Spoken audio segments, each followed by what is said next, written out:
What's up, everybody? Welcome to IGN's PS4 pre-launch party. I'm your host, Damon Hadfield. I am joined by our senior editor and PlayStation expert, Colin Moriarty. Beyond. And our editor-in-chief, Steve Butts. Hey, Damon. And all the live-long day for the next 6 hours, ending at 4 p.m. Pacific, we're going to be playing PlayStation 4 games and playing with the PS4 itself. Yes. It's a tough job. I know.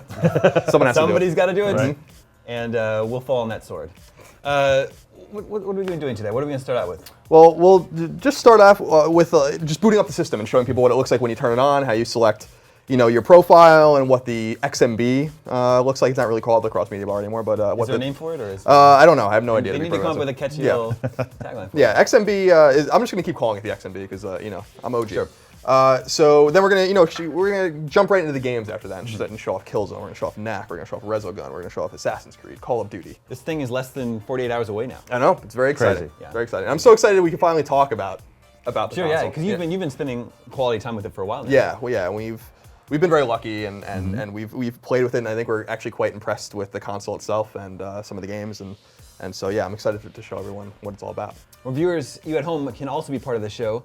Tweet your questions and comments at IGN, #PS4. We will answer them live before your very eyes. That also automatically enters you to win a copy of Assassin's Creed 4 Black Flag on PlayStation 4, provided by Ubisoft, and we have a couple actual consoles, actual PlayStation 4s. Oh, it's very exciting. That we're giving away. I'm gonna start tweeting at us. Yeah, I This know. is like a good deal. Very exciting. So let's jump into something. All right, Let's so- show the people something. So I'm gonna use DualShock 4 to turn on the console. You hear the same beep from PlayStation 3. It's very familiar. Very familiar. So you just do that with holding down the PlayStation button, and it's going to turn on. Very clean logo. I like that. Yeah, there's not like some gigantic music cue and all this swirling stuff. It's like, look. I would have loved it. I would have loved it if it started out much like the PS1 did. Actually, that same they brought that. They just brought it back. That would have been awesome. Oh, yeah. So these are, we got Babia, we got Destin, which we're actually going to use, and user 1 is me, and user 2 is someone else. And so this is immediately greets you, and this is cool because this is a little more accessible and a little quicker. And what we're going to notice about the UI on PlayStation 4 is that it's much snappier than PlayStation 3. PlayStation 3 was a bit of a mess, especially early on, and they kept adding onto it, and it got a little bit better, but it wasn't created for that quickness that PS4 is. So we'll jump into Destin's profile, and this pops up. And this is great. This is the version of Cross Media Bar basically, but it shows you the games and applications. You don't have to go directly to that part of the Cross Media Bar and seek that out and then go up and down or go in the folders. It's just basically showing you everything. So the last game we played on here was Need for Speed Rivals, which we'll show off later. We'll show off the Playroom and Killzone, of course. But we have, a lot of games on here, FIFA and NBA and all these kinds of things. And the games start out really quick. Now, I don't want to spoil anything. We're going to play Killzone in just a little while, but I want to show you guys not only how quickly the game loads up, but how quickly it gets to the actual menu in Killzone when we load it. Well, I want to say also, like, we don't have the disc in there, so we can't do that. Can we get the? Oh, it's on here. Well, Cool. Go ahead, Steve. when we talk about like the old PlayStation and even the new Xbox One, the opening screen is not as focused on games. Like, Yes. there's a lot of other stuff on it, other services like Skype and Netflix and all this stuff, and I love that, and it's great, and I love using my consoles for that. But this is right in line with Sony's message that, look, we're all about the games, and so when you boot it up right away, that's what you're confronted with. You don't have to go somewhere else to find what you're looking for. I love that too, and you can set the settings. We're not going to be able to play too much with PlayStation Network, unfortunately, Right. because they're still kind of trying to get things online and stuff. So it's a little shaky right now. But it's cool that it signs you right in, it gets you right in there. It will show you what your friends are, like what's going on, what's new. There's a lot of cool things. The PlayStation Store is super accessible. If you just go up here, you can find everything really quick. It's so smooth. It's almost, I was saying to people, it's almost very un-PlayStation 3 in a way, which is It's kind of a compliment. Yeah, no, it is. So Killzone's in now, right? Yeah. All right, cool. So let's start it up. Yeah, so you see when you put the disc in, it goes right to the front of the queue there. That's nice. Yeah, that's cool too. And you can see, you might have saw the little subtle disc, the little disc icon that will indicate that you need the disc or not. We actually have Killzone on our debugs, and that's why I was so used to playing it just off the cross media bar. That's how quickly the game starts. I love it. That's awesome. Yeah. So you get right into the campaign, or we go to multiplayer. It's gonna ask us to sign in, which we can't, and you can just jump around. We'll get back to this later, but what's really cool is you just press the PlayStation button and you're back. And then if you want to go back to Killzone, you're back.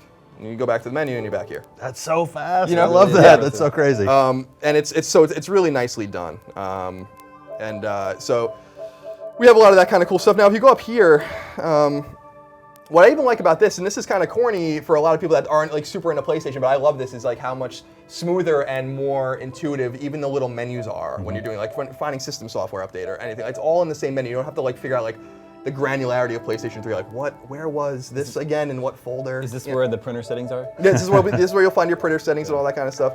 But this is cool because it basically just distills everything into, you don't have to go to like sound to be like, is that where I have to figure out my headphones? I don't have to go to the trophy menu to, because the trophies are just right up here. So I like how intuitive all that is. Also in that settings menu, we were, for production purposes, we have to kind of move some games around here in the office. And it was as simple as putting a USB stick in the port on the front of the PS4 and going in here and just copying it over. And it's not like it is on the Xbox 360 where you've got to like have a special kind of configuration on the USB stick. And it was super seamless. I was really impressed with how easy it is to get to what you want and even to move the stuff from system to system. I agree. Destin, were you able to sync your trophies on this thing? No? I'm wondering, can you unplug the Ethernet cable from the back of the PlayStation? Thanks. I'm wondering, because so basically we are having a little bit of difficulty connecting the PlayStation Network. They just put it up and they're working out a lot of kinks.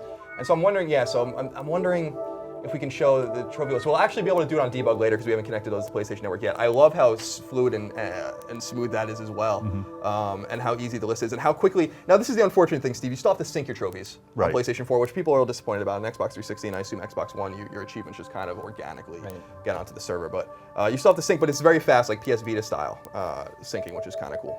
So we saw a little prompt there to say to interact with your voice, say PlayStation. How does that work? So if you have PlayStation camera specifically, there's some I want to say cursory things you can do with PlayStation camera. It's not like Kinect or Xbox One's Kinect. You can't necessarily turn on and off the console with regularity or anything like that. But I believe you can turn off the console. I think that's what Greg responded. But you can't turn it on. But you can turn off. You can turn it off. So maybe that will come in a firmware update. PlayStation fans are quite used to their firmware updates. I'm sure they're gonna be coming in hot and heavy. And very regular. Let's not forget regular. What is the Playroom? So Playroom, so this is a cool thing. We're going to show Playroom off, I think, a little bit later, right? Playroom is the built-in software that comes with PlayStation 4. And it's a little interesting because I think it's obvious that PlayStation 4 was originally designed to come with the camera, and they took it out. We know they took it out to kind of curb costs and be competitive with the price point. So if you buy the camera, you'll be able to actually interact with the Playroom, which is kind of like just a small interactive game, basically. It's akin, in my opinion, to Welcome Park on PlayStation Vita. It's just a game that you have to kind of learn some of what the system can do. But it's not something I don't think you're going to be wasting a lot of time with. I think you'll be wasting more time with Resogun, which we'll have more of later. It may also be something that Sony created specifically to show developers, like, hey, this is some stuff that you can do. Maybe try this out for the second and third year games. Yeah, for sure. And I want to encourage people to go on IGN. You're already on IGN. Maybe you're watching the stream now. Maybe you're watching it queued up later. But go on there. We have a lot of videos about the UI working with PlayStation Network. We dispatched some of our editors to New York City, and they got to see kind of a closed environment version of the PlayStation Store and all these things. A lot of people were curious why the PlayStation Store was so terrible on PlayStation 3 in its new form. It's really because it was designed for PlayStation 4. What does the spinning reticule mean on Killzone here? Does that mean the game is like you It's like in a pause state. Yeah, you backed out of it's it, on. right? It's So still yeah, going. yeah, Okay, it's on. And I just love. So I mean, if you're done with Killzone, you just hold down the PlayStation button. You can close the application, and it's cool that you have all these options here too. One thing curiously that's missing from PlayStation 3, of course, is turning off your controller. But yeah, you can close it. And what's cool too is if you have the game open and you want to go to another game, it'll just quickly prompt you very PS Vita style to close the other game. You can't run two games at the same time, two applications. Maybe you will in the future. I don't know. And even though I installed it, one cool thing about NBA 2K14 particularly was an example of a game installing as you played it from a disc, which I How fast were you able to start playing it? So you can put it in immediately. It'll have like a very brief load time of maybe 5 or 10 seconds. It will queue up, go through the menus, and you can play a quick game right off the bat, and then it will download the rest of the game off the disc in the background, which is kind of cool as well. So it'll download sort of a quick and dirty, Demo like a quick play, trial, yeah. and then you can play that, and then as you're playing that, it downloads other options. It's very cool. I wasn't aware that you could do that off of disc. We knew that there's going to be some cool downloading off of PlayStation Network to play, the single player while you're downloading the multiplayer, et cetera, and so on. But it's cool that you can do it off a disc as well. So what do we want to do? Do we want to jump into Killzone after the break? Yeah, let's go ahead and give away one of our first copies of Assassin's Creed 4 Black Flag. I haven't had a chance to tweet yet. Well, you got to be fast. We have lots more copies to give away. Ubisoft has provided us a bunch of copies of Assassin's Creed 4 Black Flag. Let's give away the first one to Steve Judd. Oh, I was so close. He tweeted, it is actually really close. He tweeted at IGN, #PS4, just like you should do, with his question, how long is the charge cord for the controller? It looks like it's, How long is that? 4 feet? 5 feet? Let's say 5 feet. Should we? Oh, Destin, Steve, can you eyeball that, Steve? Is that? Can you Oh, well, how tall is Destin? Yeah. We need some sort of reference here. Here we go. This is how. Here, give me one end, Yeah, and Damon okay, gets the there other you end. All right. This is, yeah, that's how long you it is. go. This is that's, how long. That's what, 5? That looks like 6 feet. 6? No, Oh, no, that's- 5 I can't feet? judge That's 5 distance. feet. I have no It's idea. 5 feet. 5 feet? Okay. Let's get, One and a half- let's get Andrew Goldfarb in here, and we'll test it out. 1 3/4 meters. Yeah, 5-ish feet there, Steve Judd. Thank you. Viewers, stay tuned. We're going to take a quick commercial break. When we come back, we're going to play Killzone Shadowfall. Don't go anywhere. Rated M for mature. Have you ever been disrespected? Forced to follow orders? Would you rather break free and live by the creed of a pirate? Are you ready to fight for the freedom to do whatever you want?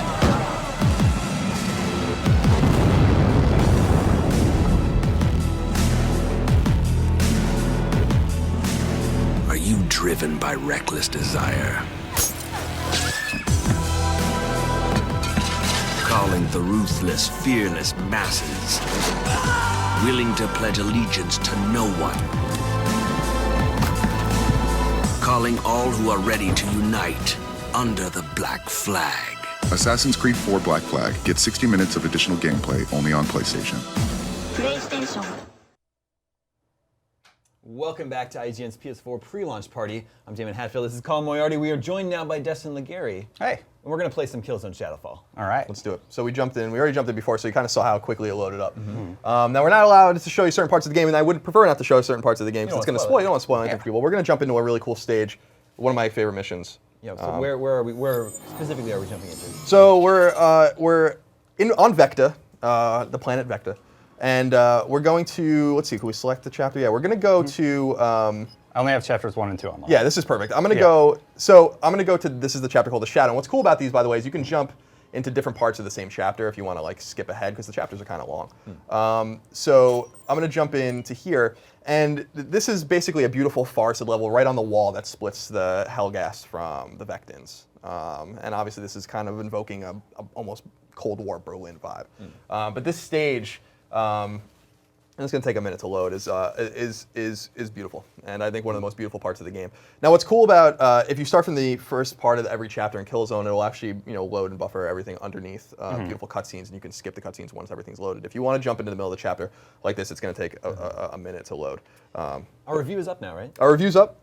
Did you do it? I reviewed it. Yeah, What'd you give it? I gave it an 8.0. It's a great game. Yeah, it's a great game. I think people are kind of confused. I'm not like a huge fan of Killzone 2 and 3, and I think that with Mercenary on Vita, and then I got to invert, and then Shadowfall on PS4, they're turning a corner, as it were, and I think the games are getting better.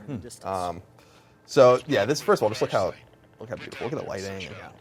It's a really pretty game. People have seen parts of the stage before, but there's a guy down here now. Let's see if we can fall on top of him and mess him up.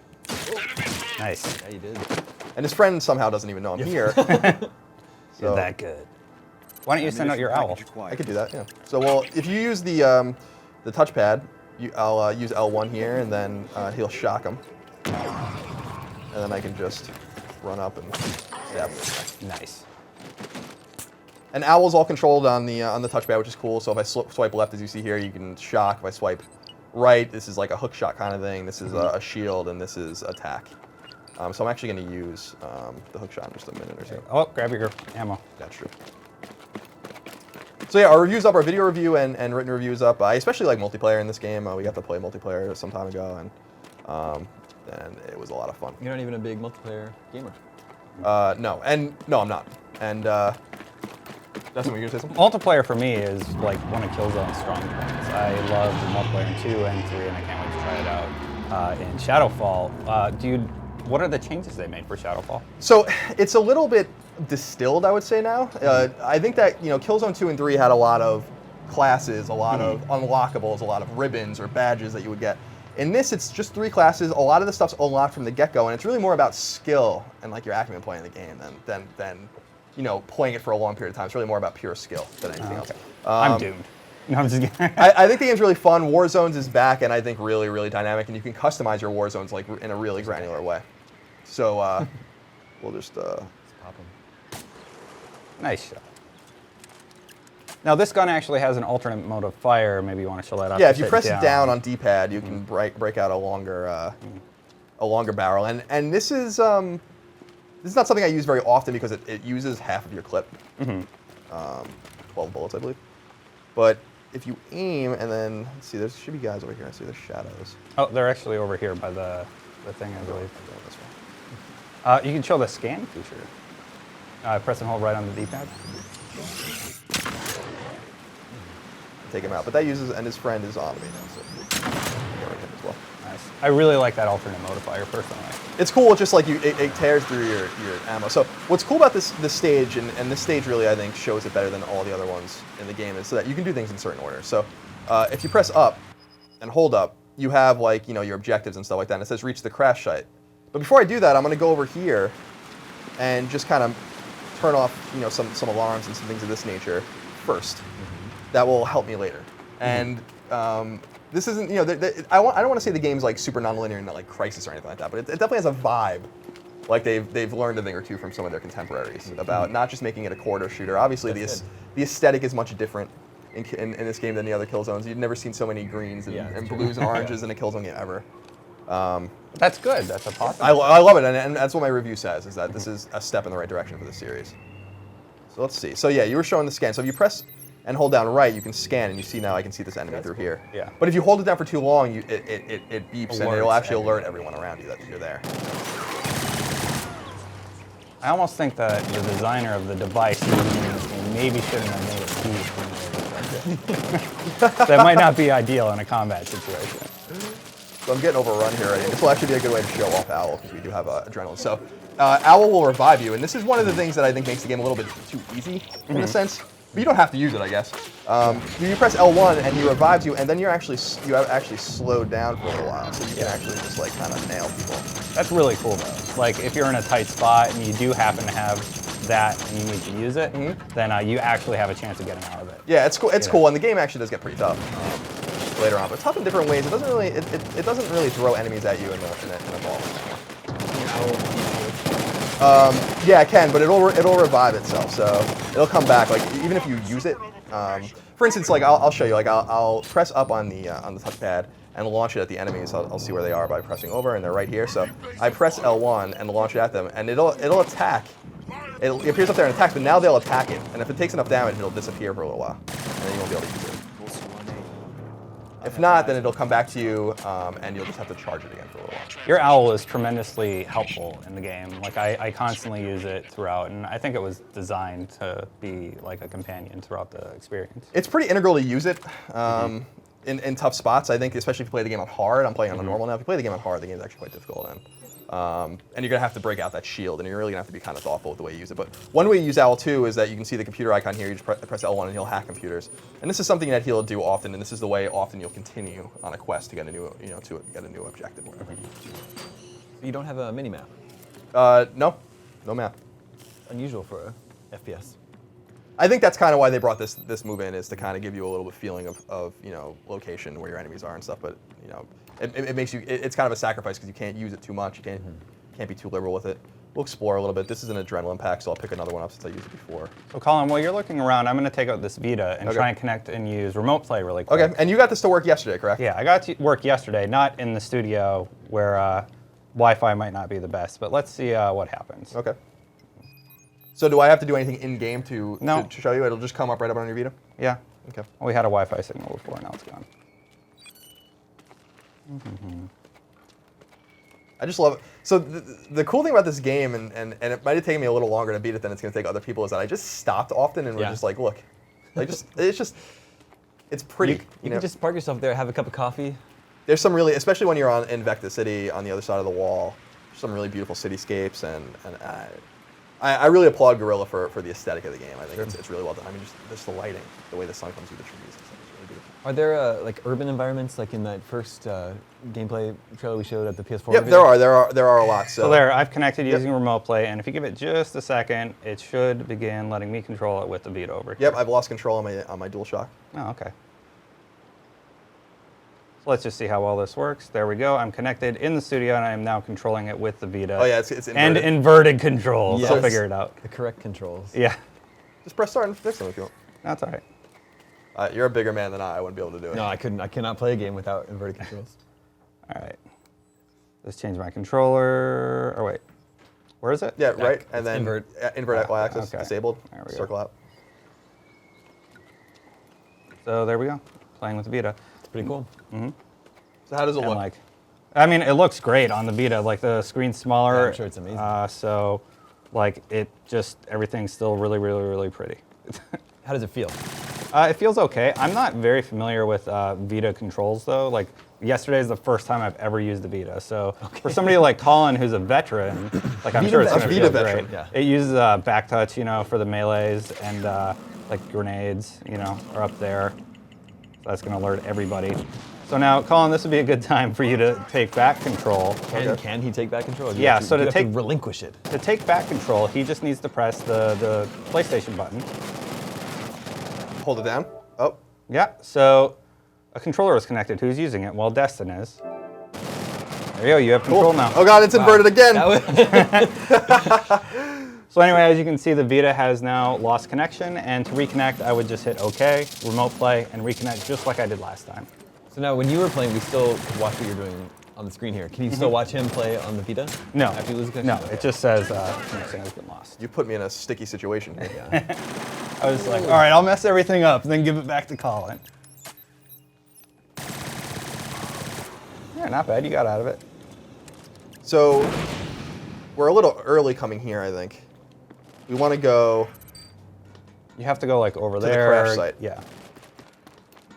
I think there are people still shooting at me, but they can just forget it for now. Now, one thing I noticed is they got rid of the floaty type of controls that the other Killzones had. Yeah, the game feels more like I would say, like you said, like it's even got a kind of a Halo vibe to it, or call it. You know, I feel like it just feels like a more, I don't want to say everyday shooter, but like a shooter that, I think people are going to be pleased with the way it feels as opposed to that heavy, weighted, cumbersome feel. I can't shoot today. Hard to talk and play too. It's very hard to talk and play. But it's definitely got rid of that weighted feel, and that was one of my biggest problems with the older game. These guys are bringing it to me. Yeah, we probably set off every alarm in the area. Yeah. Oh God, there's another guy there. Let's see. Knife him. Nice. I like how he just pushes his face away when he's like, get out of here. I do really like the highlighting feature, but I find that you run and then stop and highlight everything. I was doing that a lot. So I tried to build a technique as I was playing where I would use the right stick to move, and then my left hand to use the So you're D-pad. still moving Yeah, but forward, you can't do it. Like it It's pretty tricky. yeah, well, it won't work. Like you can't. Yeah, I'll try to do it now. Like you can't move and use the D-pad at the same time. Oh, really? So yeah, you kind of blew my cover a little bit by going to that thing first, but it doesn't really matter. So down here is the crash site, and this is where we need to go. And there are some more Helgen kind of pouring out here. So we'll just use your. Like you said, Helgen porn. Helgen. There's some Helgen porn down here. Probably be pretty hot. Feel it. Nice. That gun's so powerful. Yeah, it's so really you hold down rewarding when you see R2. him blow up. Nice. Oh, that missed it. I like how that guy just did a tumble. He's showing off in front of his friends.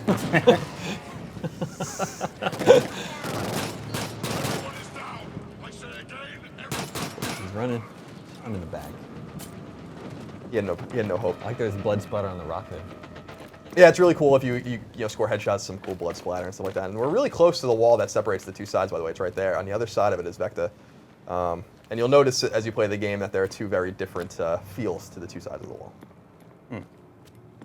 Obviously, I'm not that far yet. Nice. Chapter 2. Nice particle effects. For sure. In the air here. Hey, guys. So these are my friends. Good to see you, sir. What's up, guys? What's your status?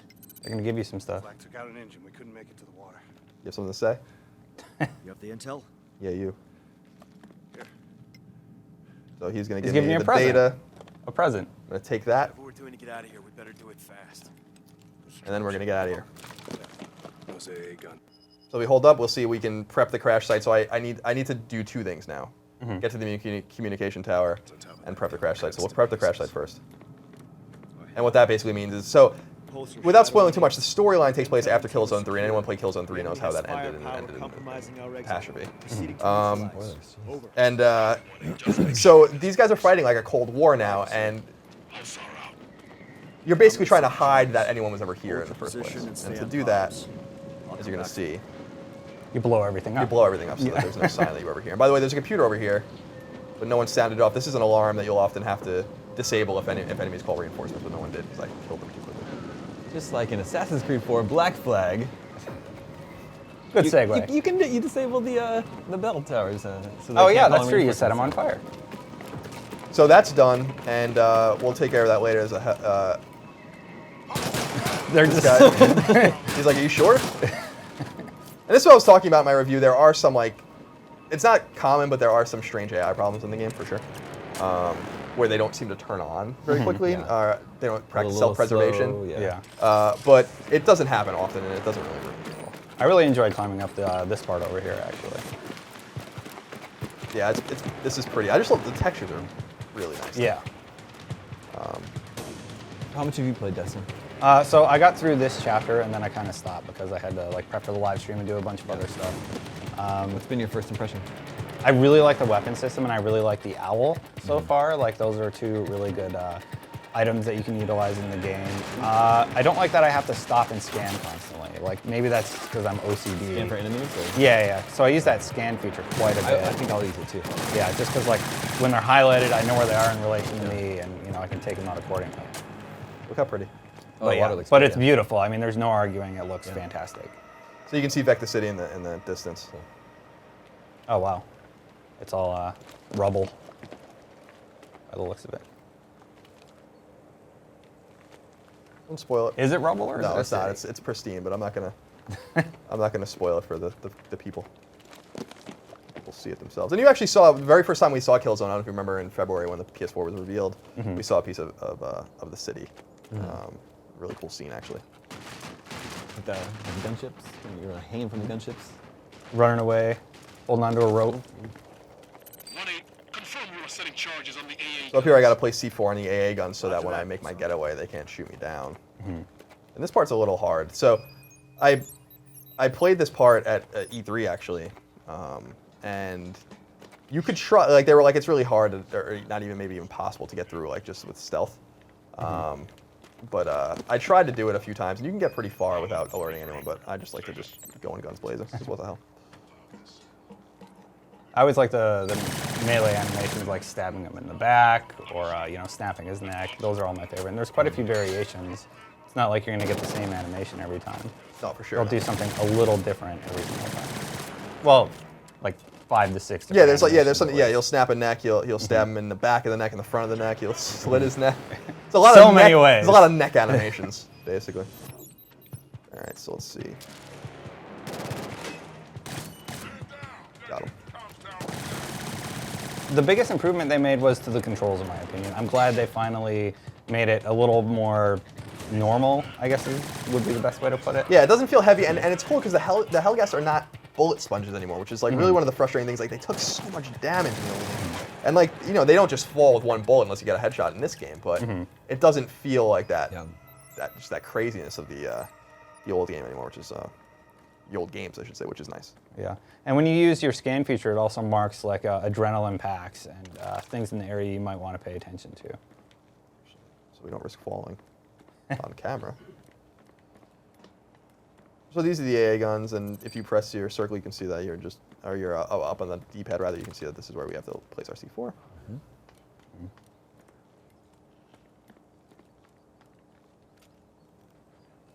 Pulsar 1-8, last charge. All right, so you've laid the C4. Now they're telling you to do something else.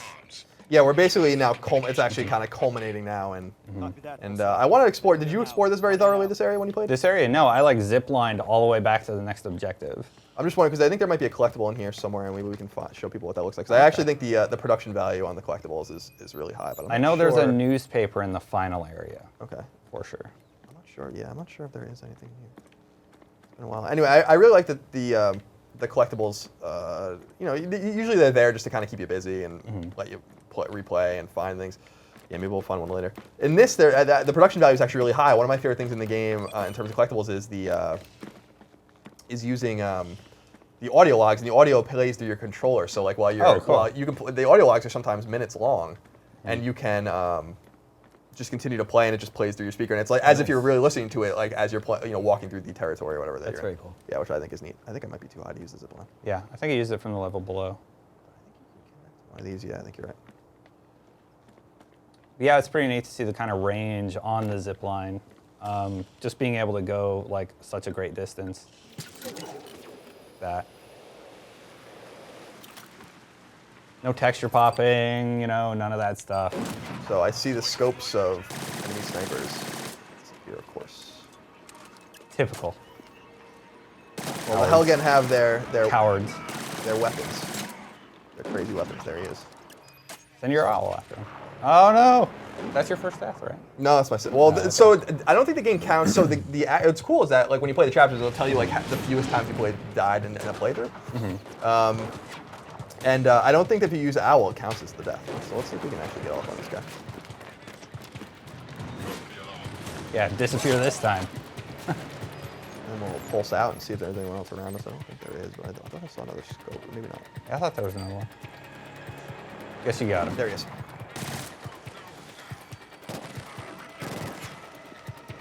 These guys are pesky, and they this is kind of just your introduction to them. They get quite wily later in the game, which is cool. They can over here. They do a lot of damage too. They got him that time. We have a Twitter question from Chris Dunham. Okay. How quickly did you adjust from using R1 and L1 for shooting and zooming using the triggers? So, it's funny you asked that because one of the things I said early on was that I don't know if I could adjust because I'm so used to. Geez, I'm gonna die. I'm so used to playing. I'm so used to playing PlayStation 3 games where I have to start from the last checkpoint. Sorry, I can't play. Do you want to play? Yeah. I'm so used to playing PlayStation 3 games. You almost have like a Stockholm syndrome kind of thing going on where it's like, well, this is how we play on PlayStation with the L1 and the R1. You play the Uncharted games or Resistance or something like that. But I found myself quickly when Killzone. We've had Killzone for a while and very intuitively using the triggers without really even thinking about it.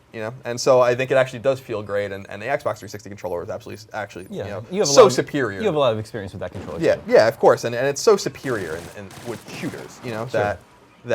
Whoa, man.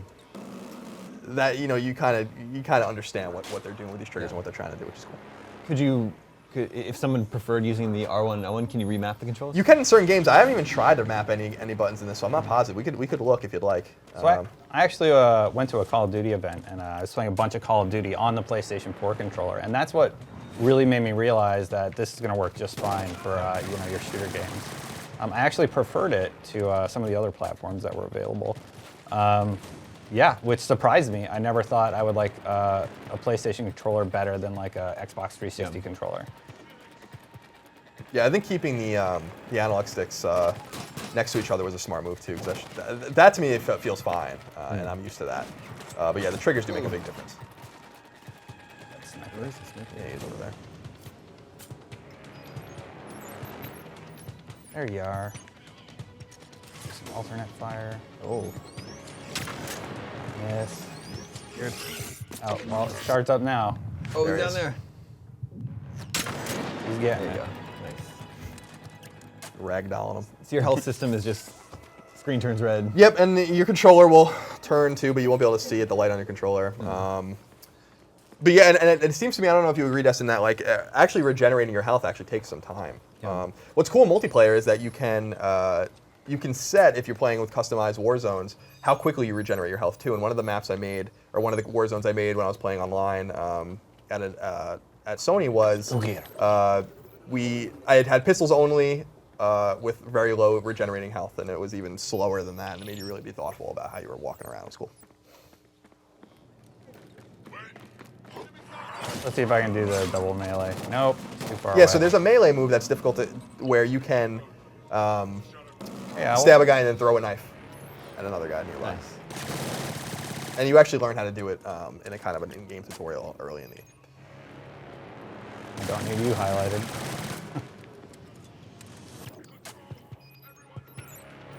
Yeah, so the owl for me came in really handy in these close quarter situations where I send him forward, he deals with that guy, and he just keeps him busy, and then I can run up and kind of do whatever I want.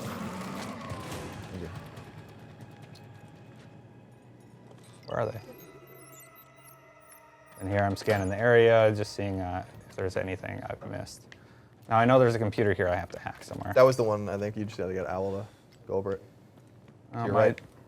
Right here? Yeah. This? My Isn't it? objectives aren't popping up though. All right, go maybe up. Might be the one on top or something. Is this a communications tower? Maybe we didn't actually disable what we needed to before. On the right there. Yeah, it could be. Press up on the D-pad and see where it brings you. Are you on top of it? I don't know. I don't see it. Oh well. Anyway, I'll just kill some people.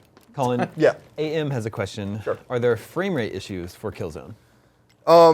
Frame rate issues? No. The game always runs nicely. I think that it doesn't run at it's not this smooth, always 60 frames a second experience though. And I think it's more noticeable on certain levels than it is on others. I think for a lot of people, it's actually the frame rate dips are more noticeable on big open stages like this, where there's a lot for the PS4 to deal with. But it still runs great. It looks great. I don't think you would say that this has a frame rate issues playing it, but Yeah, but obviously it looks really good. yeah, but it's not running at 60 right now. Nice shadow effects there. So here, did you? That's over here. Okay, yeah, there it is. Okay, yeah, cool. Took It's me a funny because second. I only played this like 3 times. Grab that adrenaline. Wait, is it over here? No, I think this is just a room. Yeah, there's something we didn't try it now. No, No. I can tell it to attack it. no, that's not good. Here. Yeah, let me see. It's not inverted again. Ooh, oh God. I always do that too. Like when somebody else has those controls set, it's like, whoop. Half the time in the menus is being spent just. Switching is really fast though. Yeah, that's cool. So let's see. I think in that tower you. Oh, hello. Can you double kill these? Yeah, try. Risky. Try going over to that tower over there. I'm just trying to find like nothing's showing up. I need to hellcast locate. the communication tower for the area. Yeah, That's over there, right? Yeah, but it's not showing up. I thought I disabled it. But Maybe you screwed everything up because you did it all out of order. All out of Like you order. went here, then up I there, never had then any you went I to never the had any crash scripting site. errors, so I don't think it's that. So let's see. We can still run around the beautiful map anyway. It's probably just you have to activate something in the control tower. Maybe you started the hack. It could be anything. It could be. Yeah, there Yeah, it there it is. is. Cool, it's finally showing up. Colin, question from Lil Red Gamer. Oh, Little Red Gamer? How deep is Killzone Shadowfall's multiplayer, and will you be showing him today? The multiplayer is deep. I will not be showing it today. But maybe we'll do something for it later. Because I do think it's fun and it's totally great. What's interesting about it, like I said before, is that it's accessible. I think Killzone multiplayer in the past has been very hardcore, and it still is. But I also think that it's been kind of inaccessible. So I think that this kind of remedies some of that stuff. You did worry me a little bit when you said about the class systems being different. Like, do you still have like different classes? Like You only have 3 classes now, Oh, and okay. it's really more about loadouts now and stuff like that and skills than it really is about anything else. And it's not like you have to go through and unlock and spend lots of time, spending lots of time doing X, Y, and Z or whatever. You just get in, the weapons are unlocked, you're kind of just getting better at the game, and so there's not like an inherent advantage for you to, have played it for 50 hours other than accumulating skill. You know what I mean? But not like having better weapons. And I think that kind of balance is actually really important in IMO. Okay, so you don't like level up your weapons, but you still have the different classes. And Right, That's good. there's a metagame in multiplayer called challenges, and there's like 1,500 of them. And you get them for like, winning on a map or scoring so many kills or getting a kill streak or whatever. And that's basically kind of what will keep you coming back, I think, is accumulating more of those challenges, especially if you're into trophies, you're going to need to get them. What's your location? I need to snipe some fools, I think. Yeah, we can't, by the way, we can't hear anything in the studio. So. You killed everybody, you're Yeah, good. I thought I killed everyone here before. I think they actually respawned because I didn't finish the task at hand. Getting too excited. Okay. Oh, there we go. Oh, a little There sound. we go. Oh. All right. They're spoiling us today. I know. There we go. Clown down. Oh!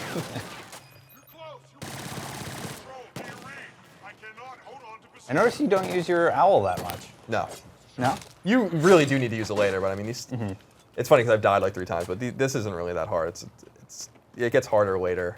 It's hard because I'm trying to think about what I'm going to say. So later, when there's like a million things going on, do you have to use it like constantly?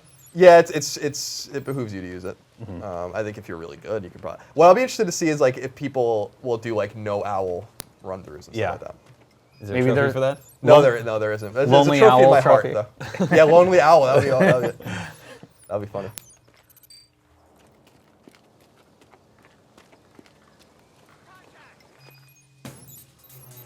Oh boy, There's there's your buddies. Here we go. It's on now. Oh. What?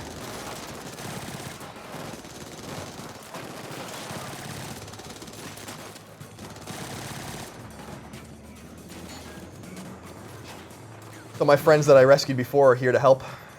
Just good. I'm going to pulse out so I can see everyone.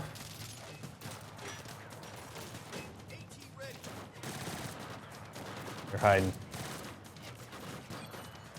You're not practicing great self-preservation, but Yeah. that's good. I mean, you don't want to play a game where they're too smart. I would No, say. I don't yeah. know if that would be really fun. You got to balance fun with, I like realism. I like feeling like a badass. Yeah, Just take everyone exactly. out.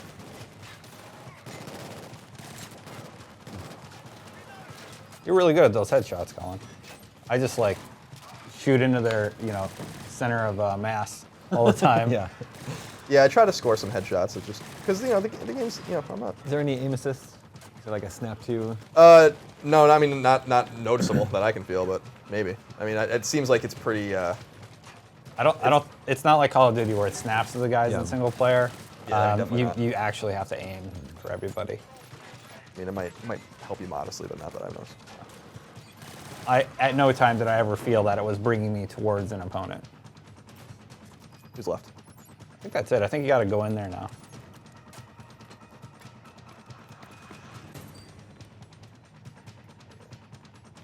Everyone's gone. I just don't want to get snuck up on from behind here. Like that. Yep. Here's a big guy. You can still melee the bigger enemies. Yeah, there's actually shielded enemies. It's funny. They look like Chimera when you do the pulse. From the resistance, of course. Yeah, you can. There are even shielded enemies that are actually quite pesky. You have to score headshots on them. They appear later in the game, and you can actually just run up to them and melee them, which is helpful. You can let your buddies deal with those while you go to the objective. Get your gunship going. I want to kill. This is kill zone. Don't you understand? Jump.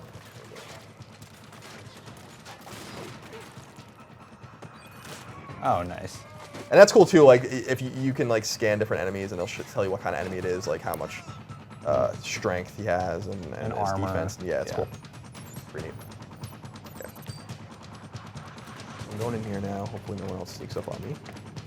Yeah, I think you're good now. I think you killed everything in the kill zone. And I'll use OWL again with L1 to hack this computer, which is what we were trying to hack before, but we were jumping the gun.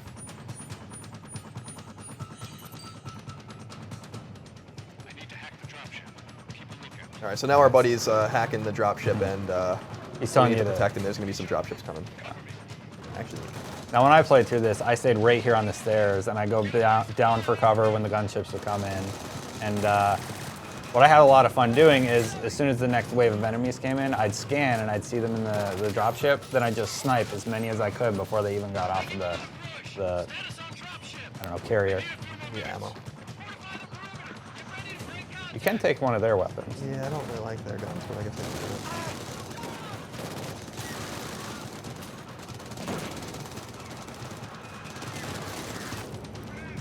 She's ripping me apart. These guys are coming up.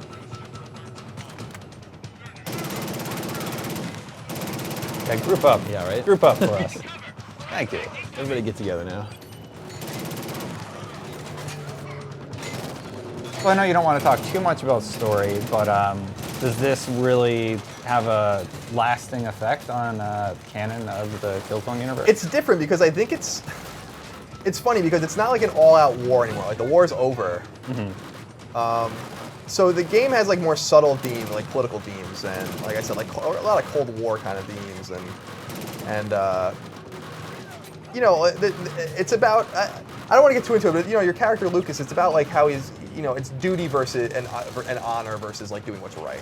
I think is like a lot of what the game is about, and how maybe the Vectans and the Helghast are just not that different, you know, from each other. You know, they have this long sordid history in the fiction of hating each other, going back a long time and going back, you know, different wars and invasions of each other's planets and stuff. Maybe you know, they're just kind of the same, looking for the same kind of thing. I think the story is different in that way. I think the story of Killzone Mercenary and Vita was, you know, it wasn't the same, but it was trying to do something different, which was cool, which I appreciated. That guy felt funny. He just collapsed like dropped him like a bag of potatoes. Did that guy fall out of the drop chair? Oh, I'm not good at this. I'm not good with the rope. He's a private first class. Well, you have killed like everybody else, so maybe they're getting bottom of the barrel, so to speak. Oh God! Jump over it. Gotta go. Circle. Get to the chopper. So now we'll use the C4 we planted like all over the place to blow up the AA guns and the ship in the corner. Very pretty. Go out with a bang.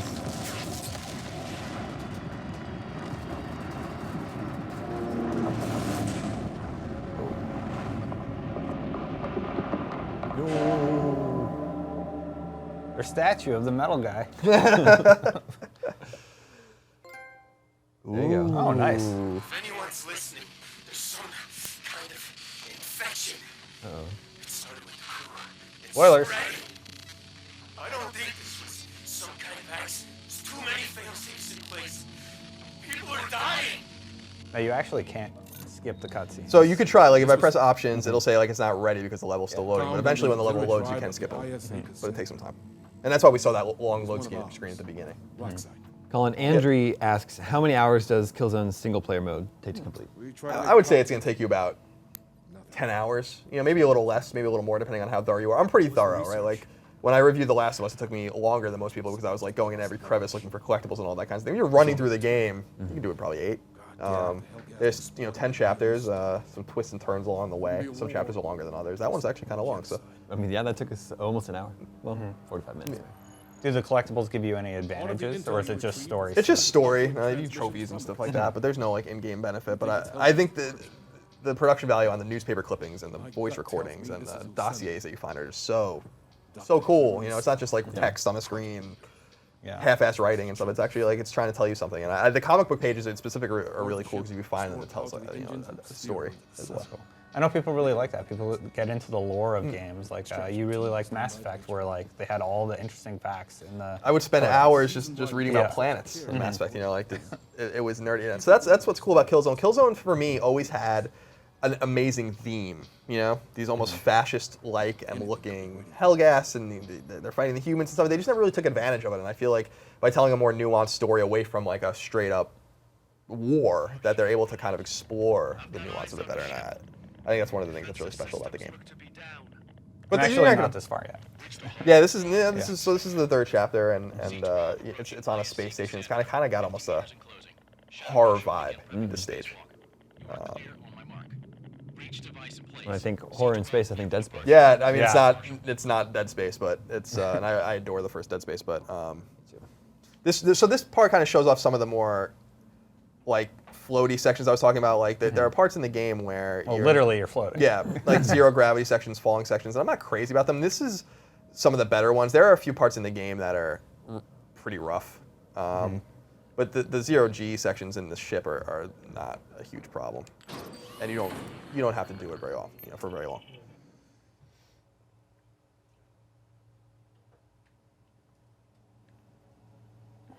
It's very quiet. What's that guy doing? That's in space. No one can hear you scream. That's true. So you see, it's got like it's abandoned, and there's a kind of a quarantine going on here, and we don't really know what's going on at this point in the game. Well, the cutscene, the guy was talking about some sort of infection. Right, and you're kind of going and investigating. There's like messages for people, wear a mask. I often wonder, like, so when this comes out in Japan next year, is it going to say wear a mask in Japanese? These are the kinds of things I wonder about when I'm playing. Well, yeah, okay. Like, I assume that they're not really speaking English in the game. They're speaking English for us. Yeah. Yeah, they're speaking some what sort I of was gonna their own language. If a necromorph pops out, I'm done. I gotta go. There's a cool vibe here, though, right? Mm-hmm. See, it doesn't have like the dark vibe of old Killzone games is somewhat here, that industrial feel, but it's different. You know? Yeah. There's like almost a scary feel to this stage, which is cool with the shadows and look at the lighting. Like it's a gray area, but like there's yellow panels and stuff like that. There's blue lighting. It's not just everything's gray like in the other Killzone. Yeah, and often to break it up. Yeah, often in other Killzone games, especially, it was all about sometimes the only color you would see would be the orange of the hell gas eyes. Made them easy targets at least. Yeah, yeah, they didn't think that one through too well. No? I understand they have to wear the masks and stuff, Yeah. but they didn't seem to think that one through very well. Kind of like in this one where they made the owl beep loudly if you overcharge it. Why did they decide it this way? So this is another zero graph section. What's cool, so if I press up, there's two things I can do, and I can do either of them. You know, so I'm gonna go up here first and do this. You can like you can get caught. I'll see if I can do it. Like you get caught on the edges, and it's a little annoying. So you kind of have to like right yourself a little bit. Game's running quite smooth though. Yeah, it is. It is very smooth. Colin, we have a question here. Remember, viewers, you can tweet your questions at IGN, #PS4, just like Justin Ryan did. How long did it take to do the initial install for Killzone? I'm not sure about that. It wasn't long at all. Yeah, Like, I don't think it's long. Cause you put in the disc and it says installing, but you can start playing as it installs. So I mean, it wasn't. Can you start playing long. right away? Yeah, like I don't remember waiting that long. Does it even notify you when it's finished installing? Yeah, it'll tell you. I mean, the fact that I can't remember it, like with PS3, it's like, okay, I put in a game, it's like, I'll see you in an hour. I'll make a sandwich. Yeah. With this one, though, it's like I put it in, I waited just a little bit. Oh, nice. Cool. Yeah. So we're hearing the audio log here.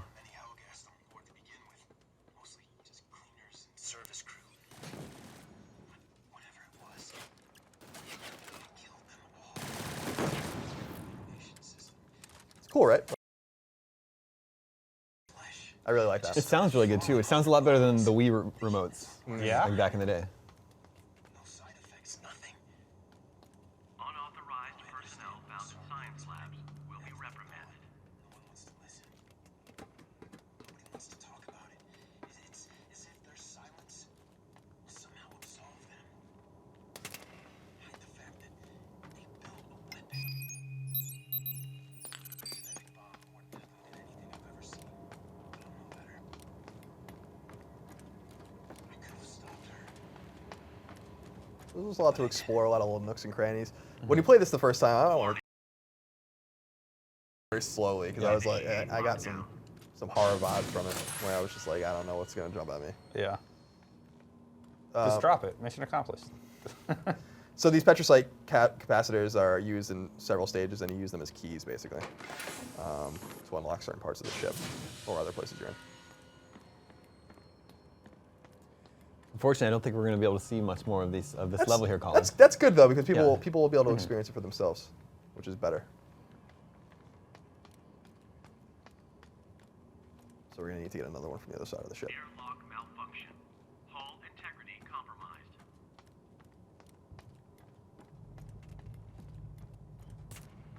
Yeah, this stage is rad. How come in so many games everything's broken and you're the guy that has to fix it? We're going to give away another copy of Assassin's Creed 4 Black Flag right now. Ubisoft is kind enough to provide us a bunch of copies to give away today. Rodriguez, who asks, is Killzone the best launch game? No. Resogun is the best launch game. But Killzone is the best launch game that I get, launch exclusive that you'll buy in a store, I guess, because Resogun's PlayStation Network only. Yeah.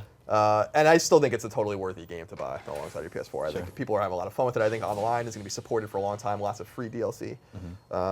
And I think the campaign's fun. I think Killzone's taking a step in a much brighter direction. And I don't mean that literally in terms of its color palette. I mean, it's a different kind of game, and I think it's better off for it. Enjoy your copy of Assassin's Creed 4. Chris, we're going to take a quick commercial break right now. When we come back, we're going to play Knack, so don't go anywhere. Rated M for mature. Have you ever been disrespected? Forced to follow orders? Would you rather break free and live by the creed of a pirate? ready to fight for the freedom to do whatever you want?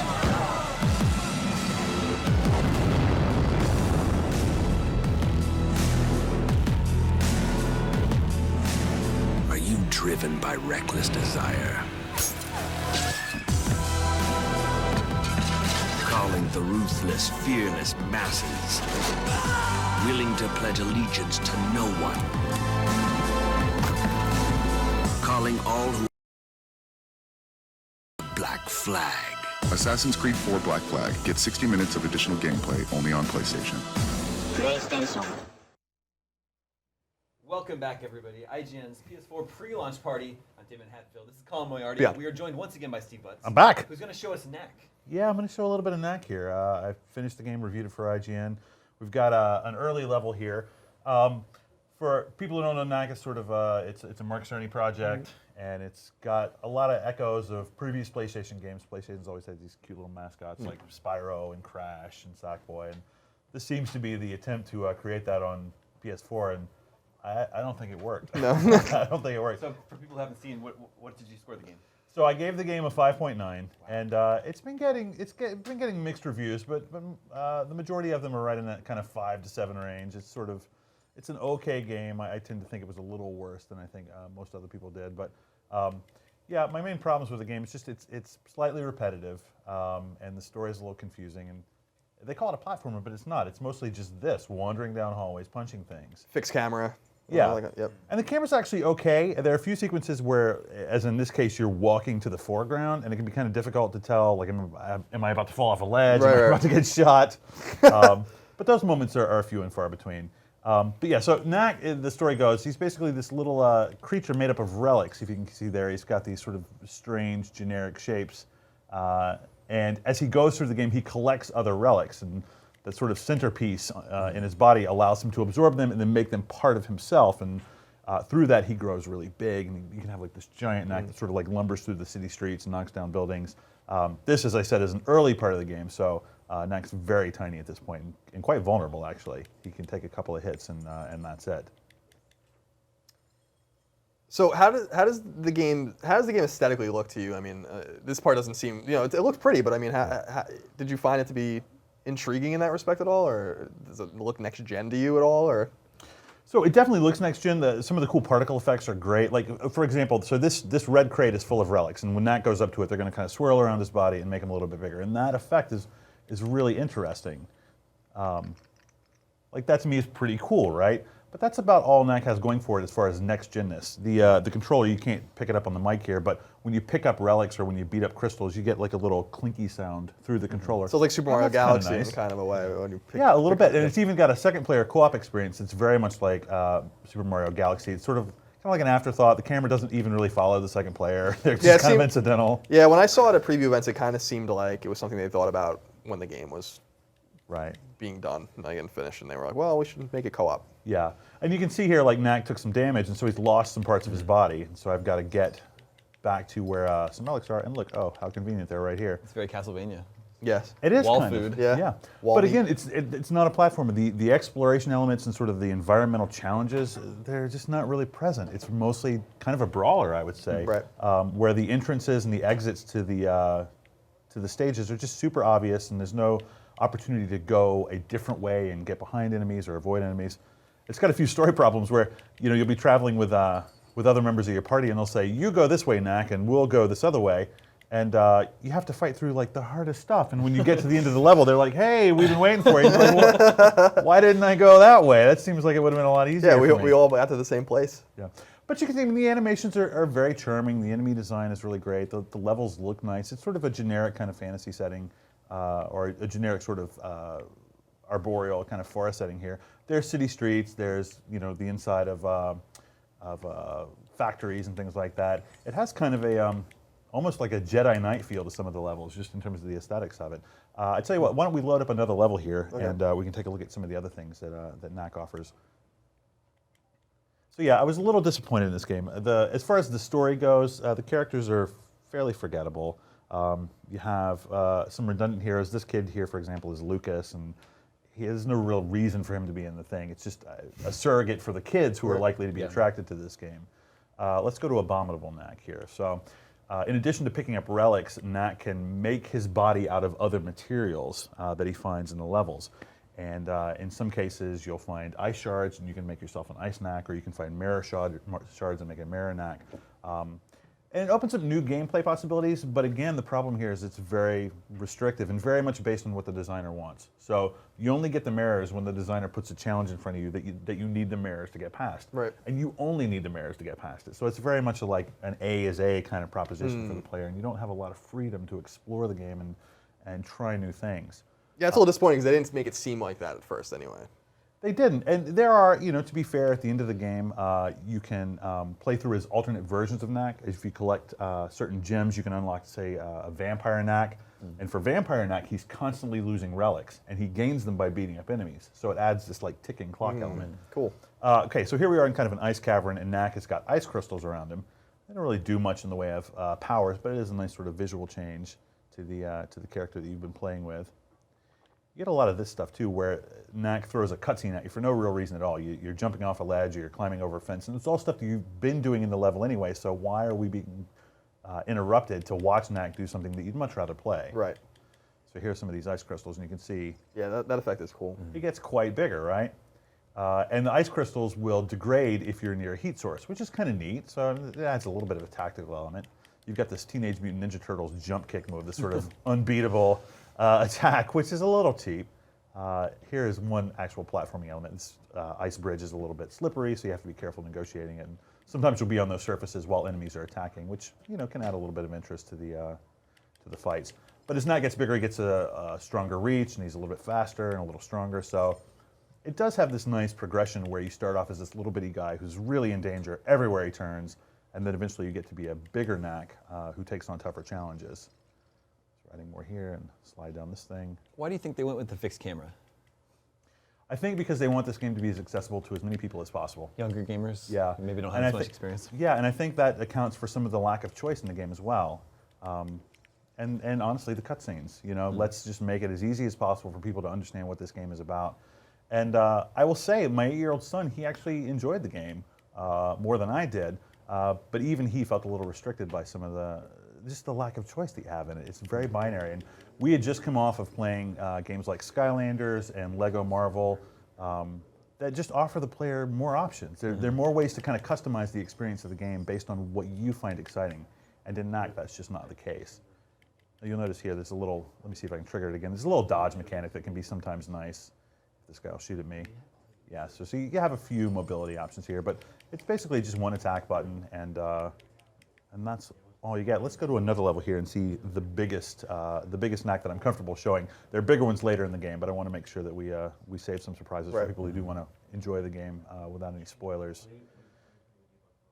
Yeah, this game, it's interesting, what you were saying about your son and how he took to it a little bit more, but the game seems to be for someone like him, but it's also not like his bread and butter when he can play something like Skylanders or a Lego game. Well, and the issue for me is like as his dad, like I like playing games with him, and Knack has a terrible co-op experience. But Lego Marvel, we can sit down and play together, and each of us is getting something out of it, right? Like I don't feel like either experience is compromised. He's not frustrated because he can't do the things that I find enjoyable, and I'm not bored because I'm not stuck doing very, very simple, repetitive gameplay stuff. It's just outside of my interest level at this point. Remember, viewers, tweet your questions at IGN, #PS4, just like Andy Salazar did. Steve, what age group do you think would enjoy Knack, and how many of those people are getting a PS4 at launch? Yeah, that's a really good question. Well, like I said, my son is 8, and he enjoyed the game. I've seen at GameStops and Best Buys when they've had kiosks with this setup. Most of the people who are sitting there playing it seem to be, 6 to 12 years old. So this is a little bit spoiler here. Let me skip past this cutscene. So this is a bigger Knack. And this is one of the problems I have with this, is that the decision for how big or how small you're going to be in a level is based less on how well you're doing and more on what the designer wants you to have. So you start off this level, you're already big, and you're not really going to get much bigger or much smaller than this throughout the course of the level. So this premise that you're going to grow and shrink based on your actions and have this interesting risk versus reward for gathering relics and using them in combat, you just end up being really constrained by what the developer wants you to experience at the time. So either you have to trade in all your relics at the end of a level to open a gate, or you start a level right next to a gigantic box of crates, so even if you die, you're still a big Knack when you come in and replay the level. Right. So there's no strategy really in it. There's no. Very little, Yeah. very little. You know, I mean, there are a few interesting super moves, and some of the enemies actually have interesting, here's a great example of a cutscene that, well, why don't I just play that? Like, why do you have to show me jumping off a bridge when I was just standing right there? So there are some interesting enemies that require different tactics. Like this guy lobs shells at you, and then he spits out this purple goo, and there are other tanks that have energy fields and things like that, and enemies with ranged attacks and area of effect powers and things like that. So you get a little more excitement just in determining how you're going to face each individual enemy. But Knack himself is pretty much the same start to finish. The things that you're doing at the very beginning of the game are largely the things you're doing at the end. And that's a little difficult for me to swallow. But I do like, as I said, the sense of scale. Like he's really big here, and it's a very different kind of feel than you get when you're that little tiny Knack wandering around through the forest. But he looks kind of like a Muppet to me, right? Like I'm not really sure what to make of the tone of this game because he's super serious and his lines are always very serious and he's got this super deep voice, but he clearly looks like a comical character, and there's just no charm or humor in the dialogue or the story. Yeah, the character design is very interesting to me actually. Like, when I was in Japan, they showed off at the Studio Japan, that the Sony-owned studio that made the game, was showing off some of the other designs, like older designs for Knack, and it seemed like there was no right or wrong answer for them because it you know, it wasn't. Right. It's not like it's not like Ratchet and Clank where they're working off each other or something like that. Right. It's not. The character's interesting. I'm wondering like how people are going to relate to him as opposed to the characters around him. And if they've been pretty clear that they would like to make this a series if it does well. And so like, who will Knack always be the character with these human characters with him, or you know, like I'm wondering where it can go. You know, like what it doesn't have that same like. It doesn't seem to aesthetically have that same je ne sais quoi that like Ratchet and Clank has or something like that. Classed it up with that. That was nice. French. Yeah, I mean, yeah, same with Spyro, right? Like, look what happened with Spyro. Spyro's now at the center of this gigantic Skylanders experience. And I don't know that Knack really lends himself to that. I mean, is he going to be in the new version of PS All-Stars, maybe? Yeah, you know? yeah. Like, it could totally be. I was going to say, if All-Stars survived, would have been cool to have him in there. It's just weird, too, that the main characters in both Knack and Killzone are named Lucas. Is that right? Yeah. I didn't know that. So you see there, that was a neat superpower that I triggered where I was able to sort of send out some of my relics to defeat the enemies and then they come back to you. And that's a really cool effect, but that's sort of all it is. So here we are throwing tanks around at bad guys. What is Knack? Do we know? What is the creature? So that's a little confusing as well. So there's another character called the Doctor, and you saw him in the previous cutscene as I walked out onto this clearing. And the Doctor found Knack and then sort of also kind of created Knack at the same time. So he's made up out of these relics, which are these generic blocks that he's made out of. And the relics are the remnants of some long-lost civilization, and the current civilization uses them now as a source of power. So they use them to fuel their cars and their planes and their generators and things like that. So that's sort of what Knack's made out of. And there's a little bit of that in the story, sort of the quest for relics and what they mean and who controls them. But again, it's a little jumbly. It doesn't really make a lot of sense. For example, you're spending a lot of time fighting the goblins, and it's never established that you should be trying to defend the humans from the goblins, because it turns out the humans have been pretty terrible to them.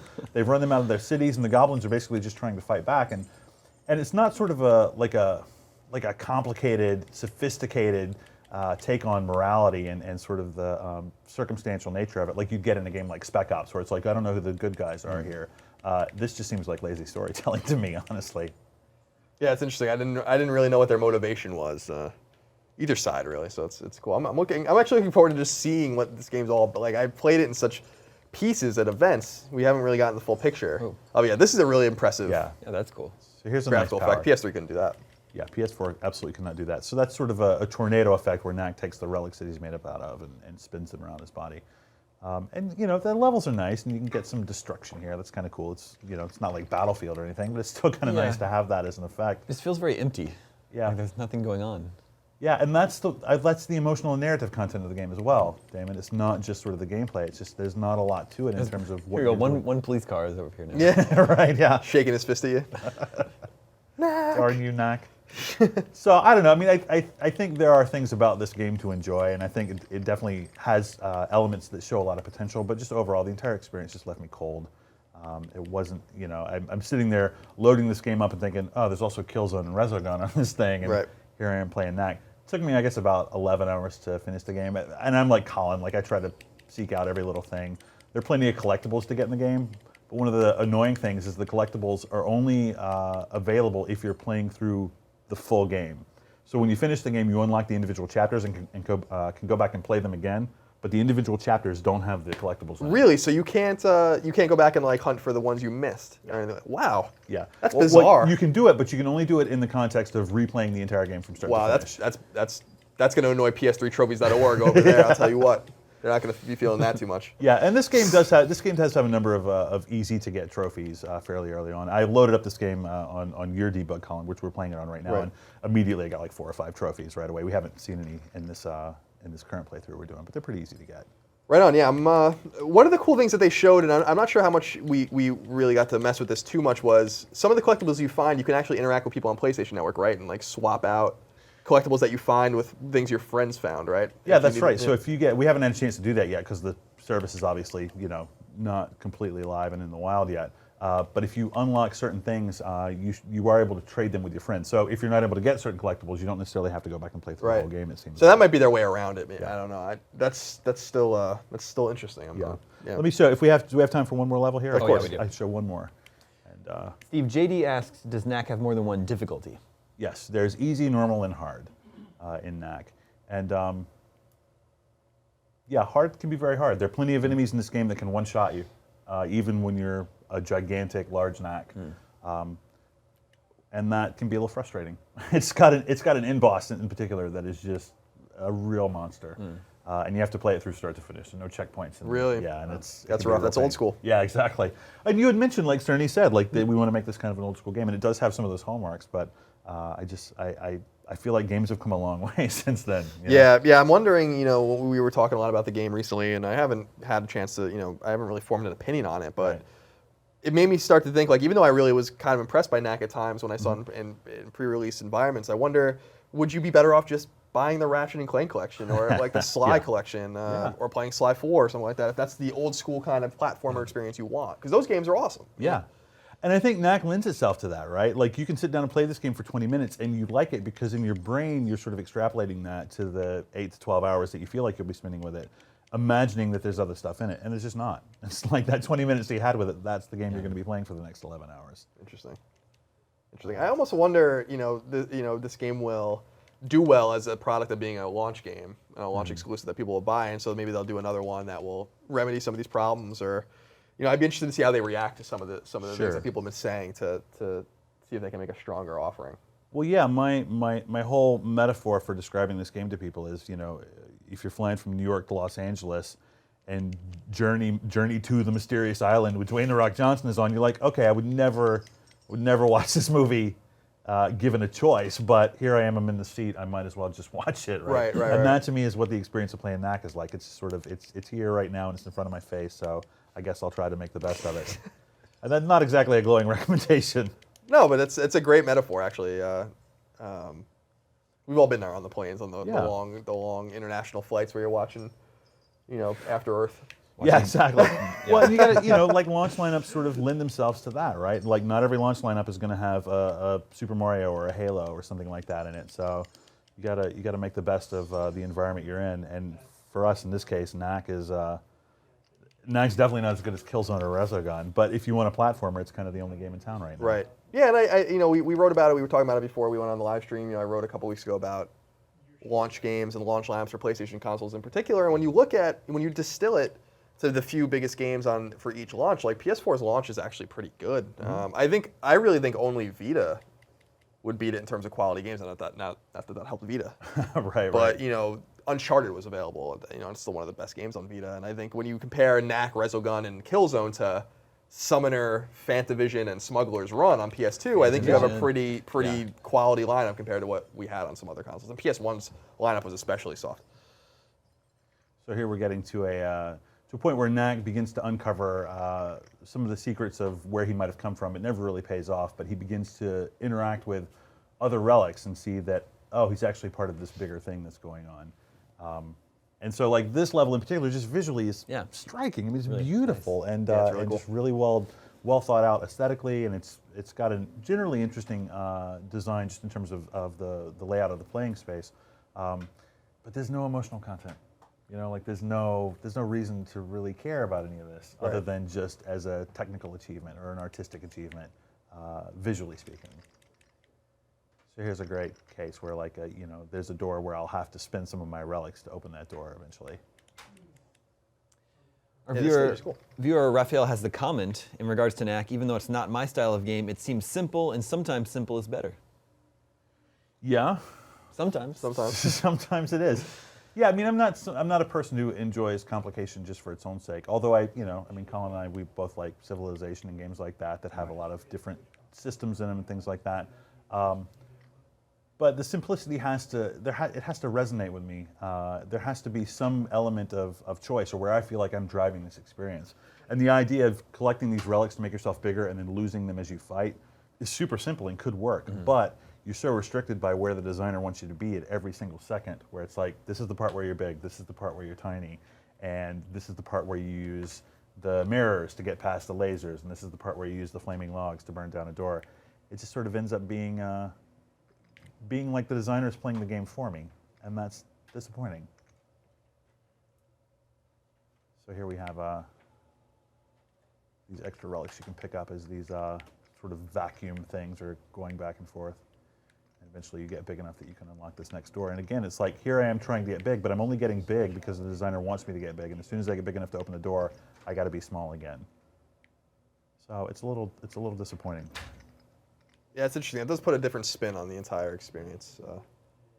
It's just very controlled. Yeah, and it's very much in line with a game that they want the mass market to try out, because it doesn't put a lot of pressure on the player, except for the one-shot enemies. Yeah, it seems like that's so interesting to me, because it seems like fundamentally the game is simple, but mechanically the game isn't simple. I mean, right. You know, like, there are definitely hard fights in the game, and Mark Cerny himself would often talk about how he wants the game to be hard and wants the game to challenge you. It could be accessible if you put it on easy, but if you play it on hard, you're gonna have a difficult time. And it doesn't seem, there's like a juxtaposition there. It doesn't seem to really, that doesn't seem to jive in terms of like the message that one part of the game sends, and then the message the other parts of the game sends. I wonder if someone who picks this game up who's casual, you know, your mom or your dad who's playing, your girlfriend or your boyfriend who like doesn't play games or whatever, like, and they get into it, but then they get confounded by these fights. What are they going to think about the entire experience? Yeah, I don't know. But you see, we just had to go through those vacuum things to lose relics, and right after that, there's this thing where you get some relics, and it's like, I don't really know that I'm ever in charge of whether I'm doing well or not in this game. Right. Yeah, that's interesting. Yeah, this is quite illustrative, actually, of what you were talking about in your review, I think. Yeah. Well, getting a little further into this would get us into spoiler territory. So if we want to look at another level, we can definitely do that. We have a few minutes left. Yeah, if we want to jump to another level. Sure. Michael Goldstein wants to know, do Knack's visuals stack up against the other next-gen launch titles? I think so. I mean, it's got a certain aesthetic that I kind of like. It's a little manga influence, and, you know, characters have big eyes and cow licks and things like that. And Knack himself, I think, is a little inconsistent just in terms of what they're trying to present. Like, he looks cartoonish, but the character is written fairly seriously, or fairly flat, I will say. So I'm not entirely sure if the visuals are in line with the emotional content of the game, but I find the visual style fairly charming. What do you think? How do you think this stacks up to some of the other games, Colin? I don't know. I think you're right in, like, some of the effects, the particle effects and stuff are things that only PS4 can do. And I think we compare that a lot to Resogun, where people look at this game and are like, well, it's so special. I'm like, this would blow a PlayStation 3 up if you put Resogun on it. It's not quite like that, where like the voxels and like, we'll see Resogun later, and that game's really shows off PS4 in a unique way. I think there are certain things in this game that definitely indicate that it's not running on a PS3, for instance, but I don't think it's a game that's going to blow anyone away, like those lighting effects in Killzone, or obviously all the third-party games like Assassin's Creed and Call of Duty look beautiful as well and run really well. So, but I think you can see some of, you can see like beautiful textures and on some of, like, I noticed in caves, like some of the rocks had really nice textures on them. Some of his special attacks when you get the sunstones are really cool. Yeah. And I think push the system a little bit. But you see a little bit of this on the mirrored Knack that we're showing here. So this is Knack, and he's sort of learned this trick now of making his body up out of other materials. And the first one he's gone with here are mirrors, so he can walk through these lasers. So I'm not quite sure how that works practically. But you come through here, and immediately you just call your relics back, so you can be a big guy and fight, and got to demolish all the crystals that you see everywhere you go.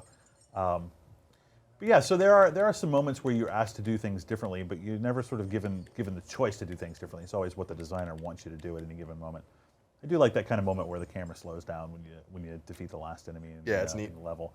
So you switch back to the mirror guy to go through here, and then of course you want to be big again because that matters. How are those things getting through the lasers?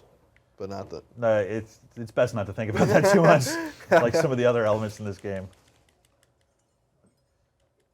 And the fighting's basically sort of a one-button proposition. You know, you've got just one general attack button, and you can do the jump attack and the various sunstone powers that you collect from, or that you unlock by collecting the crystals.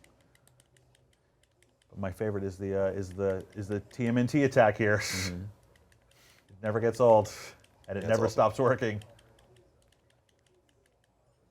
But you can see, I mean, even with one attack button, it feels nice to sort of fight with Knack. You get a really a nice range of animations, and it feels very fluid. So you really do feel like you're connected with this character, at least in terms of the overall inputs, and that definitely helps in a game like this. Yeah, that's cool. So here he's in kind of an amalgam of the crystals and the relics and the mirrors. Oh. Yeah, the game definitely has a certain charm. There's no doubt about that. Mm-hmm. One thing that's kind of frustrating, it was not the case here, which is why I noticed it. A lot of the checkpoints are after the hard boss fight, as opposed to right before the hard boss fight. It's one of those things where you feel like, oh, I got to this tough fight and I died, and now I got to play through another 2 or 3 minutes before I get back to that, and then you die again. It's just sort of deflating. It is a little deflating, and it maybe I'm not playing this game as well or the same way that some of the testers were, but I find myself dying sometimes right before the checkpoint, and that should never happen.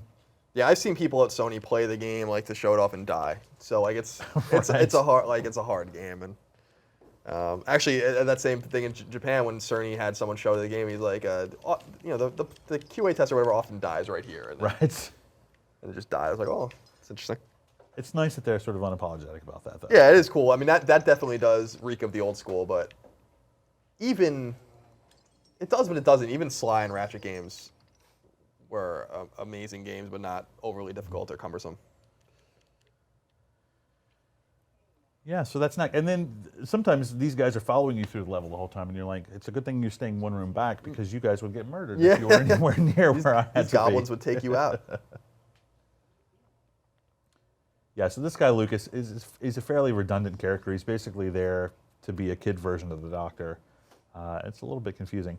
So Knack's explaining here kind of about what it was like to be made up of these different materials now, and it's got a lot of potential, and I would be curious to see if it does well enough for them to make a sequel and kind of improve on some of the things that I don't like about this version. Yeah, I'd be interested in that as well. Steve, thanks for showing us Knack today. Yeah, thank you very much. You're welcome. We are going to take a quick break, but first, let's give away another copy of Assassin's Creed 4 Black Flag. This one's going to go to Indie Red, who asks, are all launch games available digitally at launch for PS4?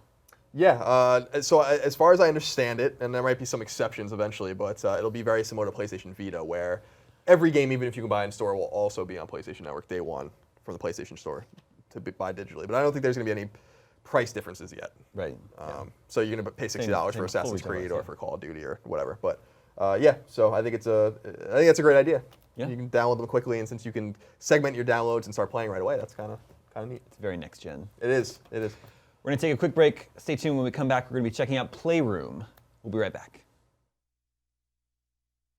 Rated M for mature. Have you ever been disrespected? Forced to follow orders? Would you rather break free and live by the creed of a pirate? Are you ready to fight for the freedom to do whatever you want?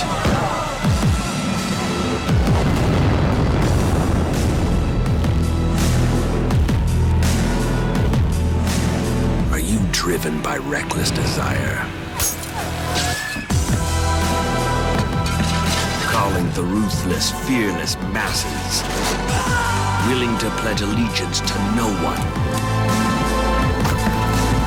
Calling all who are ready to unite under the Black Flag. Assassin's Creed 4 Black Flag. Get 60 minutes of additional gameplay only on PlayStation. PlayStation. Welcome back, everybody. I'm your host, Damon Hatfield. Colin Moriarty is still here. Yeah. Now we're joined by Marty Sleva. Yeah, how's He's it in going, my guys? spot. Whoa, I know, we swapped. Why did we swap? Because you're going to use the PlayStation camera. Holy To moly. show Holy us jeez. Yeah. Playroom. Yeah. So this is, we're gonna try this out. We haven't set up the camera yet. We kind of want to do a dry run. Like, this is what's gonna happen. I'm sure it's going to be fine. Day one when you guys try to play the game. So we'll see what happens. Where is the camera? I don't know. right it's on top of the TV. Got it. Yeah. It's taped to the top of It's the taped, yeah. We did a little. The little- tape does little not come ingenuity. with the PlayStation It does camera. not. Not so. in the box? No. Got to buy your own tape. I feel like there was a mount. I think Greg unpacked a mount when he did his unboxing, but I couldn't find it. Okay. So. Yeah, I don't know. I don't know. mission- Playroom is rated E for everyone. E for everyone. Comic Mischief and or Aspeliagus. Yes. Yeah. I didn't know That's that- a Harry Potter spell. Yeah, I didn't know. I didn't know there was a word just for Comic Mischief. in another language. Yeah, so just a little background. Playroom is it is a free game. It comes pre-installed on all PS4s, so it's free. It's a bit of a tech demo that showcases sort of the neat features of the camera and of the DualShock 4. Okay. Yeah. So we were saying when we were opening up, it seems like something, they had to remove the camera to make the cost cheaper, and this seems Yeah. like something that was already in the works and was going to be on. Sure. for years anyway. Yeah. So is it compelling enough, you think, for someone to buy a camera just to use it? Yeah, I mean, I played a demo at TGS, and it was great. What they showed me, it was a lot of fun. It's going to be one of those things that I think, people with families, people with kids, and people who like having buddies over are really gonna enjoy this. Can you use it without the camera? I've heard that there's you can do some of the controller stuff without the camera, but that a lot of the camera, like the fun stuff in it, really you do need the camera. Our camera is more than 20 inches up from the floor. I feel like that's yeah. Well, this is gonna be interesting. We could always. Oh, there's a tilt mechanism. That's that. interesting. I think we taped ours down, so I don't think the tilt Yeah, there's mechanism is not gonna gonna work too well. It's just looking straight ahead at eye level. Hey, that's us. We're a little. Should we? What do we do? Should we do the tilt mechanism a little bit? Yeah. See, Sean, you want to tilt Sean, it can we tilt downwards a little bit? Well, we're using. Oh, we're doing it. yeah. We're doing it. This is Here we go, next here we gen. go. This right? is Oh, that's the camera broke in half. no, we're good. We're good. Should we just I'm go all ahead right. like this? Yeah. Okay, we're just gonna go ahead. Okay. It's going to be fine. Yeah. There's a Here we are. slight We're here. lag, there's a slight lag here. Controller check. So the light bar is in view. I'm being scanned. Oh, we found it. I don't know what's happening. Whoa. Yeah, I know. This is intense. This is the future right here. Downloading the touchpad. I don't know what that means. But I already have it. Dual motors. Okay, so now the controller is rumbling in very strange It ways. is not downloading this hardware. It was. The controller's like rumbling. Like I'm getting like rumbling on the left-hand side of the controller and then the right-hand side. Ooh, Now it's sounds- yelling at us. Now it's yelling at us. This thing's really gonna juice the controller. Okay, what do we got going on here? That's what it looks like when you tear it apart. Oh, tilting everything. All systems ready. What is the? I don't understand the. It's all right. So we have the controller. I think it was like a cute. It was like a cute thing to sort of like how. Oh, I think we're just doing stuff now. Oh, Ooh. so we're gonna rub this touchpad. Ooh. Rubbing it. What's going on? It really likes that. Oh, cool. Who's this guy? This is John C. Playroom. Get out of there. What's going on? Get out of here. Get out of here. He's scanning me. So this is also so it's free and there is. And this is terrifying because we know I'm a human.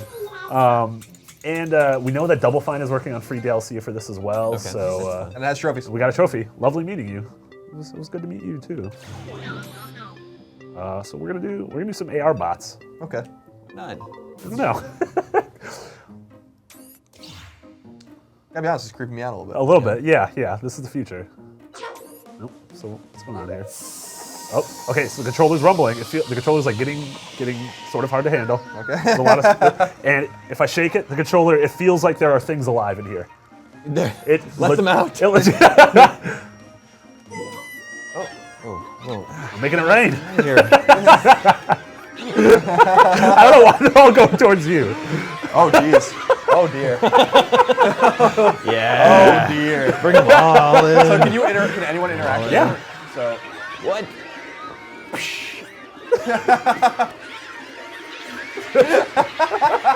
So now I'm clicking it. Oh, I'm sucking them all up. Get these guys. Get these guys. Don't get on my lap! Okay, we got them. We got them. We got Oh, them. there they are. Hey, they're waving. So they are. So we are inside of my controller right now. So as I'm tilting it, they are going back and forth. Jesus. So I'm shaking the controller. It's a massacre. Sony, how could you? Yeah, so like I mentioned, it's just really cute. And then if you hit specific buttons, I'm hitting the X button right now.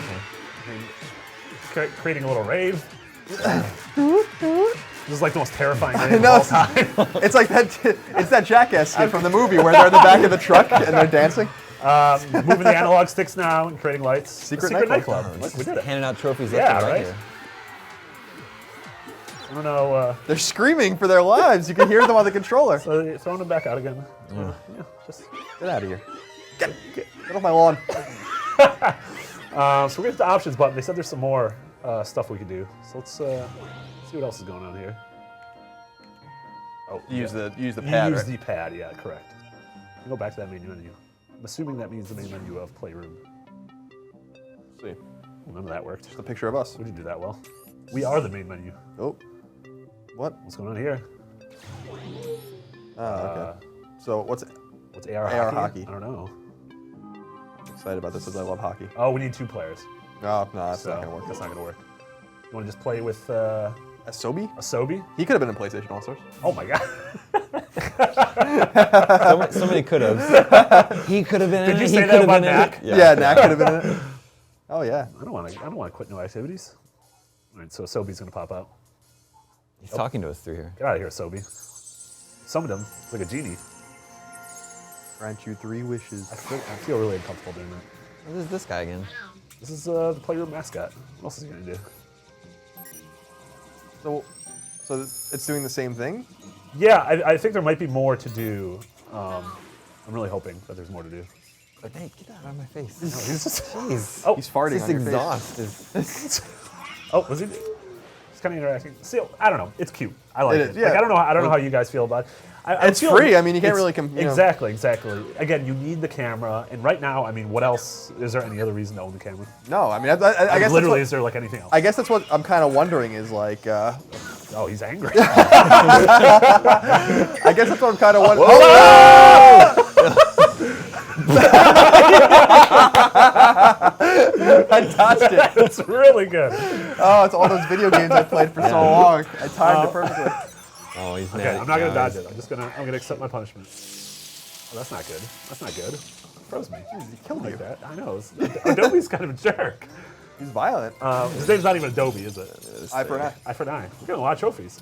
Asobi, I think his name is. Asobi. Yeah, so I mean, have we seen a lot outside of Playroom of what Sony has in store for the camera? Not really. I don't. Yeah. I think Drive Club might have some sort of functionality. Sure, but sure. I guess that's what I'm wondering. Like, is this a reason to go spend $60? Yeah, I mean $50 on a camera? that's going to be the tough thing. Probably not. Yeah. And I mean, It's cool. that Maybe being your said- kids will like it. Yeah, sure. And we still haven't quite seen even the compelling argument for Kinect as well. So It's going at me again. yeah, I know. I'm taking it. That's Okay. awesome. Why do you attack me? You're the I one don't who know. wins. I don't know. He's not very smart. So Asobi's confused. Yeah, I don't know. So there is air hockey as well, but obviously we think That's a multiplayer joint. that is a multiplayer joint. So we can't. Oh. That's A little payback. I don't like that. I don't like that griefing. I want to see if you can get him over to attack Damon. See if I can. Oh. He's Oh, he's like, who did Monitoring. that? He's monitoring. Who did that? So he's not very happy. So at the very least, it's making 3 grown men laugh for. yeah, 20 it is. minutes. It's fun. It's funny. Yeah. Men. Son of a Oh, I can't get away from it. I can't get away from it. Asobi, you animal. He doesn't want to He attack kind of Damon. likes me. Yeah, he's like, I'm not gonna go out Damon. That's good. Asobi's also. Let's see what else we had here. Yeah, what else can we show off? I feel like those were the two big things. What else do we got? Going back to that main menu. Yeah, I got to play a little bit of the air hockey at at TGS. It was a lot like what you'd expect, you know, very motion control based. A lot of fun. A throwback to Pong. Does it work? The fabled controller check, camera setup, AR. So there's not much else you can do. Yeah, but like you know, they have they've sort of already said that they are going to continue to support this. They've teased some other developers aside from Double Fine. You take a look, like it'd be really cool if someone like Cappy or some really creative studios actually like took a stab and did something with this. So Dan asks, how many modes are there in Playroom?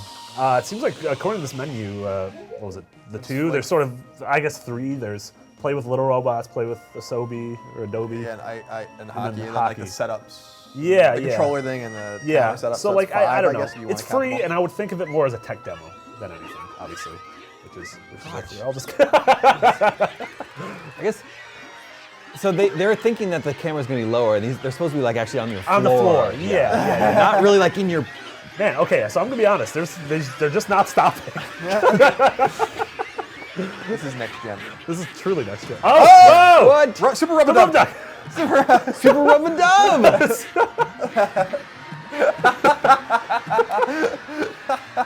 That's awesome. What? Are you gonna ride it?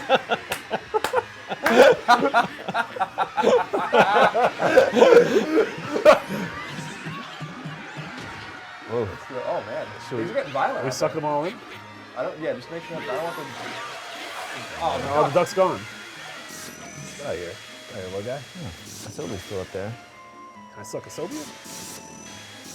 No, you ain't having none of that. Oh. Whoa. Okay, we're out.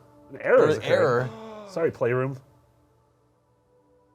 No. This is how the sausage is made. We're not gonna accept this, right? No. It's fine. Do not report. Do not report. We're not snitches.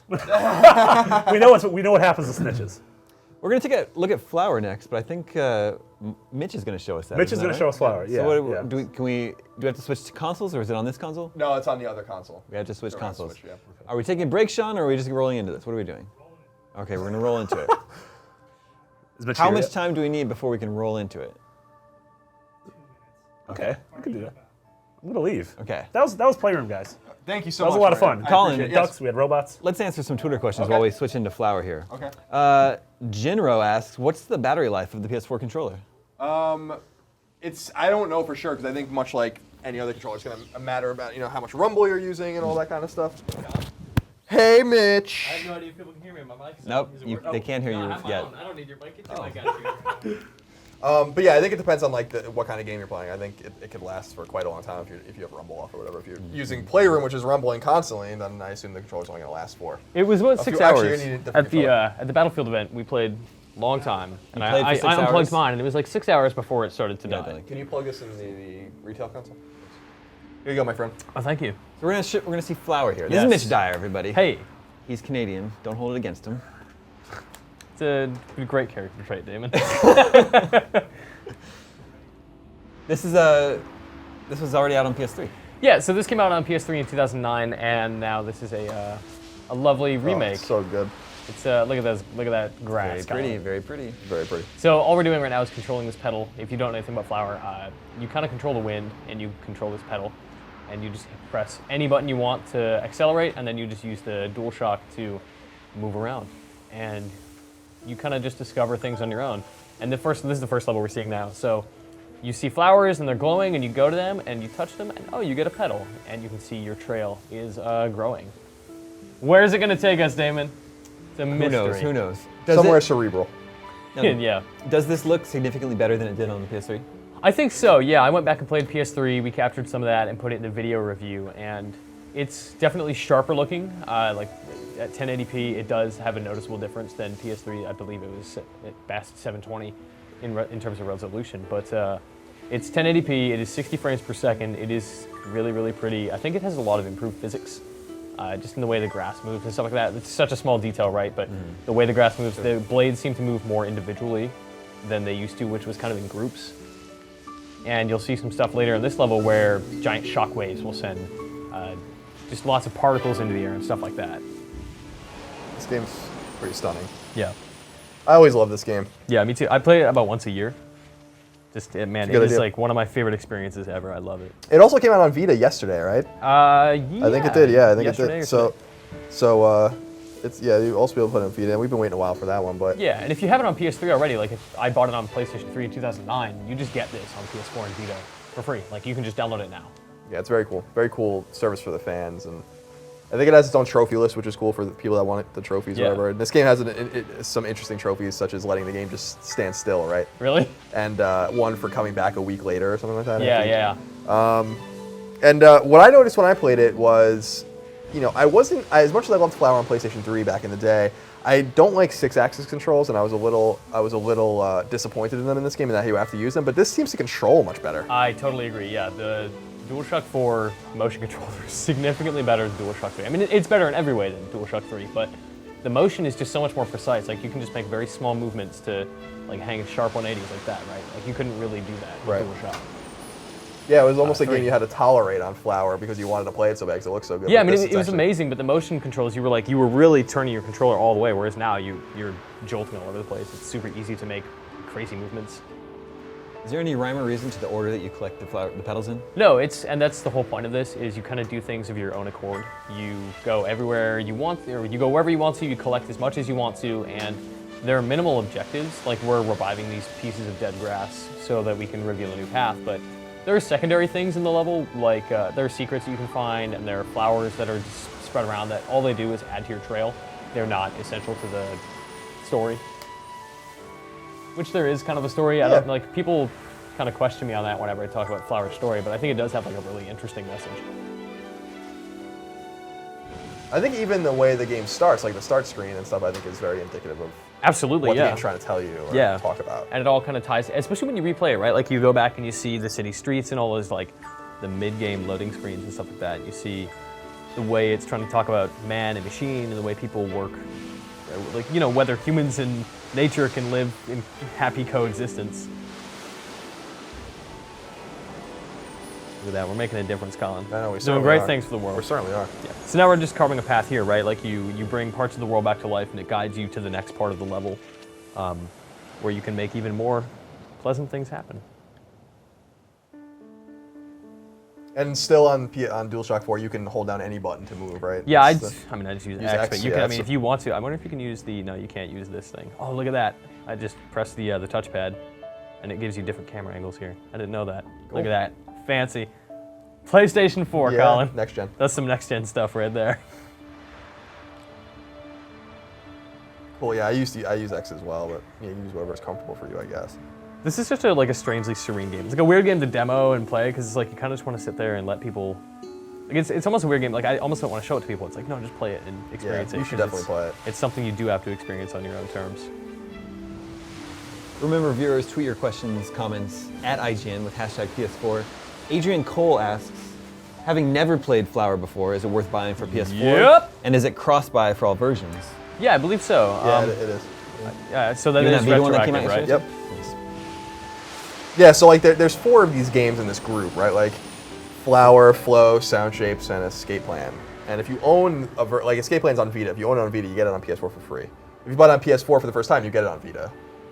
So it goes, Sound Shapes is already on PS3 and Vita. If you own it for Vita, you already own it for PS3, and you will therefore own it for PS4.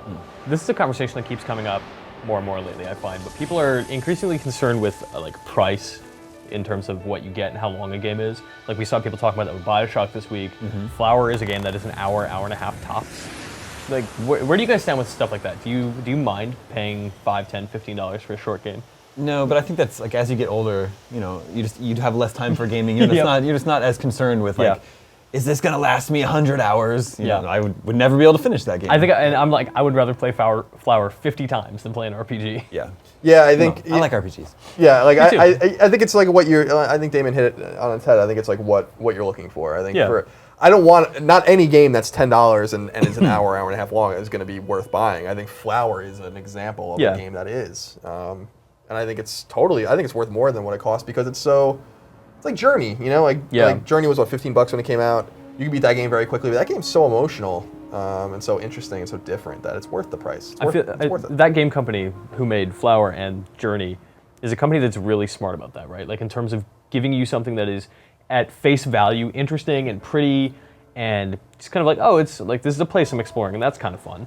But it also gives you something to think about. Its games have messages, and they're more thoughtful than most games.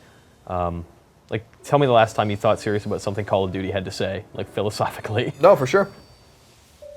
And it's because even though a game like Call of Duty might be trying to tell you something, it's like in this very generic war-torn situation, or terrorists and fighting armies and stuff. Yeah.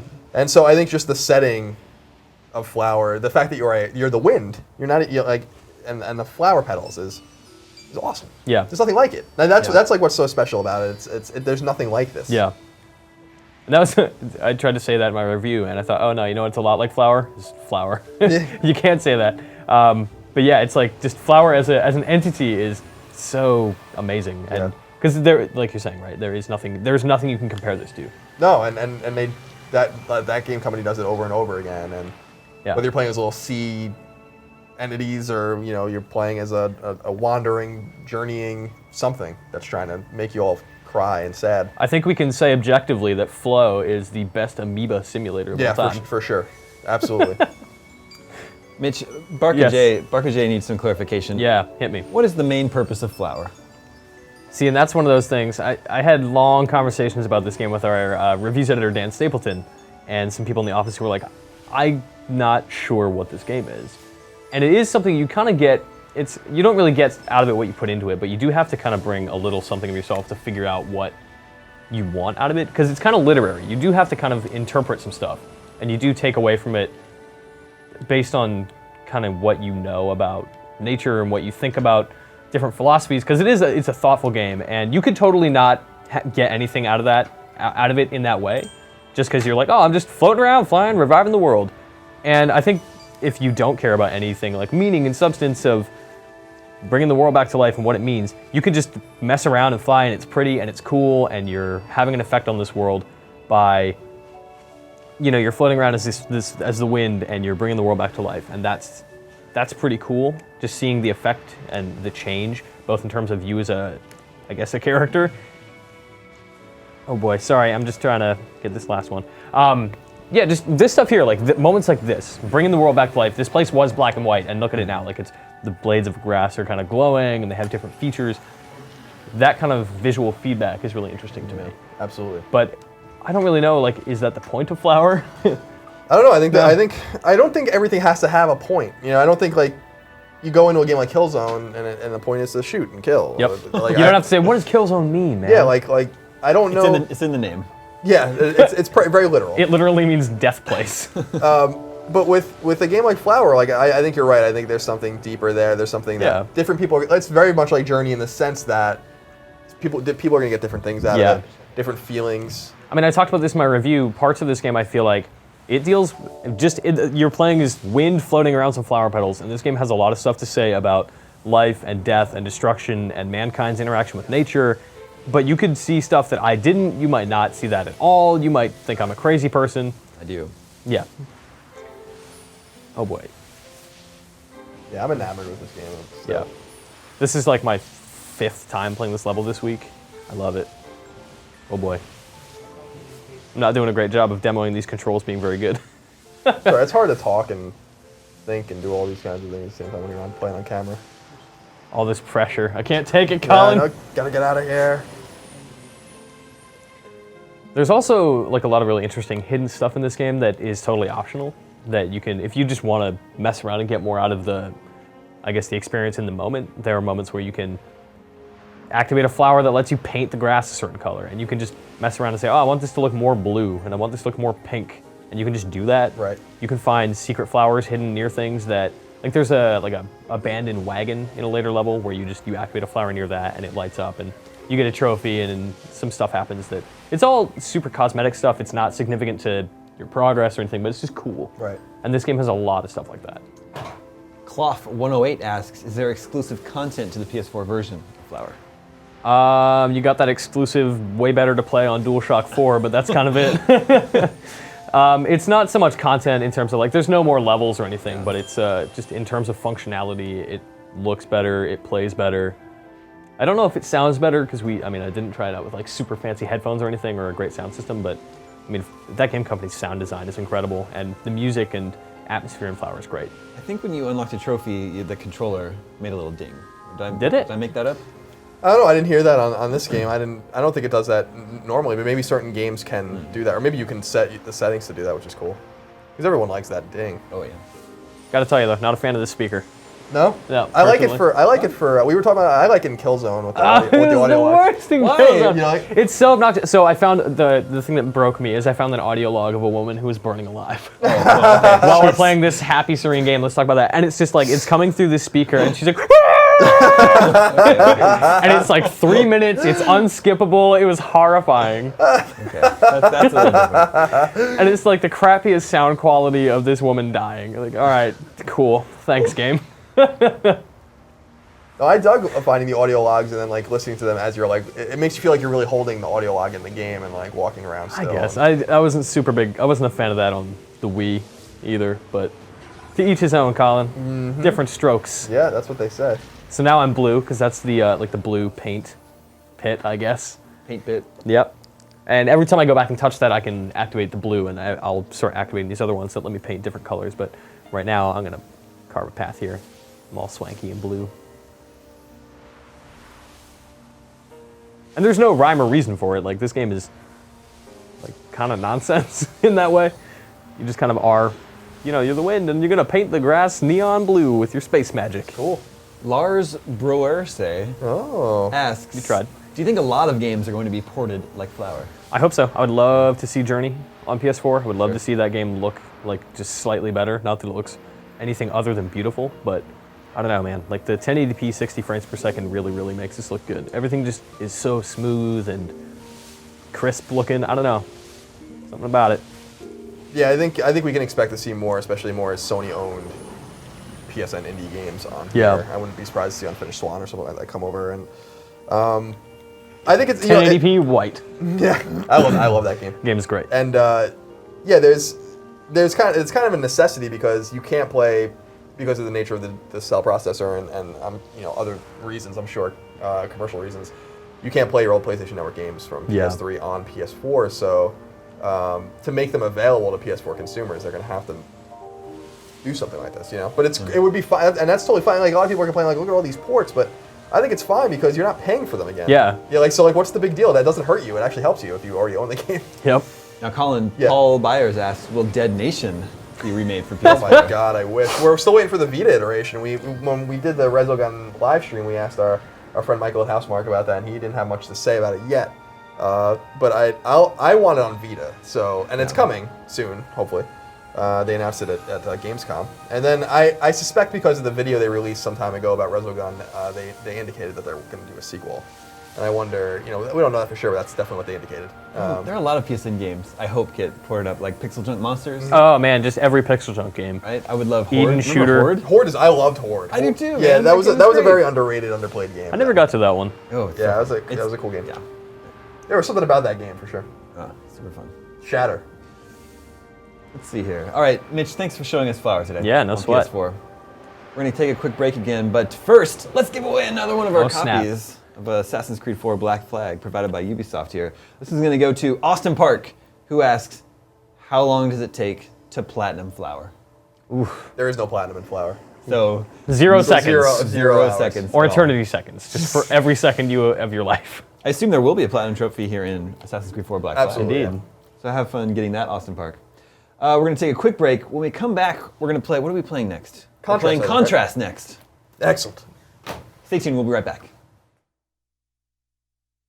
Rated M for mature.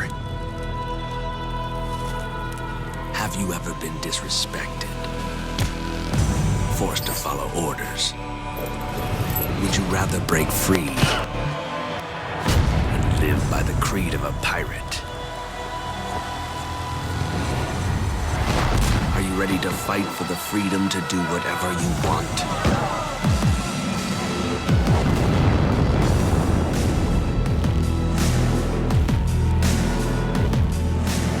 Are you driven by reckless desire? Calling the ruthless, fearless masses, willing to pledge allegiance to no one. Calling all who are ready to unite under the black flag. Assassin's Creed 4 Black Flag. Get 60 minutes of additional gameplay only on PlayStation. PlayStation. Welcome back, everyone. My name's Colin Moriarty. I'm here with Dan Stapleton. Hello. Damon Hatfield's using his stealth camo right now, but he'll be back very soon. Dan, thank you for joining me and us when Damon gets back, because we're going to take a look at a really cool indie game, a really special indie game I think people are really going to enjoy called Contrast. Yeah, it's a very pretty game, and that's the the first thing that's very noticeable about it when you start playing is like this is a very stylish game. I like to kind of call it like 1920s Paris as envisioned by Tim Burton. Yeah, you can see that. And it's this interesting story about this little girl who you're about to see. There she is, Dee Dee, and she has an imaginary friend who is you. And you don't see, or sorry, real people don't see you, you don't see them, you just see their shadows. And you can kind of interact with their shadows. So her mom's about to come in here and you'll see, like, that's the only way you see her mom. Interesting. And yeah, it's a very interesting story. So it kind of creates some really clever platforming mechanics of interacting with light and shadow. Let's do this. There we go. Okay. So this is the opening part of the game, and which is a pretty good place to show off like how this stuff works. And actually, this is also another little area where it disappointed me a little bit. Okay. Because it has all this very clever stuff. This actually shows it kind of in a nutshell. It has this very clever stuff where we're about to interact with shadows. And there we go. All right. Oh, you inverted the controls on me. I didn't invert. The last part. I didn't play this game, so you can't blame that on me. All right. So see, I have kind of flipped into the wall here and become a shadow. And you do that with R2. Okay. So yeah. So that's neat. You're bouncing. You can bounce around. You can do this at will. And this is a solid wall when I'm in the shadow, but when I bump out, I can pass through it. Very cool. So you come down here, and so that kind of puzzle stuff is really cool. But then they have you do just the very simple. It eventually becomes box moving, right. which is like you had such a great idea there. Yeah. Why do you rely so much on this? And to be fair, like the first half of it has very little of that. Most of the first half is really good stuff about the shadow play, as I call it. And that's interesting with that though. Like that is like just a few feet off the ground, but it helped her survive that fall. That would. Yeah, and that's kind of a gamey thing. Yeah. I mean, that's like the same kind of stuff as like you're playing Crisis and you got that powerful nano suit, and oh no, a chain link fence, I can't get through that. Right. So it's kind of a game. Yeah, you got to forgive some things. Right. But I really like Dee Dee's character. She's a very fun little character. A wondrous childlike perspective on things, and the way she interacts with you. Her parents are, kind of cliche, but also not badly done. Right.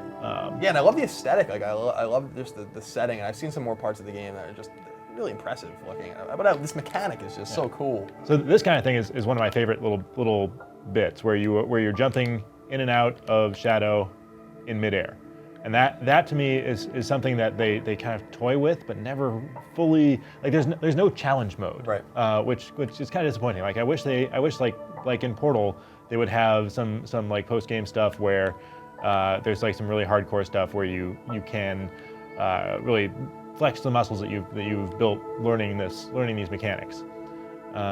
So right now we're gonna go and see Dee Dee's mom, who is like a burlesque dancer. Okay. And I want to point out that the streets here, the streets are beautiful. Yeah, like, they are. That is a really cool effect. That that's like the next gen aspect of this game. You can also play it on PC, and it has that kind of same look to it. There is also a 360 version. There is no, and there will be a PS3 version as well. There is no Xbox One version planned, and I don't believe there's a Vita version planned. But is this game already available on PC though, right? Is that the case, or will it be available at the same time? Same time. Okay. And you've played both versions, I assume? Yeah. So is there something that would recommend the PS4 version over the PC version, or is it really just what you kind of want to play it on? It's very comparable. I think the only reason I would suggest going with the PC version is if you have a nice PC, you can crank it up without any performance problems. There are some performance problems on PS4. Interesting, okay. Which is interesting, because this game doesn't seem like it would really push the unit that hard. Right, I mean, it's got to be an optimization thing, and that's something that you're just going to have to expect to see on early games. Especially third-party games where they don't have as as close access to the hardware engineers who can solve the problems for them. Right. This is an indie game. It's understandable but unfortunate. Let's see. Okay, so we have to turn on these lights. This is another kind of neat little mechanic that they use, somewhat, but it would have been great to see them do a little bit more of, where you get to adjust light sources, cast shadows, and use those shadows to platform. So. Yeah, it's really. I love this. The idea of this. Yeah, really cool. It's really cool, and like the idea of bouncing around on like actual living people and platforming on them as they are, like, this one is going to be a performance here, but being able to bounce around on people, like Dee Dee's parents having a fight, like platforming across that is kind of ingeniously moving in a way that most platformers just don't even try to. Yeah, that's not in the equation for most of these kinds of games. Let's see. I believe I go over here. Yeah, so they've got a bunch of these kind of cycling animations that you can use to. It's a little bit glitchy there sometimes, but cycling animations you can use to get up onto things, and come over here and turn on this last light, and then we get. Kind of a little treat here, which is an actual performance, which we won't watch all of, but this is Dee Dee's mother doing her routine. Oh dear. Yes, scandalous. Whoa. Yeah, Damon showed up at the right time. Damon came out of his stealth camo. Okay. And this is a very nitpicky little detail, but check out the size of her hands. Okay, yeah, she's got big hands. Like everybody in this, all the shadows have huge hands. It's kind of distracting. And yes, and I'm not. That's not a euphemism. But she's kind of. Yeah, that's weird. That's weird. Now I can't unsee it. She's a monster. God damn it.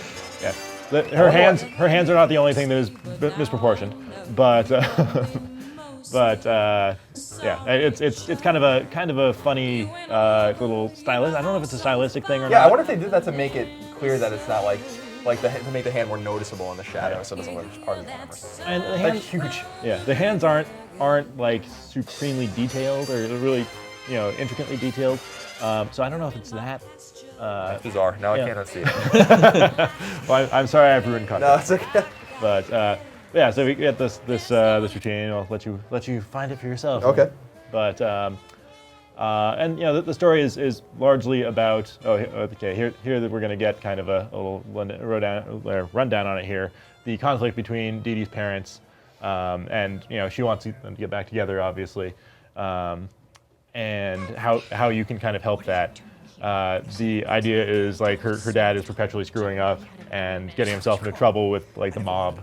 And you have to keep him from getting himself killed, basically. Interesting. And win back her mom. Let's just watch. Sure it is.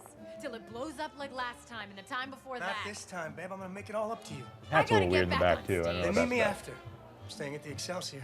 You think you're just gonna jitterbug your way back into our lives with a lot of sweet talk? It's gonna be better this time, babe. You're gonna see how much better it can be.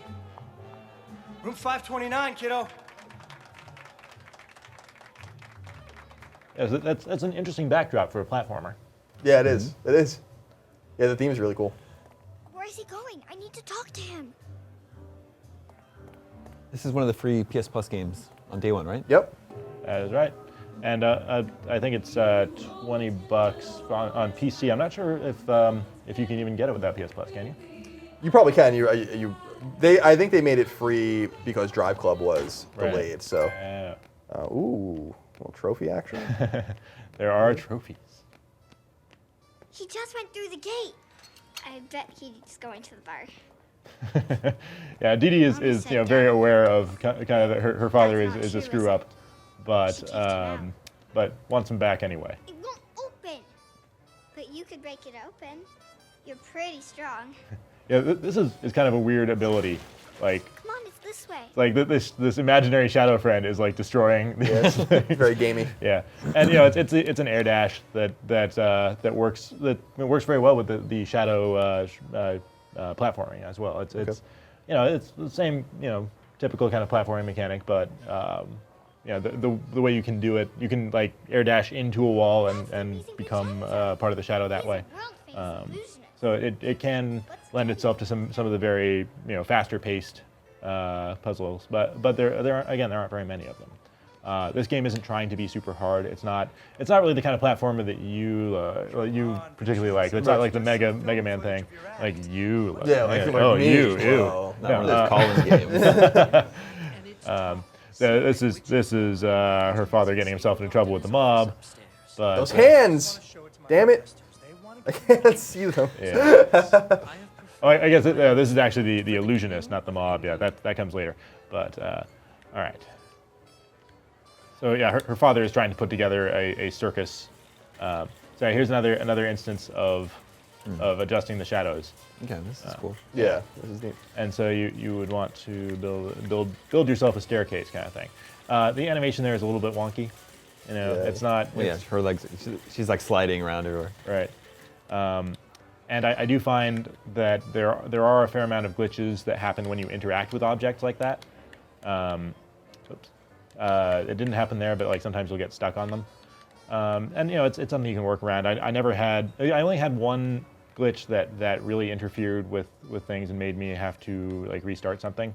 And that was when I was playing with a box, trying to get a box from point A to point B. And did I go the wrong way? I'm not really paying attention to what I'm doing. No, it's okay. It's hard to play and talk at the same time. But yeah, so I lost that box down a hole, and it didn't respawn. Like it respawned like 15 times, and then I messed up one time too many. And yeah. Well, I guess I have to go up this way. All right. And the box just didn't respawn, and I had to start over. But there we go. All right, let's try this.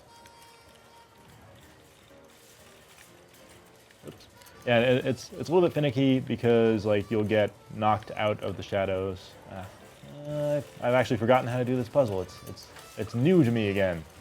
That's one thing about puzzle games is that like if you have a terrible memory, they're much more replayable.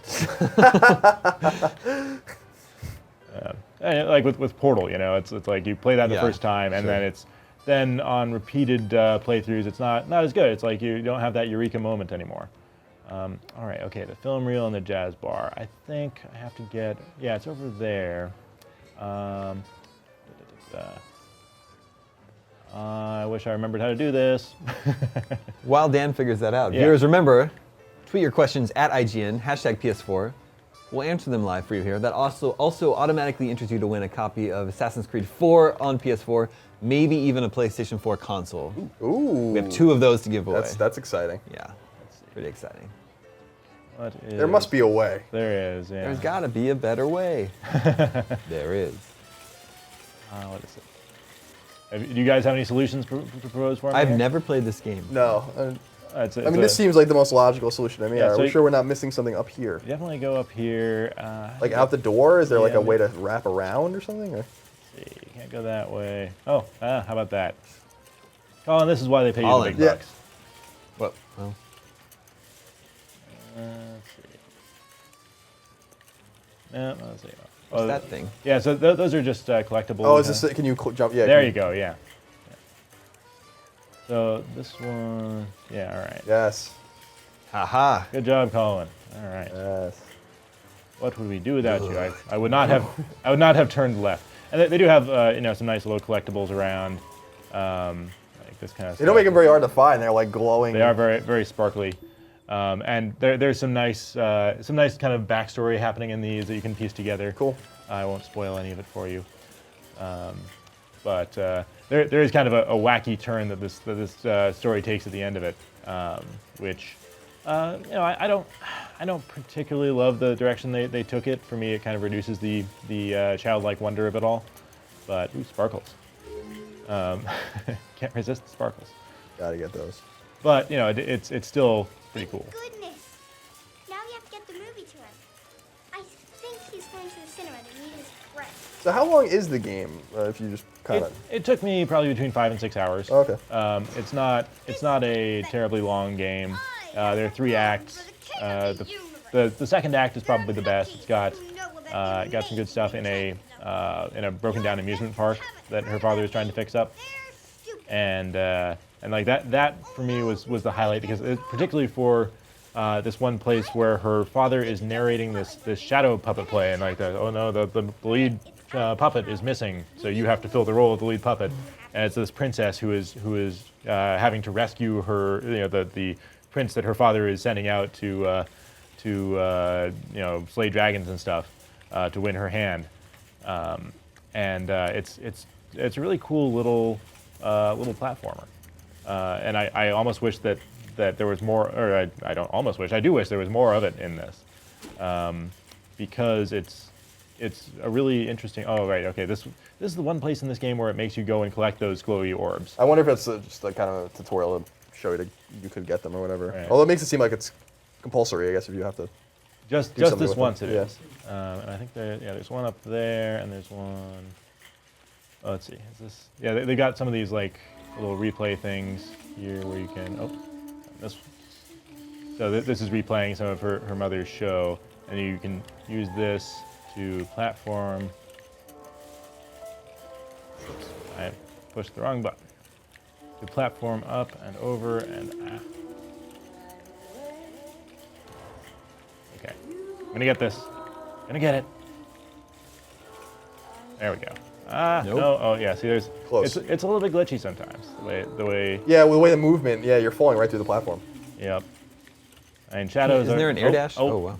There is, but I don't think you can use it in the while you are a shadow. You can use it,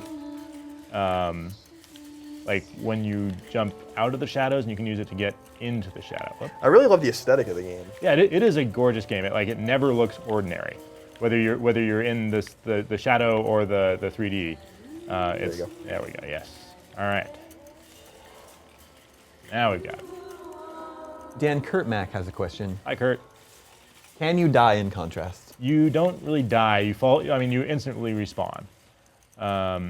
So it's kind of encouraged to experiment. You're bouncing around. And let's see. This level, like you get a little bit of the frame rate problems there. It's more pronounced later on, like particularly in the circus level. But yeah, so let me demonstrate here. I don't know why there are these giant holes in the Paris streets. Oh my God, it's full of stars. Yes. But yeah, you just instantly respawn. So you're encouraged to mess around and have a good time with it, without getting frustrated. So yeah, this one's a little bit weird because here's another one where you have to.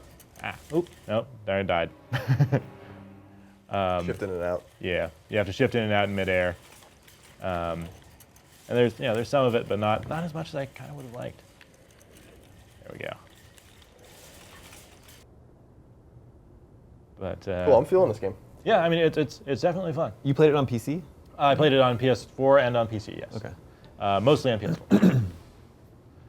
PS4. But they're pretty much identical. The PC controls are not that great. I still recommend using a gamepad for this kind of thing.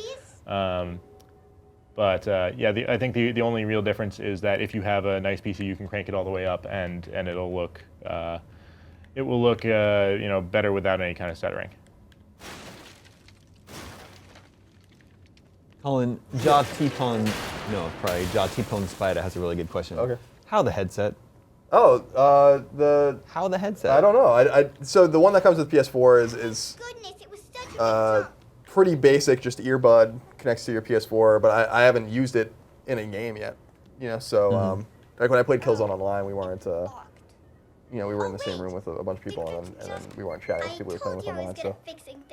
So I can't say. I'm sure it's pretty generic. I'm sure you could probably buy a better one. This is something. Don't know how the headset. No.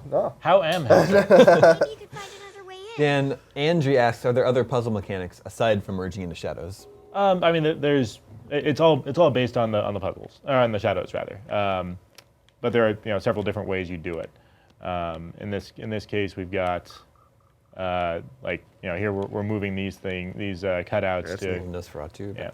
So rather than moving you can move the light or you can move the object. Some of the puzzles are handle that differently. So it's all a bunch of different spins on the same idea. But it's often done creatively. It's not until you get into here's a box, move it over there, that it gets a little bit disappointing. So you're making yourself a staircase here? Yeah, there's a lot of staircase building. But you know, it's cool just because like it's something that you look around in the real world and see these shadows playing out on the wall, and like you can kind of imagine how some little being could do this. Yeah, so it's a cool little fantasy, and through the eyes of a little girl, it makes a lot of sense. In a way that makes no sense. So yeah, there's some adjustment stuff, but fiddly little adjustments. This is David Lee. The music, for contrast, seems great. Very haunting. Your thoughts, Mr. Stapleton? I do like the music. I mean, it's especially like the burlesque stuff is all very thematically appropriate and well done. It gives a little bit more character to her mother, who otherwise would be just kind of the typical damsel in distress. Well, she's not really in distress even, but the that era of filmmaking. She wouldn't have much dimension to her. Oh, this is kind of a cool thing. Like, this is a window here. You can't pass through that, but you can whoop and whoop. Oh, cool. Very link between worlds over there. Yeah. Yeah, that is a apt comparison, because Link Between Worlds, the new Zelda game on 3DS, has a similar mechanic where you can flatten yourself out on a wall. Where's your mom? Did Mommy really kick you out? Were you spying on us at the cabaret? Are you coming home? I like the dad's voice acting. I feel like I recognize your voice. She here? No, I snuck out. He's in other games Hey, for sure. come on, It's like Silvio. the guy in Deus Ex Human Revolution. His Is name that him? is Salvio, Oh. so why are we No, here? Salvio, yeah. I don't what think say? so. I got I'm gonna great look news. it up. Vincenzo is in. Yeah, got here's it? where You sure? Dad's in trouble with the mob. They're actually kicking his ass right now. So if we, like, I kind of took my time in solving this puzzle in order to see if things would go really badly, because they're actively like beating the crap out of him right now. But they just keep beating him. Yeah, it's not like there's no time limit on this puzzle. Or none that I could tell. Yeah, I forgot how to do this one too. Oh, here we go. That's another path through. There we go. Pop out, pop out. See, I'm pushing the button and it's not popping. Oh, there we go. Okay. I broke my finger. There we go. Oh. Hey, knock it off, Sal. Check this out. Jeez, he is amazing. I told you I got him. You're gonna hurt my mom. But yeah, so that's the idea. I don't want to show all the cutscenes no, as far as just to preserve some of the mystery for everybody. So many trophies. It is doling those things out pretty fast and loose, isn't it? I appreciate it.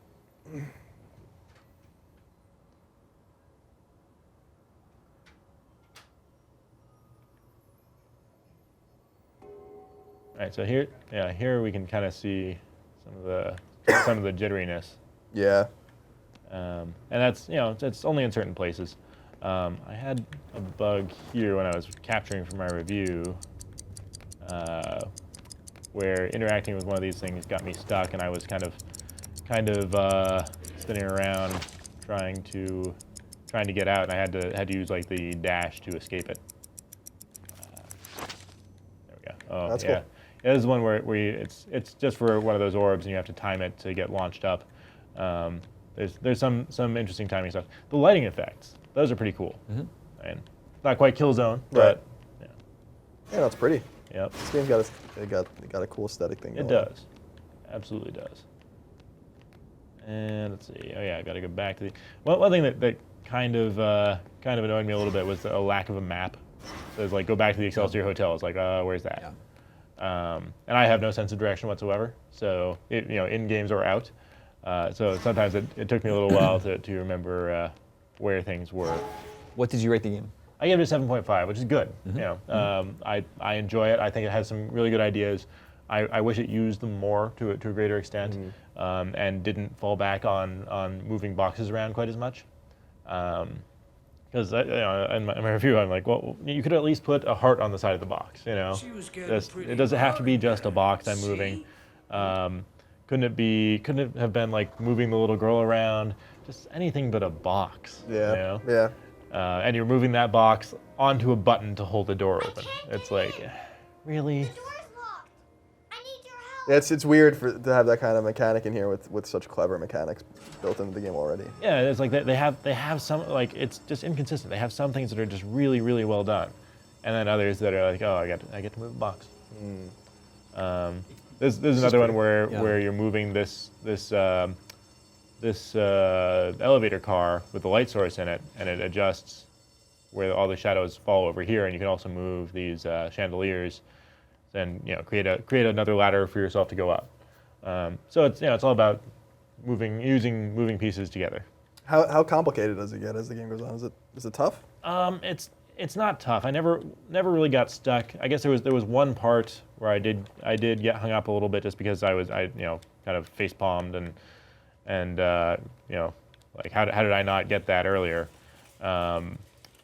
But just because it was introducing a new way of a new way of using lights to move things around, boxes actually. And I got kind of frustrated with it, and then once I figured it out, it's like, oh, I'm just kind of dumb. So it's not a difficult game, and it's not trying to be. More than anything, it wants to tell the story. Fee asks, is Contrast a game that is remote play capable? I don't know that actually. I'm sure it probably is. Almost all games are remote play capable as long as they don't use the camera. So I assume so, yes. Yeah, I mean this game does not play differently on one platform to another. So I don't think there's nothing that like actually makes use of a whole lot of PlayStation exclusive features. I don't think that the touchpad doesn't do anything. Right. Well, it's good that they didn't force it in there. Right. I mean that can be awkward when they shoehorn it, and yeah, it's like that doesn't actually make things more fun. I think didn't like some of the early Vita games have a lot of problems with that. Yeah, there's a lot of even Uncharted, which is a great game. That's actually what I was thinking of. Yeah, a lot of that hold up the Vita to the light. Yeah. Kind of thing. It's like, all right, I don't want to do that. King Hippos has a really good question. Ooh. If you die in the shadow world, do you die in the real world? I don't know if you actually can die in the shadow world because you fall out of it, and then before you fall down into one of those bottomless pits. Seems like more of a philosophical question. Yes, I chose to take it literally, Colin.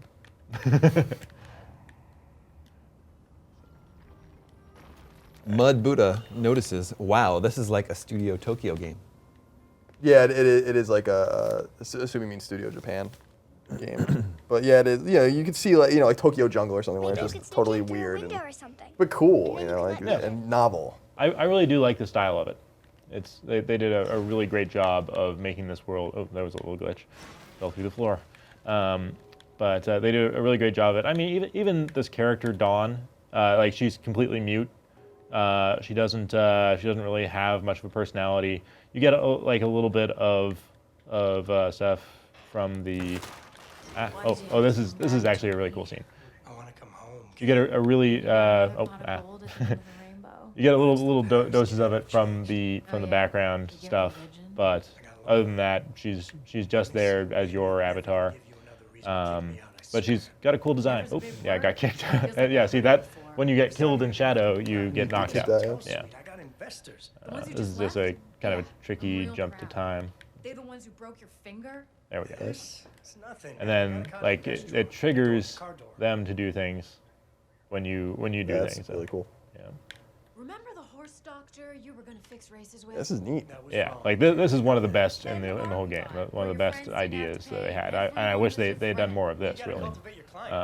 Because even though that jumping sequence was not complex, it's one of the most memorable. You don't believe a word you're saying.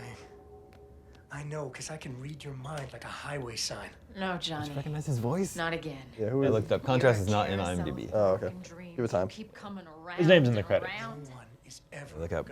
You just have to beat it to get that satisfaction, Damon. I'll do that. I'll play this on Friday when I get my PS4. Yeah, absolutely. Yeah, it's absolutely worth playing.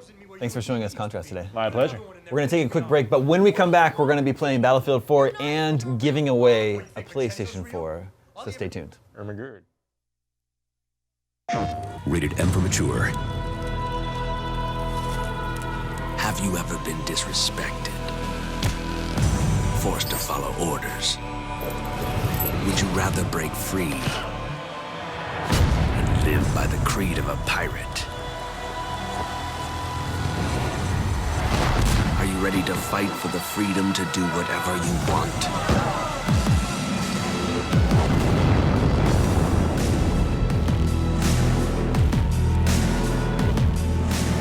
Are you driven by reckless desire? Calling the ruthless, fearless masses, willing to pledge allegiance to no one. Calling all who are ready to unite under the Black Flag. Assassin's Creed 4 Black Flag. Get 60 minutes of additional gameplay only on PlayStation. PlayStation. Welcome back, everybody. This is IGN's PS4 pre-launch party. I'm your host, Damon Hatfield. Colin Moriarty will be right back. Mitch Dyer is back. Yes, I was worried Colin was a ghost. Nope, he's not even here. Thank the maker. Mitch is going to play some Battlefield 4 for us right now. Yeah. I reviewed this game. What did you think of it? I thought the campaign, which we're playing now, was a little weak. Okay. Single player, mostly uninspired, lots of stuff you've seen before. Kind of an emotionless story that is torn between the small scale stuff with the characters that you're playing as and the big war. So it doesn't really give the game enough time to tell either story it wants to tell. So that kind of sucks. Multiplayer, however, is really great. We would love to show it to you, but we're playing on PS4. Servers aren't quite ready.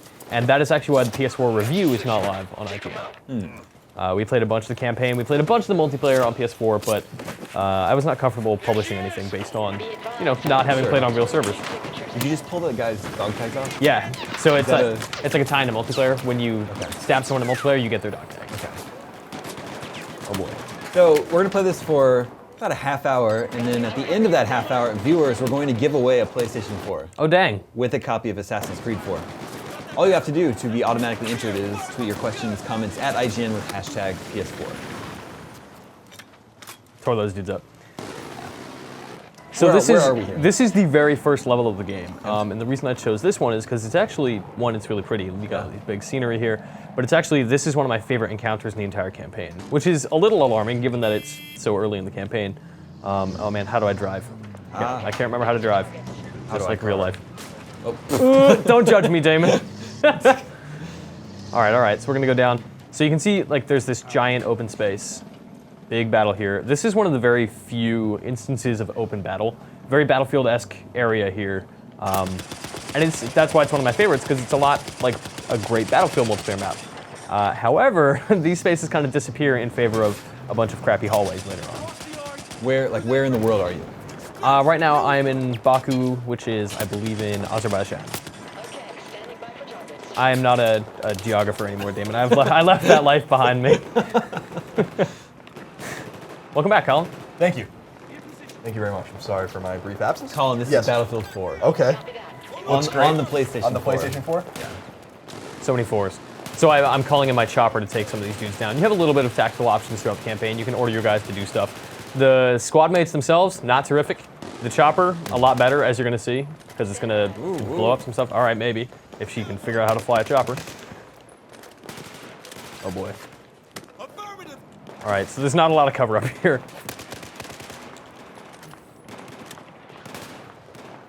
Lots of stuff in the environment. It's destructible too. Like the Frostbite 3 engine is actually really good about lots of stuff, right? Like that's gorgeous. Lots of destruction, lots of particles. And on next gen, it looks significantly better than it does on PS3 and Xbox 360. Good to see that exploding barrels have been carried over into the yeah. But now they look really cool. Colin, Beat Ito has a question here. Okay. Does the PS4 make you tingle in your pants? Oh, a little bit. A little bit, yeah. So just a little bit. A tiny tingle? Yeah, you can feel something. Something. A tiny tingle. I'm not really sure how to describe it. Oh, but no, I'm super happy with the PS4. I think you spent a lot of time with it now. I have. I spent a lot of time with it, and oh man, I started pressing L1 and R1 to shoot guys, and that is not how you do that on a PlayStation 4. No, you gotta get used to it. You gotta get used to the new way. All right. That's all right. I don't know. I think we're gonna have to wait for some great games to come, and like some more great games. I think Killzone's a great game. I think Resogun's a great game, but like Infamous and the Order. So that's coming in February, right? Yep. And the Order's later in the year, and Drive Club will eventually come out, and hopefully we'll hear some new announcements real soon. I think a lot of the smaller games are fun, third-party games. Maybe a year from now, we'll be playing Destiny. Yes. Hopefully. Yeah. I'm actually not a huge online guy, but I'm actually looking forward to playing that. I'm looking forward to Titanfall as well, just because they seem so. Yeah. They seem so awesome. Yeah. Yeah, that game is really good. Oh boy. This gun's a nice little cheat. Oh boy. I'm in a bad way here. Mitch, how did the DualShock 4's triggers feel? They're great. I mean, I cannot go back to DualShock 3. I went back to play a little bit when I did the Battlefield 3 PS3 review, and it was impossible to go back. It just feels wrong, because now it feels so good, right? The triggers have that actual, like, they're angled, and you can pull down on them rather than push down on them. It feels more natural. Everything about the DualShock 4 is great. The sticks have so much more precision, which just makes it feel like DualShock 3 was okay at best. And now we have an actual legitimately great controller for first-person shooters for a PlayStation platform, and that's great. Do you like having the analog sticks level, not offset? I prefer offset, but I mean, having them farther apart on a PlayStation controller is great. That's what I've wanted for a long time, and I'm super glad to finally have that. My thumbs used to touch a lot. Yeah. And yeah. So, Oh boy. So I know you've played, you played a lot of Battlefield. I know you played Killzone. Played Call of Duty. And you played Call of Duty. Yeah. So how do they, and I know you haven't reviewed it yet on PS4 because we haven't really gotten into the online environment yet, but in terms of campaigns or whatever, how do you think they stack up against one another if you were to buy one shooter or two shooters? I mean, you and I have very differing opinions about Killzone's campaign. You enjoyed it a lot more than I did. I was not a super big fan of anything it was doing, but... Of anything it was doing? No. Basically everything it was doing. Everything it was doing? Yeah, I thought it was one of the most standard generic campaigns I played, which I felt very similarly about Battlefield and Call of Duty. Both of them... Ghosts are you referring to? Or? Yes, sorry. All of them I feel like rely heavily on a lot of stuff that's been done better elsewhere before. Yes, all of them are very, very pretty, and oh boy, what was that? All right. Oh. And if that's all you want out of a shooter is like, oh, I would like a very pretty first-person shooter. I mean, Battlefield, I guess. I think the multiplayer is superb in Battlefield. I know there's a lot of discussion about whether or not Call of Duty is doing anything interesting. The Extinction stuff sounds really cool. I'm really excited to jump into that. Colin, how is Killzone's multiplayer? I haven't actually got the I really liked it. I mean, it keeps the war zones kind of thing going on where, with roving game modes and stuff, but I like your whole ability to customize as you go. Yeah. You can like get really granular, this weapon's available, this weapon isn't, this class is available, this class isn't.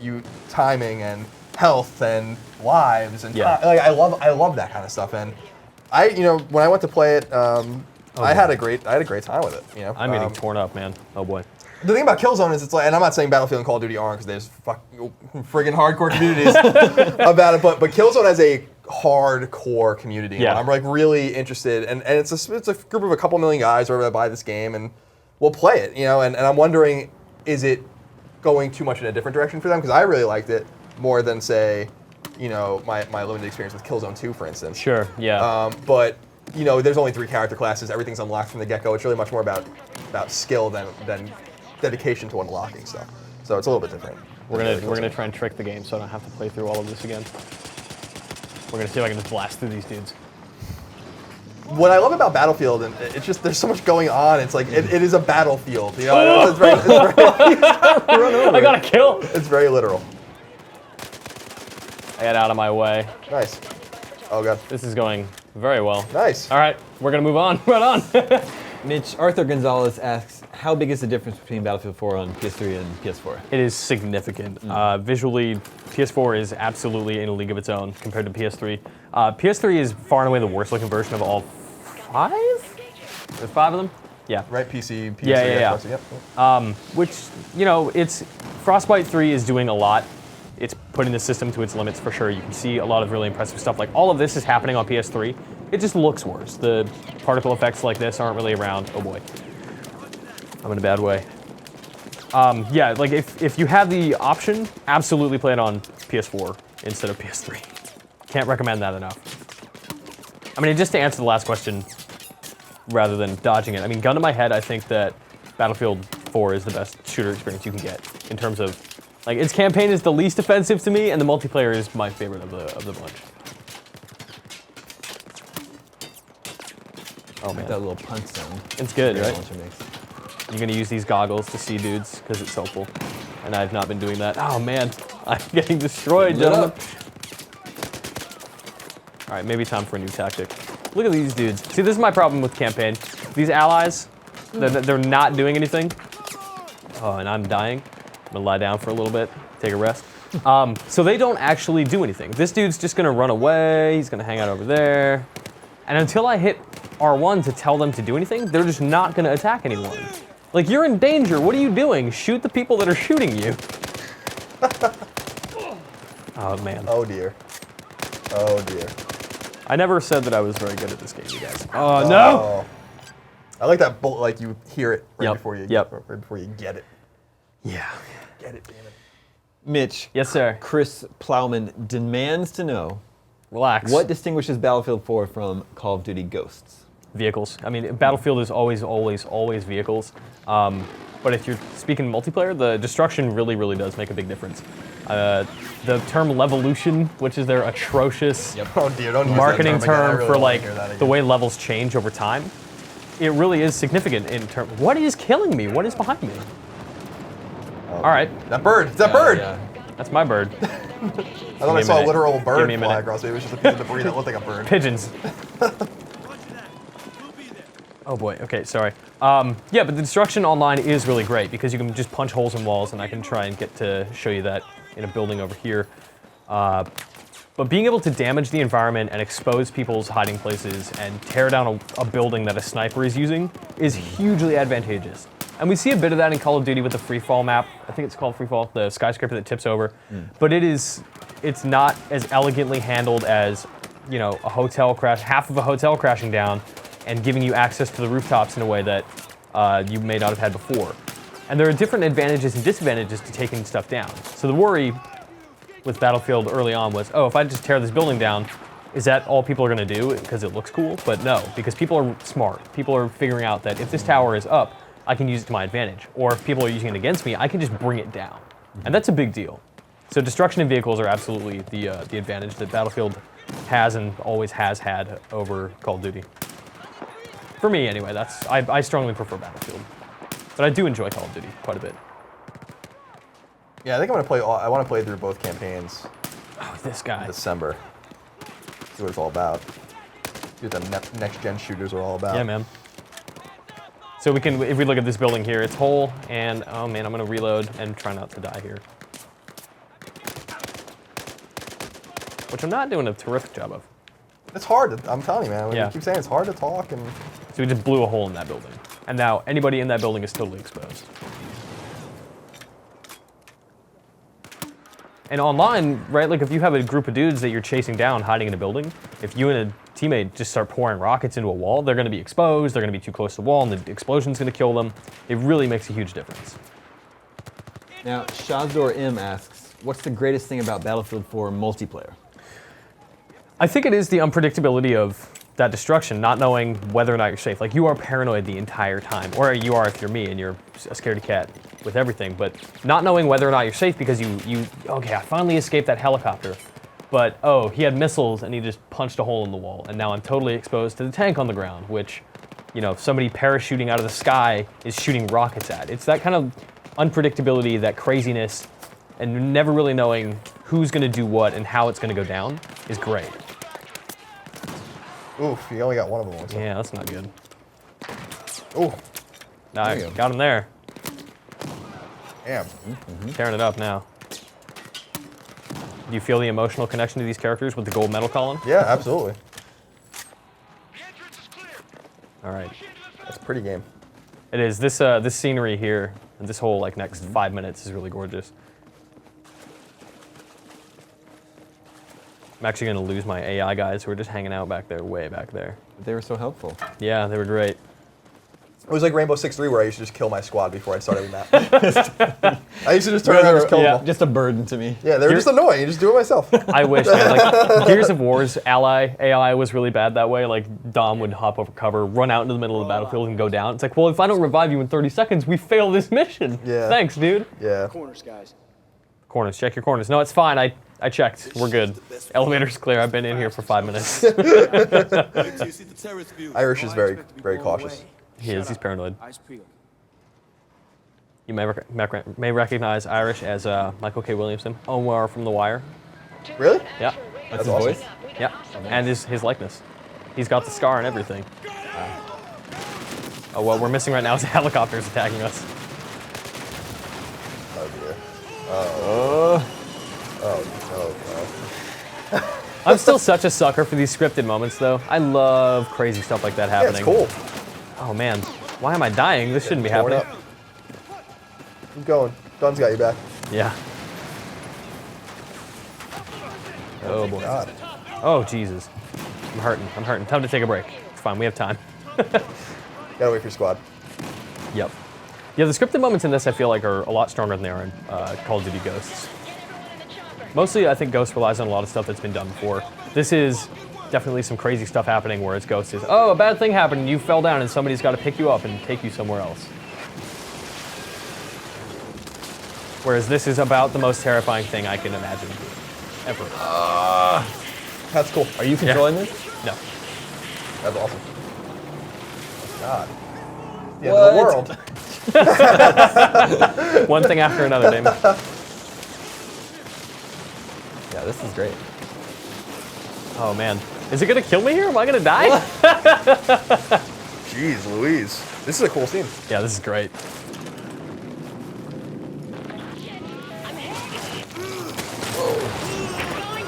This is unsettling. That chopper pilot going down is brutal. Just drop the front. Scary. Scary things, Damon. I don't know if you survived that one. No, right, like a giant rock fell on me, but it's Yeah. fine. Omar's gonna help me out. No, I got it. It's good. You're fine. Get up. Yeah, it's just a shame that this first mission, like, we're seeing a lot of really impressive stuff and beautiful scenery, and there are some scenes later on that are definitely pretty. Like, the next mission that we'll probably get to see is in, like, a very rainy Shanghai. And you're downtown Shanghai, and it's gorgeous, and the buildings are lighting up. It looks like Blade Runner. It's great. And this scene here, especially, but it's so uninspired all the way throughout the campaign that I can't, like, I don't care about any of these characters at all. Like, their performances are fine, but the writing doesn't do anything. They don't go anyplace interesting with them. And the story is like a mess. It is so confusing. You end up in places where it doesn't make any sense. People tell you things that never have any resolution. Oh my god, get those leg off. Yeah.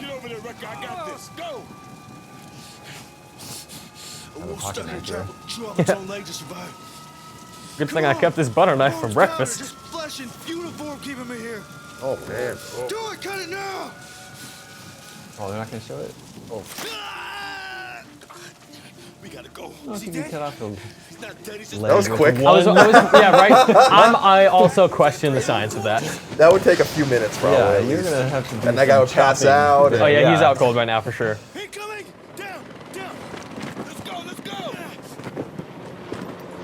Chopper's coming back around! Let's go! Hey, these Azerbaijanis are all right, huh? All right, so every time I do this scene, I fail it multiple times. So probably gonna have to apologize in advance. We'll see if I can pull it off this time. The boss, man, you're damn right it's gonna be okay. Let's go! Wrecker, take the wheel! Trying. Ryan ain't been trying to get in the car for 15 seconds. I need Omar's go ahead. This is Tombstone. Our evac is on. Need another way out. Do you copy? Did you guys play Medal of Honor last year? I played the first one. No, don't do that. But Warfighter was worse. But it had a driving sequence similar to this, where you're just in like a truck or whatever, an SUV, and you're chasing dudes through a marketplace, and it was far and away the best part of the game. This scene's really cool. The second Medal of Honor was worse than the first Medal of Honor? Yeah. Wow, that's hard to believe. The first Medal of Honor was just like, this is mediocre. It's not really doing anything interesting. Warfighter was bad. It was, oh man. Wow, you think they would have learned a thing or two from there? One would think. Not fucking likely. Let me just hit that post. Don't mind me. I really wonder, like, a chopper's chasing us. Why not just, like, hang out in this tunnel? What's he gonna do? You don't see it? Didn't see where the heck it went. Water on the windshield looks really good. Yeah, There, I see it. Get ready. Speed oh up. dear. One thing I really do love is one of your teammates, Pack. He doesn't swear. Like he very consciously does not swear. It's one of the best character traits I've seen in like a angry first-person shooter campaign. It's great. He's not like, you scared the dick off me. No, he's not Bulletstorm. Omar swears though. All right, this is what I miss every time. Got it. Come on.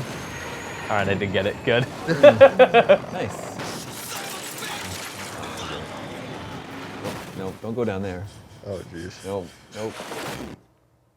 You guys can't catch a break. Yeah, right. Yeah. It's been the craziest 7 minutes of their lives. Yeah. Of our lives too. Yeah, no doubt. So we'll get to see the next mission. The next mission is actually not bad either. It does some interesting stuff that I think Battlefield needs to do a lot more of, which is, and we see some of this in Killzone as well, long stretches of no combat. Yeah, I like that because it makes the conflict more meaningful when they aren't just throwing enemies at you all the Yeah. time. I think what shooters struggle with though is we're so used to constant input, right? Like trigger, trigger, trigger, trigger, trigger. You're always doing something, and the second that that's taken away, I feel like there's opportunity to do a lot of really interesting things, but a lot of shooters miss that opportunity by saying, oh, there's no combat, it's pacing, but there's nothing to do except walk around and watch and follow people. And for me, that's really boring. But have you played a 64-player match? Yeah, many. So Adam asks, how is the 64-player, and is there enough action? Too much? It's great because on next gen and PC, the multiplayer maps are huge. There are maps with many, many control points, up to 7 in one of the maps, I think, whereas Battlefield traditionally has 3. So on current gen, you get 3 control points with every map in Conquest, which is Battlefield's tried and true, like go there, capture that point, move on to the next one. And people are tug-of-warring for control points. With 64 players, the maps are so big that the action turns out to be pocketed. So if you see trouble at the F control point, because people are trying to capture that to get an advantage for their commander, who's using a tablet to send orders and send missiles and stuff like that, you get this opportunity to jump into the fray where dudes are kind of bottlenecking, and then if you survive, you move on to the next one. And you get these periods where you're just driving, or you're sprinting along with your squad and setting up on a hill and setting up a sniper spot and that kind of stuff. So it never feels like there's never a moment where you're bored, I found. I'm desperately trying to skip these. Here we go. I think I had to load. 1, because I would like to show people more gameplay. 2, the story sucks. This campaign is garbage. Relax, little brother. We're gonna be all right. But it does look good. I mean, that's little dinosaur keychain. Yeah, I mean, the messed up thing about that is that's like a tease or like the dinosaur level. Yeah, for the dinosaur multiplayer that we'll never get. I'm not gonna lie about it. Irish. What? Look out! Sorry, miss. They were jaywalking. Yeah, that's kind of your fault. It's kind of on you, lady. It's all fucked up. Cops all jittery. I'm actually really excited to see where this Killzone Call of Duty, like where all of shooters go this generation, because on PS3 and 360 we saw such major changes in terms of like how multiplayer is done and how campaigns are done. Like scripted events got out of control. Like the stuff you can do is spectacular, and you see a lot of it in this. Multiplayer scale-wise, gameplay mode-wise, like that stuff was improved and grew and became like significantly better than it's ever been. And I feel like all of the shooters right now, regardless of everything they do, it's like, oh, it's good campaign, good multiplayer. They're not doing anything new or significantly interesting that's going to change shooters, which is disappointing. Yeah. But I can't fault it, right? Like, it's the beginning of a generation. We're in the middle of a generational shift. Developers are figuring it out. But that excites me for 2 years from now to see where Battlefield goes. What's happening here? There's riots in Shanghai. We're stuck. We gotta leave the van, guys. Continue on foot. Copy. Come on, record. So we are going to go try to find a VIP in a hotel. We have to go to meet up with a contact for reasons I don't remember because the story's not terribly clear. Luke asks, do the PS3 and PS4 versions of Battlefield 4 play with each other? No, absolutely not. They are different games, wholesale. Like the multiplayer is a completely different thing because of scale. 64 player. I mean, they might be able to do some fancy crosstalk with, you know, if you're doing a smaller version of it, but they are, what Battlefield 4 wants to do on PS4 and what it wants to do on PS3 are completely different.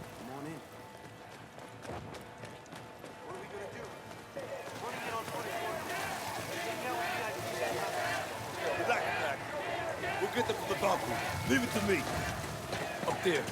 Viewers, in just about 5 minutes, we're gonna give away a PlayStation 4. Oh man. Ooh, that's Hold on to your exciting. butts. Yeah. Please hold on. Please be excited. That helo does not bode well. So we're gonna go up there. We're gonna get a VIP. Can we make it there in 5 minutes? We're gonna try. Probably not. We'll probably get to the next combat section in 5 minutes though. We gotta listen to Omar and Pac talk about stuff though. This level is really pretty. Yeah, It is. Kind of amazing.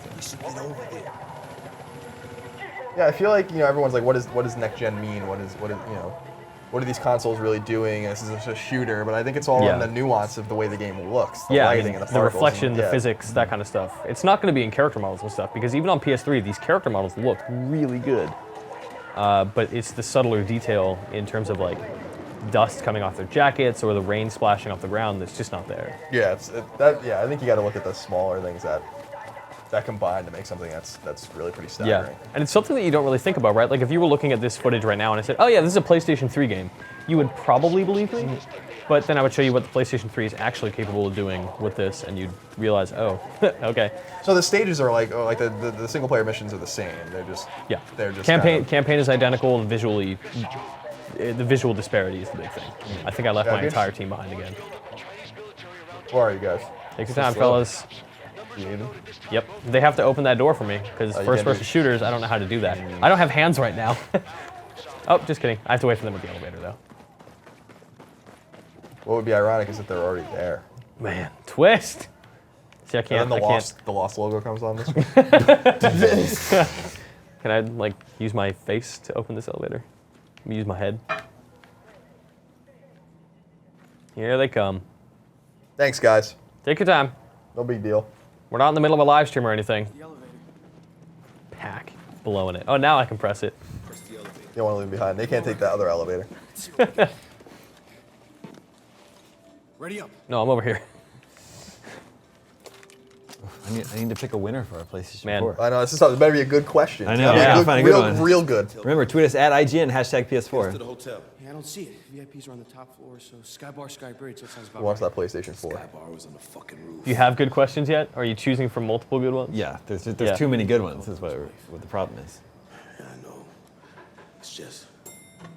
Who's gonna get that? Close the fucking door. Oh my god. Oh dear.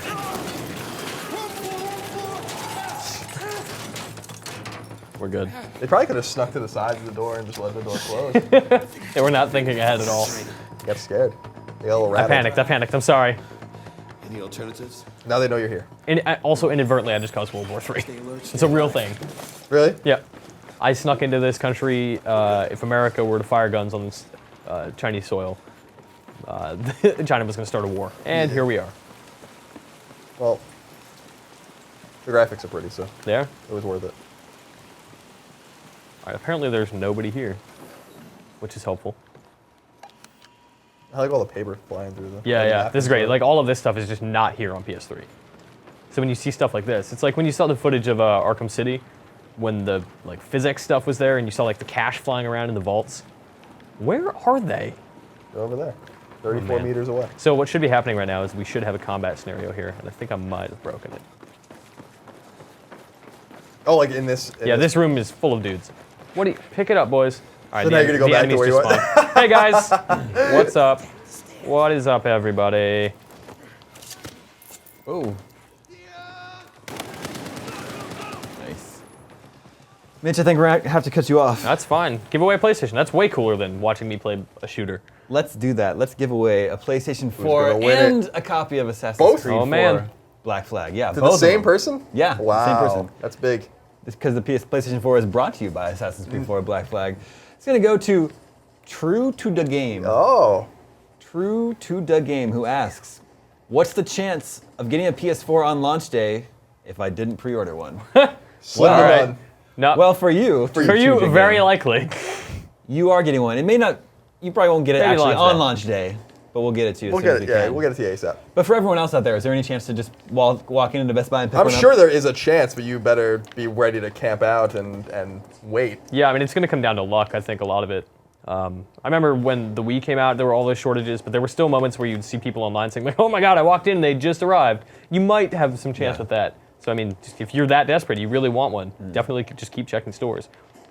Viewers, we have a lot more copies of Assassin's Creed 4 to give away and another PlayStation 4 to give away.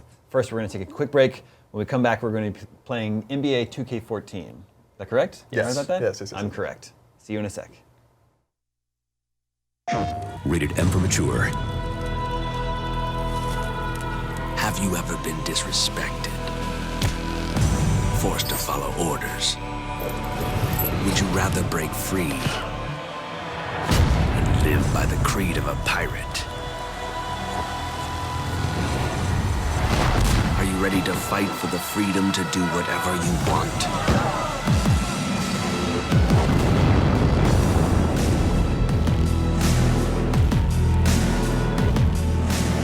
Are you driven by reckless desire? Calling the ruthless, fearless masses, willing to pledge allegiance to no one. Calling all who are ready to unite under the Black Flag. Assassin's Creed 4 Black Flag. Get 60 minutes of additional gameplay only on PlayStation. PlayStation. What's up, everybody? Welcome back to IGN's PS4 pre-launch party. Is that what we're calling it? Good name. Sounds It's a good pretty name. good. I like that. Damon Hatfield, Colin Moriarty. We're joined now by Ryan McCaffrey. Hello. Who reviewed NBA 2K14 for us. Yeah, read the review, watch the video review on IGN right now. Can you just give us the gist of it right now? Really, really good. And actually, the key thing to remember with this game is it's actually, it is a completely different game than the current gen version. It plays fundamentally the same, but it's a new engine and with new game modes. So the LeBron Path to Greatness mode, that was their big thing in current gen. Not in this game. It's got a new My Career, a My GM, a 100-player online park mode, like a street ball mode with your created My Players. So we're just going to jump into a quick game here because this, if you need a game to show off the wow factor of your PlayStation 4, this is definitely right near the top of the list. This and Forza, maybe? Well, for PS4. Oh, sorry, yeah, that's right. Let's go. I was confused for just a moment. I'm back now. Yeah, thank you. Welcome back. Let's just go with some teams people know here. All right, New York and Miami. Got the wrong New York team. Go Nets. Now that they've moved to your hood in Brooklyn. Yeah. They're on the island. But yeah, this is really just, I hope, are we broadcasting in 1080p right now? Yes. Yes. Excellent. I hope you're watching in 1080p because this game looks so good. This is a game you actually don't want to skip the little, close-up mini cutscenes that happen between plays. You just want to look at it. And it does play exceptionally well.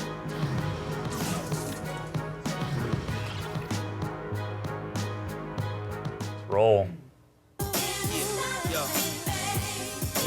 Yes, I does that. What everybody trying to be now, I was that. They could never stop me. Damn. Living the life, crazy ice.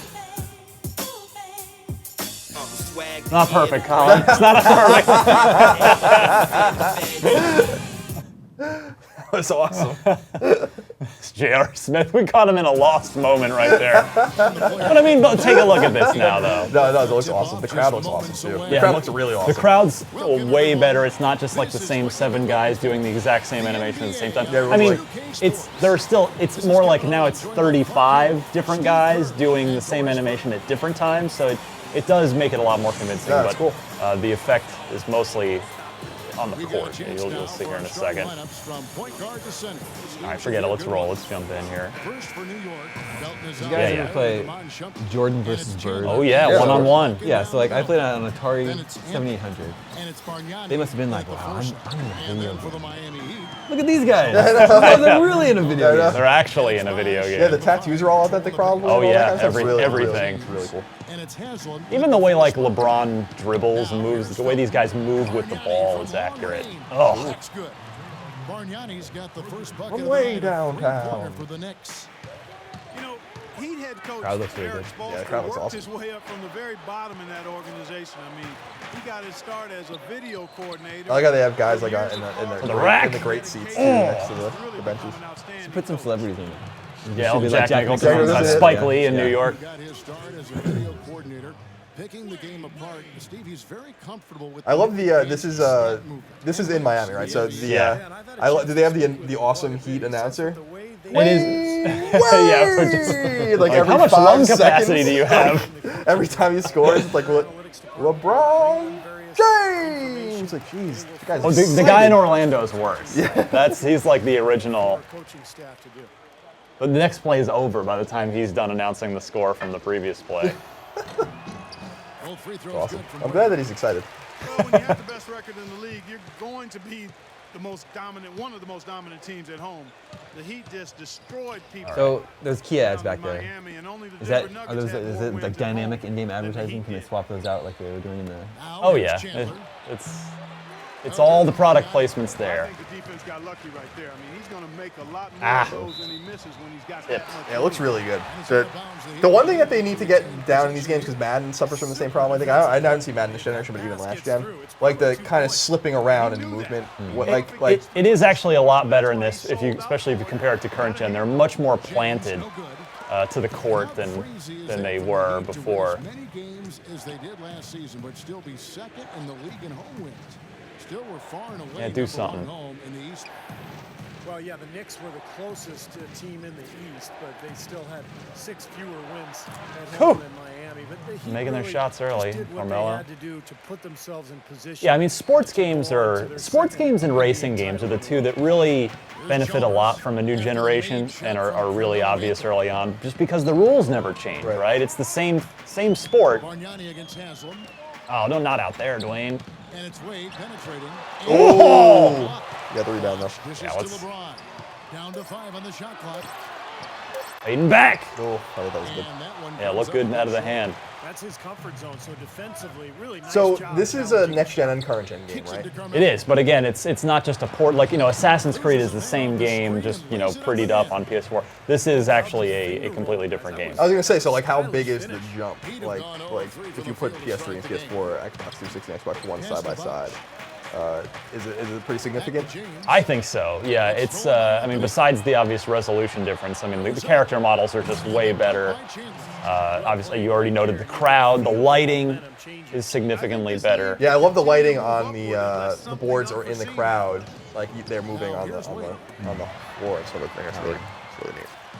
The static. Let's get a pick and roll here. Let Haslam roll. It's not really what I wanted, but we'll take that from left wing there. She's got his first bucket of the night. He is just so good from that range, guys. Never mind with the height advantage he had there. Every great player needs someone to push them to be better. LeBron said last year that that's what Kevin Durant does with him. I think he works as hard as he does. Ryan, Jonathan Brower asks, is there a way to change your voice in NBA 2K14 in my career? There is not, and that's I noted that in my review. The voice acting is really cheesy. The writing and the dialogue are pretty laughable. You can see that we have a couple of really good examples of that in the IGN video review. So Aiden Edwards says, holy crap, watching in 1080p. Can't even tell if I'm watching it live on TV or not. I actually got that a lot when I was playing the game in the office, when I was reviewing it. People see it out there would be like, oh, I actually thought you were watching a real game for a second. Yeah, it's crazy how, especially with no competition for the last couple of years, really, like that they've excelled so much in such an amazing basketball game. Everyone seems to really enjoy it. Absolutely. It sells like crazy too. Yeah, it's this brand is getting bigger and bigger. It's huge globally now. Do you think EA will be able to compete with their resurgent product? Yeah, they're coming back finally with NBA Live after a few years, and I can't speak much to it. I have played it at an event a couple weeks ago, but just for 10 minutes, so I really couldn't say with any sort of certain authority, if it's going to be able to stack up or not. I can definitely tell you that this is a great game, though. That much is assured. Well, the last NBA game I bought was NBA 2K on Dreamcast. There you go. So and I used to play play a minute ago. Yeah, it was a while. We used to play it over the phone line. Oh yeah. With my neighbor. The modem. I love that game. Pass the hot guy the rock. That was one of the best lines. The announcer lines say like every 5 seconds. Same developer. They have not stopped making basketball games, and this is what they've evolved to over the last decade Yeah, it's plus. wild. It's really wild how good it looks. And it's Udrich in for Shumpert. A moment to check in with Doris Burke. Doris? Well, guys, I was able to listen in on what Eric Get there. Oh, LeBron. If what I heard holds true, I'd say their pick and roll is going to be their primary offensive weapon.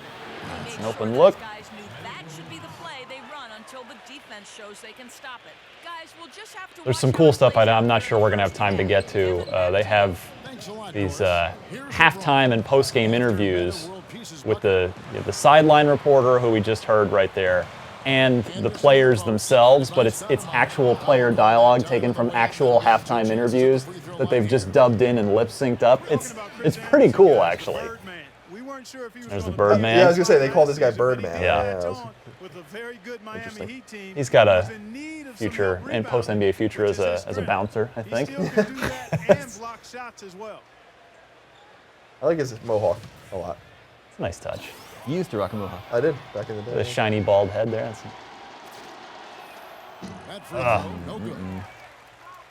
What are the, Slap my hand. What are the mechanics of like your free throws? Like how does Oh, it it's just same as it's always been. So it's just pulled down on the right stick until you're about to release. Inside at both ends of the floor. Defensively, he can slide his feet and block shots. Interestingly, I got a better grade on the last one and missed that free throw. Weak side and finishes plays by catching and dunking. They've got Ray Allen's checked into the game. That's who I'm controlling now. They've got Ray Allen smirking when he nails a three. Give you that little smirk. Takes a three. World peace. I love how that's The Heat trail by 6. that a world peace. It's taken away by Oh, Smith. what? I love it. There he I love is. this. And world peace kicks to Smith. And a little Nice break there. drops. Smith's got his first bucket in this one. I was reading. Did you read the pre-meta world peace Grantland thing a couple weeks ago? The oral history of the brawl. Sloppy. I have read that. It's Yes. so good. That was a great piece. It was. Well, that's the best possible play there. I mean, that was an easy Make him two, earn so it. instead foul him, make him shoot free throws. That's right, a smart, strong foul there. So what is this invalid commanding that's popping up every so often? That's our PlayStation Eye camera. I'm not sure what it thinks I'm telling it to do. Do you know what the functionality with the camera is supposed to be? I don't. And good on the second, so he makes them both. All right, I'm getting punished here as I'm just messing around. Trying to do cool things with LeBron, and it's not working out so well. You can see he's ice cold there. Get that. There you go. There we go. Needed that one. Mr. SMTV asks, in past years it was impossible to get injured in my career. Has that changed this year? I have not been, I mean, I don't think so, because I never was, and it's sort of a set narrative that you're going through. So it has not happened in my career.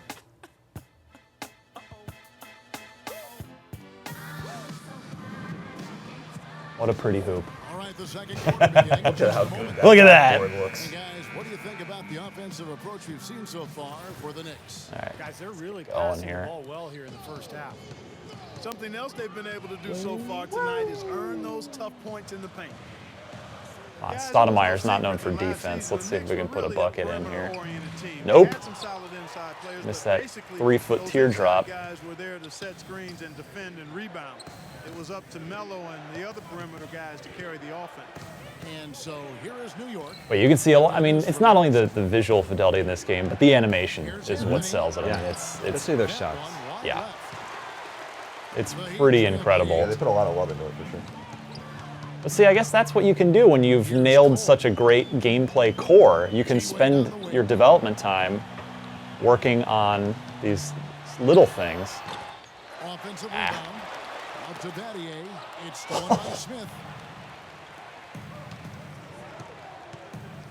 Quarter number 2. We're about a minute in. And Paul Dobman asks, is NBA 2K14 more of an arcade game or more of a simulator? It's a sim. It is for sure a sim. Let's just pop up with Battier here. Only about a third of their points inside. Very little. Yeah, I mean, we don't really have a good arcadey basketball game anymore. EA's not making Street. NBA Ballers is long since dead. EA tried NBA Jam again a couple years ago. Yeah, a couple years now. That was I thought it was going to be a big deal, but then I don't think too many people actually Well, played the game. remember they sold it on disc at first, and they were like, and then they realized that was a bad idea and sold a digital sequel a year later. But by then, nobody cared. Yeah, NBA Jam is like a time and a place kind of thing, I think. Yeah. I don't know if you can bring that back. Because that was so over the top, and that was like really the. I mean, there were home versions that were fine, but for me, playing it in the arcade was always the seminal thing. Because I remember they had that hockey game that they did too. Oh yeah, That was NHL like- Arcade yeah. 3-on-3. Yeah. That was a flash in the pan. Yeah, that came and went. And what I loved about the NBA Jam games is you'd see like old arcade machines years later and play them. Handler. And be like, you'd play the Sonics and you'd be like Sean Kemp and Gary Payton, yeah. and you could swap in Detlef Schrempf or something like that. This is awesome. Tom Gugliotta, I forgot he was alive. Haslam down low. Bargnani's there. And like the Vancouver Grizzlies. With Brian Big Country Reeves. Big Country. What happened to that guy? I think he's probably, hopefully he's invested his millions wisely and is living a nice life somewhere. Yeah, he didn't play for very long. No, he did not last long. He was definitely a first round bust. Yeah, he was like, was he first overall or second overall? Yeah, he was right in at the the first top. draft. Yep, the expansion draft. Here's Wade. All right, time for Wade to do something. All right. Contact there. Missing the shot. He'll shoot two. You know, if you just look at the numbers without knowing who Dwayne Ugh. Wade was, you'd think he was probably 6'7" or 6'8", but the way he blocks shots and rebounds, even at 6'4", he just plays Guillermo much bigger asks, than he really is. did they finally get LeBron's hairline right? I think so. You can see the hairline above the headband now. Both free throws good from Wade. That's next gen. That is serious next That's gen. the next gen difference. You know, if you guys remember at the beginning of 360 PlayStation 3 generation, both games, both Live and 2K, made a big deal about, oh, we got sweat now. The guys sweat, but it looked really weird. Well, here in this game, it actually looks right now. So we finally perfected sweat 8 years later. Took him 8 years, yeah. Yeah.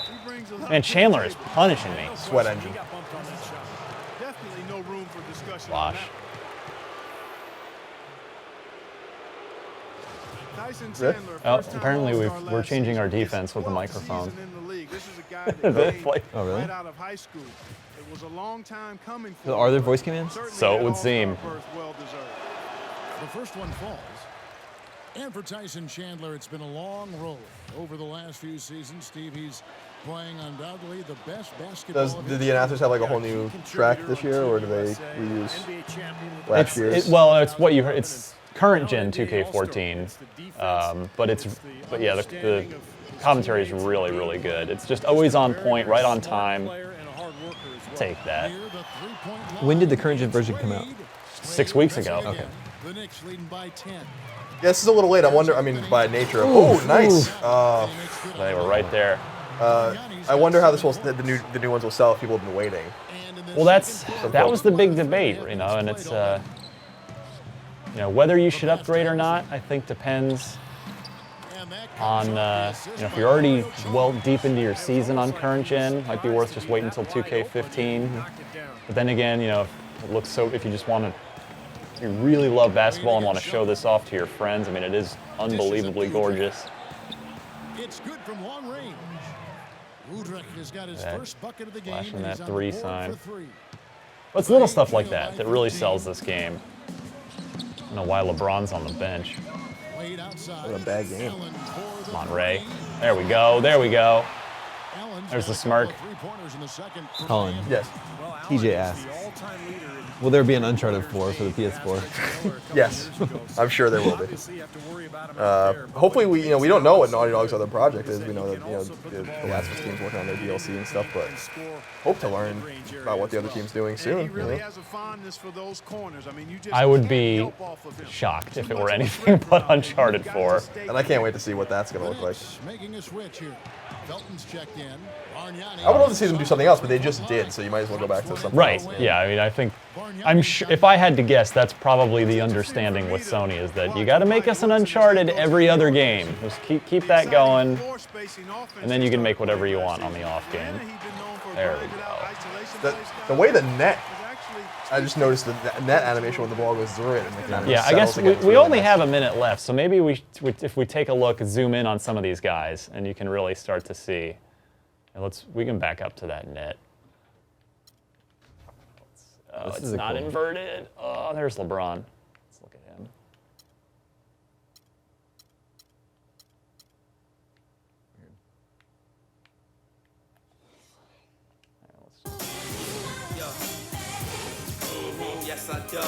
Pretty good look. Yeah, this that's looks real. that was a very broadcast style. Yeah. That looked really impressive. Felton against Chalmers. Oh, Melo. Oh, the screen. Bank shot, no good. You can see how much the defense respects. I'm not trying to tell you anything. All right, maybe we got a minute left. I know you guys got to kick me off. Maybe we can just get to halftime and see those. How much time? We actually have 10 minutes left. Oh, excellent. Yeah. Come on, LeBron. Yes.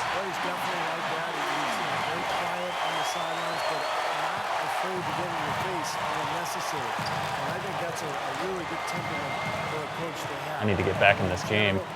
This respectable. All right, good box out. Ryan, Ken Doug says NBA 2K14 has them real excited.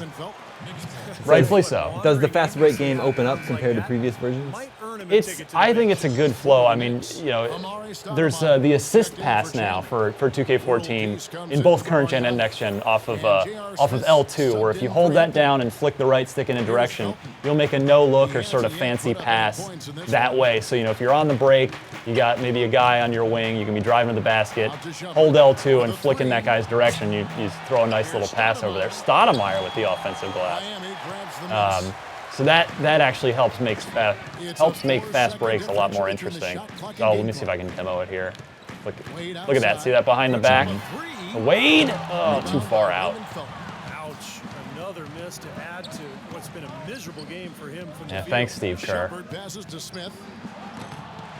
Steve Kerr ruining my Phoenix Suns for a few years. Great play under the boards for him. And that's the standard that he sets. Getting them rebounds. Like yeah, they are. 5 seconds. I mean, they're there for him game in, game out. Put it up, LeBron. All right, let's see who the halftime interview is with. Probably a Nick. Since they're winning. Up by 9. And time now to go courtside as we send you over to Doris Burke from the sideline. Doris? Kevin, I'm here with Eric Coach Spoelstra. Coach, tell us what you want to see change in the Wow, that really looks just like him. Yeah, the coaches used to look crazy. They looked horrible in current gen. Now they actually look somewhat presentable. Is that real? Is that? That's as I said. That's real VO. Okay, sports real voice. Eric, thank you. Kevin, back to you. She looks a little robotic. That's a bit of a not quite realistic Doris Burke, but she's like, thank you at the studio. It's the president's at Disneyland. Well, so that voice clip of the coach, was that he recorded that for this, or they kind of took that out of a broadcast? They went back 2 or 3 years and just pulled clips from actual NBA broadcasts, from actual sideline interviews, and they're all contextually accurate. I never heard one that was like, wait, that doesn't have anything to do with what you just asked. That's smart. That's really cool, because they're not actors, so who knows what their performance would sound like. Right. So that's great. As well, making his presence felt on both ends of the floor. Yeah, this looks really good. This actually might really be the most impressive looking game when you take everything together as one, like in terms of realism. Let's get back out on the court. And the third quarter about ready to get underway. Just haven't been able to find an answer for Bargnani. Did you play remote play at all on Vita with this? I wonder how that looks. I did not. To let him spend a little more time behind the arc. He looks like he has a nice touch from Colin. Yes. Gorka Murga says, Studies show that playing on the PlayStation 4 increases a surgeon's laparoscopic surgery skill. Or at least that's what I tell my wife. Okay, cool. That's good. That's great. Just lying to your wife. Let's go now to the sideline and catch up with Doris Burke. Hey, Doris. Maybe we should actually. Well, Kevin, LeBron James, a career 33% shooter from long range, had You're gonna never give me that? shot over 36% from long range. Man, I guess you should have given me that. Ryan Brandon Bizignani asks, I tried to flop. I did the flop button. Did the announcers talk about the same thing every game again?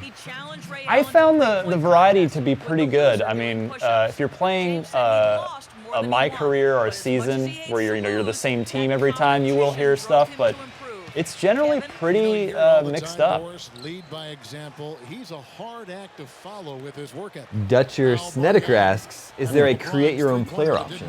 Yeah, that's the whole narrative-driven career mode that I mentioned earlier, the My Career mode. For me, I got drafted by the Kings. They gave me, David Stern called my name at the draft podium. They welcomed me to the team, and I'm just hurling up bricks now. I guess talking and playing at the same time, not really my strong suit. Not anyone's. But yeah, no appearance by Shaq though, new minority owner of who just bought into the Kings. Really, I didn't know that. Yeah, Sacramento Kings. You missed out on that one, Colin? After the whole Seattle saga stopped, I just stopped paying attention. Yeah. But no, it's yeah, I was drafted by the Kings and tried to make a dude that looked like me. It didn't really go too well though. I was gonna say there was this random like 2 or 3 months where I was reading that blog Sacktown Royalty like every day, just because I was so fascinated by that move saga. Yeah. But then they got out of it. Yeah, good for Sacramento keeping their team. They don't have any other pro sports teams, so good for them.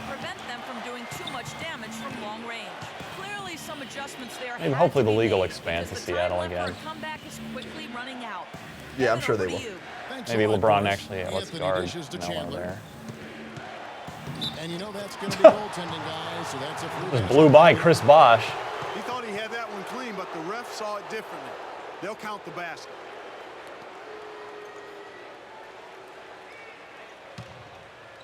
Here's Wade.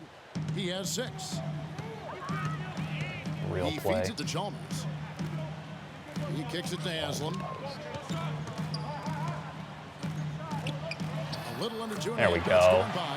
A couple minutes left here, Ryan. All right, sounds good. Hopefully everybody's gotten at least a little bit of a taste. I would definitely encourage everybody to go watch the video review of this game, which goes into all the nitty-gritty details. Look how good Battier looks right there. Yeah, Spoelstra. There's LeBron right in the middle there. There's Wade, Birdman in the background. It's why I'm really, because I'm a baseball guy at heart, Colin. I am so excited after seeing how good this looks on PS4.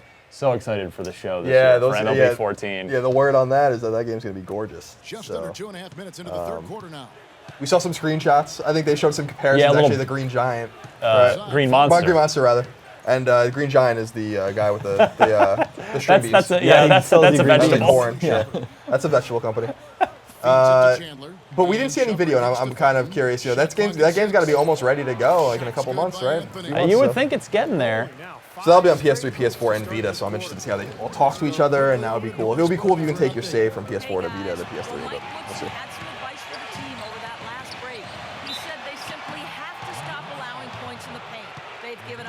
It would be cool to see some next gen things. With the texture detail. Or just the next gen version of the Green Giant. You look at LeBron James, maybe more than any. Yeah, look at the mesh and the uniforms. I mean, we could go on all day with this. Yeah, there's you were looking for the tattoos, Colin. There they are. Yeah, it's very cool. That level of detail is paid attention to like every starter, I guess, or is it pretty like much? everyone? There are a few, sort of 12th man guys that look really horrible, and that is the one thing about this game is when something doesn't look great, like a 12th man or like a little visual glitch, it really stands out because of how good everything else looks. Right. But 90% of this game looks incredible. Ryan, thank you for giving us a quick look at NBA 2K14. Thank you. Next up, we're going to take a look at Colin's favorite launch game. Is this correct? Is that accurate? Resogun? Yeah. Yeah, that's correct. We'll do that next. Yeah. First, let's give away another one of these copies of Assassin's Creed 4 Black Flag. Let's give it to Josh C., who has a question for you. Okay. What first-party studio are you looking forward to an unannounced game from the most? God, it's hard. It's funny you asked that. Like just because of my weird curiosity with the studio, I want to know what Sony Bend is working on, and I feel like they're working on Siphon Filter or something like that, and I think that would be really cool to come back and bring back. And that game, a new Siphon Filter has been rumored for a long time, so yeah, of course we're excited about Naughty Dog, we're excited about Media Molecule and all these things, but Sony Bend is like so mysterious, and they've not done anything in a while, so yeah, I'm actually most excited to see what they're doing. I would love a new Siphon Filter. Me too. I think they could do something new with that. It'd be time to bring that back. Yeah. So. Next up, we're going to take a look at Resogun right after this break. Rated M for mature. Have you ever been disrespected? Forced to follow orders? Would you rather break free and live by the creed of a pirate? Are you ready to fight for the freedom to do whatever you want?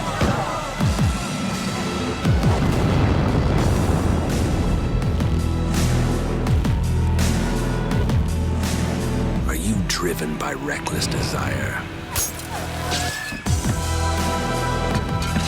Calling the ruthless, fearless masses, willing to pledge allegiance to no one. Calling all who are ready to unite under the Black Flag. Assassin's Creed 4 Black Flag. Get 60 minutes of additional gameplay only on PlayStation. PlayStation. What's up, guys? We are back. My name is Colin Moriarty. I'm here with Brian Albert. We're going to look a little bit at Resogun. And again, in case you're curious, Damon Hatfield is using his stealth camouflage. Brian, like, I talked a lot about Resogun as being this game that really is the best next-gen game I've played, and certainly the best game that launched on PlayStation 4. And our scores play that out. I mean, you would agree because you gave the game a 9.0. I did. Yeah, I think this game is fantastic. I was a big fan of Housemarque's other games on the PlayStation 3, Dead Nation, Super Stardust. Great genre. Not that I'm necessarily super good at it, as you might see here soon. That's okay. But I'm just playing on the normal difficulty. We'll see how far I can make it with that. Okay, so tell me a little bit about what you thought. You know, obviously the best analog for this game in terms of Housemarque games would be Super Stardust. Yeah. But the game's different. I feel like it's actually more complicated. There's a lot of micromanagement with saving the humans, for instance, and you can't, it's a cylinder instead of a globe. So tell me about how it compares to that game. Yeah, so as you just said, the biggest difference that you'll see right away, I would say, is that it's a cylinder shape instead of a globe. That's kind of neat because you can kind of stay out of enemies' effective ranges and kind of shoot them from the edge of the map. You can see what's going on behind you on the other side. If you see like some really tough enemies over there, maybe you need to boost over there. Maybe you see keepers over there, you need to go save some humans. The other big change is that you can only fire horizontally, which threw me for a loop immediately. But once you get used to it, it's a good way to make you focus more on your positioning. You can't just fire all willy-nilly wherever you want. So I really like that as well. But it is tough at first, especially if you're used to Super Stardust. Cool.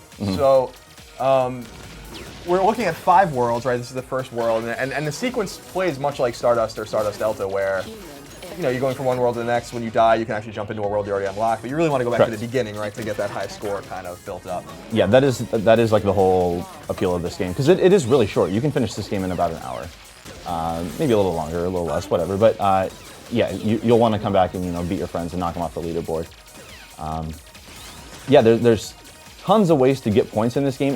My subhead for the review is kinetic energy, and the whole point is you need to keep moving because that multiplier up top, it's going to go away if I don't kill something for maybe 5 seconds. It really keeps the pressure on. Killing things, going to grab the humans. You've seen me rescue a few of those. I'll maybe slow it down a little bit when I get to one so I can show exactly what's up with that. Right. Yeah, when we did our live stream for Resogun last week or 2 weeks ago, wow, it was beautiful when you blow up. Yeah, it looks great. This game looks fantastic. When we did the live stream, we learned a little bit about kind of the minutiae of the game in terms of how all that works and who the keepers really are, which are, I guess, the green outlined enemies, right? That when they appear, you have to kill them, which unleashes an enemy or a human, which you then save. Correct. Right? Yep. It frees them from these little cubes here. My multiplier is going to die, and they drop on the ground, and you have to carry them to those green, I don't know, rescue zones floating up there. But yeah, that was a little confusing at first. I wasn't quite sure why the humans were dying. So the humans die only if they take a lot of damage when they're out of the thing, right? Or if the keepers aren't killed? If the keepers aren't killed, it will die in the box before it's even released. If the keepers are killed, then they just fly down on the level and you have to save them. But they can take damage. They can be abducted by these UFOs that will come out and lift them up. And you'll hear human in danger or whatever it says. And you'll know that you need to move it fast, otherwise they're going to die. There's a human. Yeah, you can shoot them around. They can fall into there's water pits on some levels. They can die on their own. Throwing them, by the way, gives you extra points. Okay, cool. Yeah, I was curious why you could throw them. I didn't know if we held on to them for too long, if they would die, or. So that's good to know. Yep. So this game's beautiful. I feel like aesthetically, you might look at the game and be like, this is nothing special. Hold up, bomb. Yeah, that's the there we go. best. Yep, and then you can ride it and pick up all the voxels as it kills things. So good. Yes. That's a great example of what I was going to say, which was like, it looks like, yeah, okay, it's a space shooter, it's a twin stick shooter, it looks like a PS3 game. There's no way a PS3 could ever run this game. Because these green things aren't particles, they're geometry. Right. They're voxels is what they're calling them. And I'm sure that, they could tone the game down significantly to put it on PS3 or Vita, but the game as it is right now is a bona fide next-gen game because, especially when you beat the boss and everything crumbles. And oh yeah, the whole world just disintegrates into these cubes. It looks great. We'll get there. We have half an hour, right? Yep, That's yeah. Well, so here are those keepers. Some of them float around like this. Some of them are more, they kind of follow a path. I'll show you them when they come around. Yeah, you really got to pay attention to them. If you see up on the top left, the human little indicators will start flashing if they're in trouble. If you're not paying attention, you can just look up there. I'm just enamored watching the game. I know this. I've heard you guys all day saying, "Oh, it's hard to play and talk." It's especially true for this game. Yeah, we experienced that during the live stream. Yeah, you just get in the zone and you don't want to say anything. That's my excuse for why I'm bad at this game. Oh, it's okay. It's a nerve-wracking kind of game, and I feel like with the extra impetus to keep your multiplier going, it's not like Stardust where you could retreat and wait for things to come to you and kind of take a breather. There's just no room for that, especially if you're trying to chase that high score. Exactly. Yeah, like I said, I'm not super experienced with the shooter genre like this, shoot 'em ups, but the ones I did play, I would try to seek out a little corner or something and kind of carve out my safe space. There is none in this game.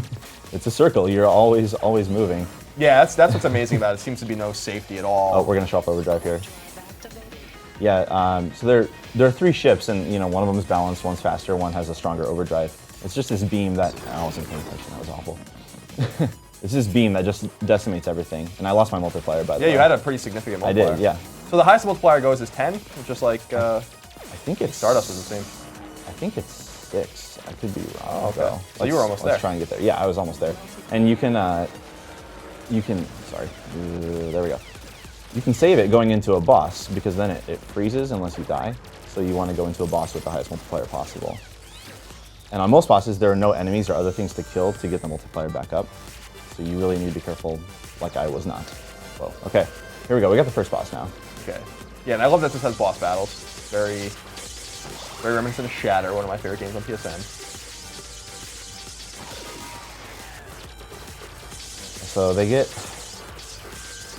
Yeah, how do the bosses get? Like, are they hard? They're pretty intuitive to fight. You just have to kind of do it. They are. There are a few that I really liked and a few that I wasn't super impressed with. Like this one. So this one will shoot these lasers out and you have to dodge them and fight your way into its core, sort of. A few of them you just kind of retreat and shoot while you're flying away. It's one of the things I wasn't really a big fan of, especially because just the standard enemies are just so fun to fight.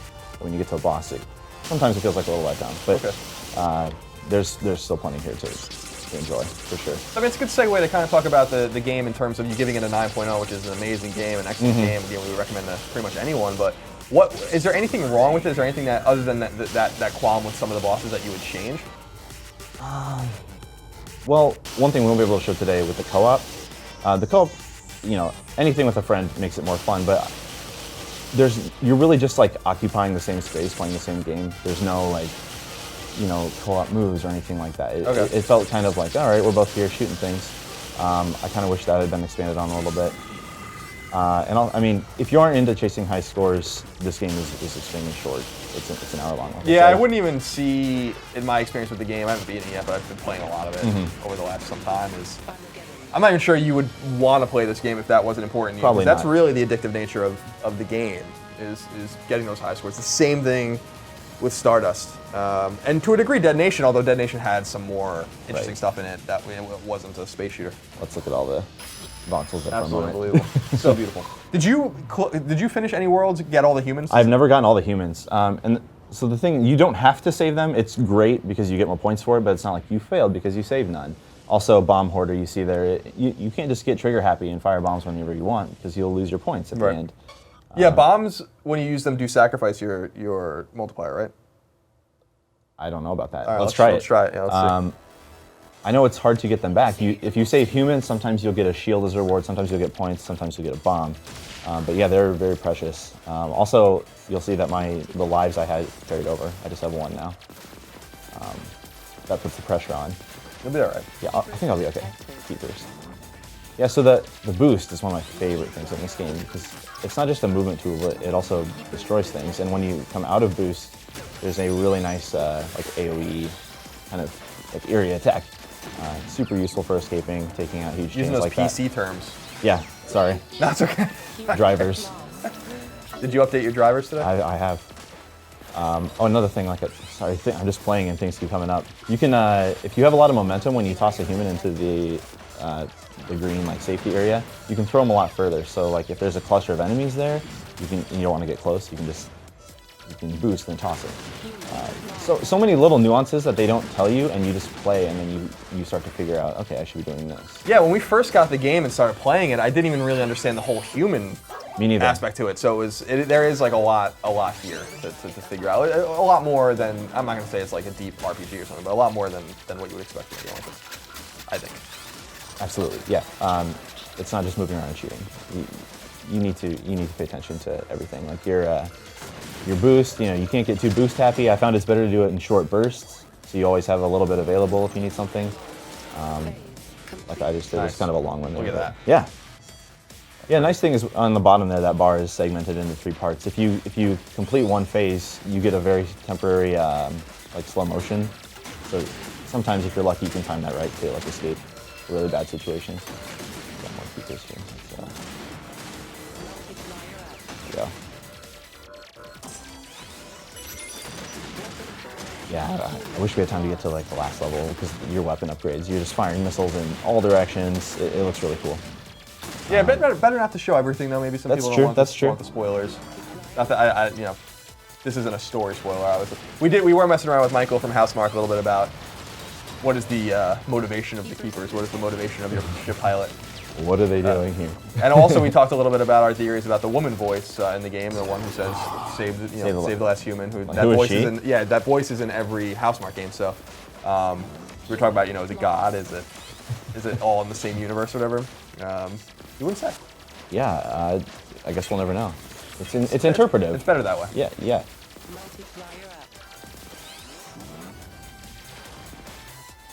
The music. How do you feel about the soundtrack? Is it repetitive or is it? I really like it. It is a little repetitive, but most of the time you just hear lasers blasting anyway. It does sit nicely in the background. Yeah, sure. It certainly does. I mean, it complements the sort of like futuristic looks of the game, and it's energetic, upbeat. I like it. I really like it.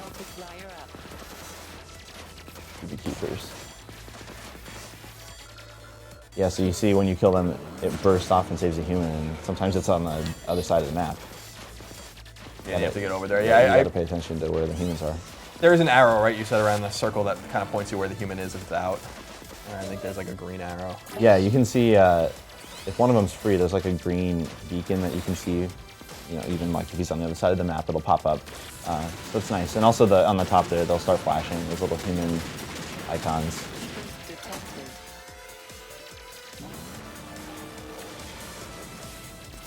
Yeah, you use the dash or whatever very well. I forget. I almost forget it exists. Sometimes. Yeah, I forget that the overdrive exists sometimes, and that has caused me. It's been the cause of several deaths. I don't know why I hoard it. You don't lose any points for using it. These little green things I'm picking up recharge it, so I could be a little more liberal with that. Right. There's a lot to keep track of though. There is. There we go.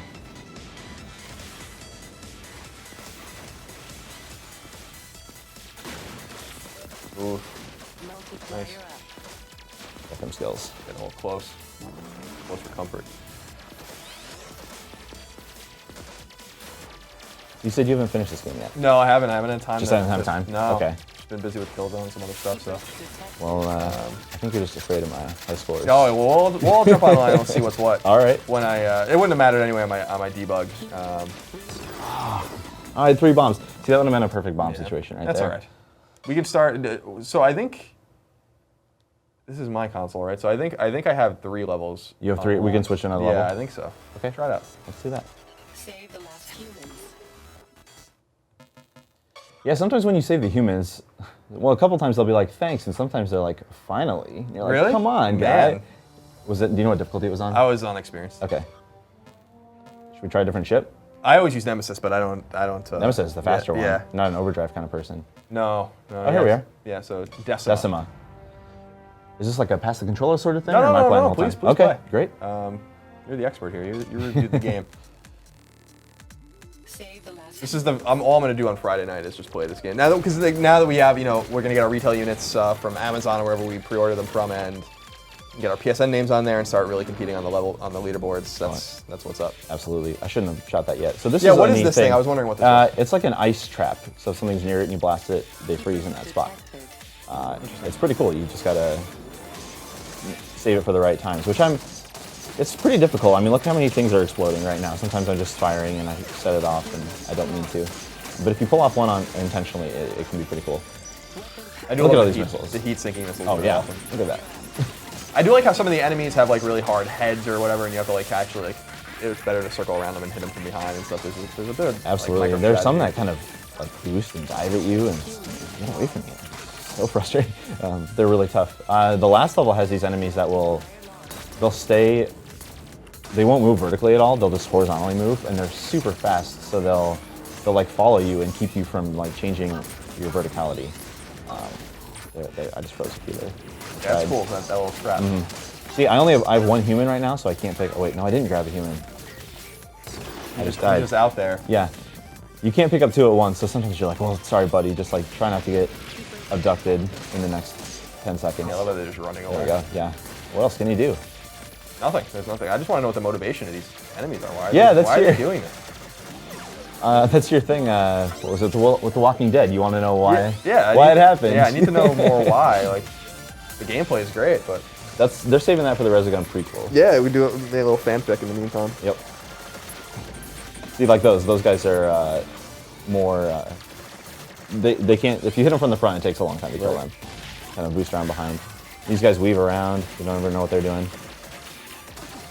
There's so many. It's things. Awesome how the frame rate doesn't dip. And it doesn't. It never dips. Which, if it did, it would be catastrophic in a game like this. Oh, I just let those keepers go, and the human's gonna die. It's your fault. It is my fault. I did not save the last humans. Nice. Oh, that effect. Yeah, it's so cool that you can follow. So good. That skill to be able to follow it, boost right into it. It lets you collect all those voxels pretty quickly. Yeah, I guess if you're going to use the overdrive that I never use. Then that's great. That's actually great. And this ship is the one that's faster but has the weaker overdrive. Yeah, it has like a very weak overdrive. Yeah. Seems pretty good to me. Better than nothing. Yeah. Now sometimes these pools of water, the humans will just fall in them, and you're like, "Well, dude, that's awesome. Come on, like, stay away." Oh, here's one. Yeah, I was afraid because you shoot them and they bounce around and they're like, "Ow!" and you're like, "I'm sorry, man," but it doesn't kill them. Oh, so you can't kill them? You can like shoot them into those pools of water. Oh, see, I just dropped. Oh, I didn't drop him. If I would have dropped him into the water, he would have died for sure. You gave him a little bit of hope right before you took it all away. I did. Yeah, I'm not doing very well. If you look up at the top there, how many red humans there are? They're all dead. Now we're just showing the game off. Yep.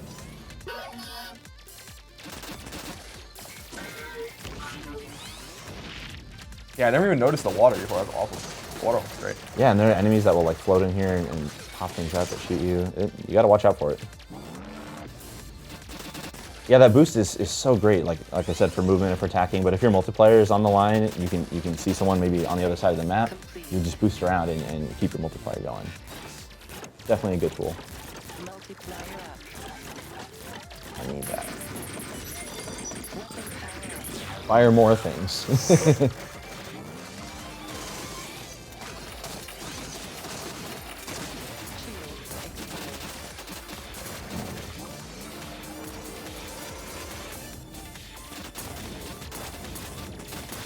So did you just die on this level? Or? Yeah, I got to the level like once. I and played it once or twice, and then I had to move on to other more pertinent things. Understandable. I didn't really feel like a super motivation to play it on debug anyway because what if I got a great score? I couldn't do anything about it. I was out of boost. I wasn't paying attention. Yeah, that one thing I know. I don't really care about this, but I know you do. Oh wow, there are trophies for all the different ships in this game. To beat it with all the different ships and stuff? Yeah. Cool. Yeah, I know that it has a platinum, which is awesome and unexpected. Yep. Guys, one of our viewers, the friendly bioterrorist, has a question. Does the touchpad have any function in Resogun? I don't think it does. I don't either. I've randomly just been like, hey, what does this do? And no. Yeah, like when there's a map, like a button map, during load screens, and it doesn't show anything. It's for the very touchpad. few controls in this game. Had to get out of there. It was getting a little intense. Remember, viewers, tweet your questions at IGN with hashtag PS4. That automatically enters you to win a copy of Assassin's Creed 4 for PS4 and a PS4 system itself. Very exciting. I'm almost to a boss. I have no lives. I do not want to die. Paul and the PS4 is out on Friday. It is. For us. Are you just going to play it all weekend? Yes.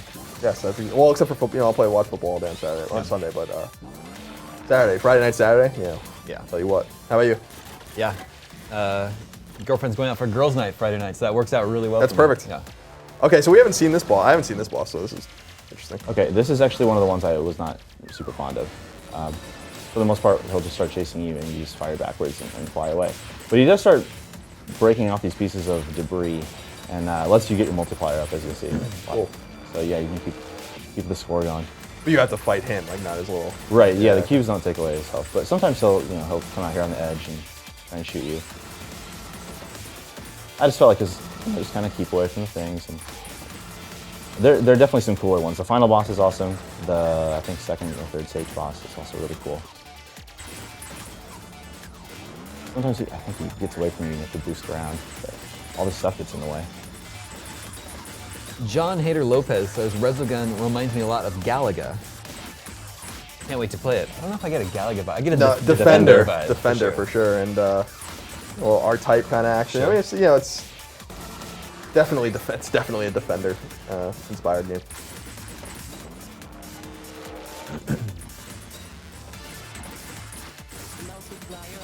Sorry guys, got the concentration going right now. This is a time where concentration is needed.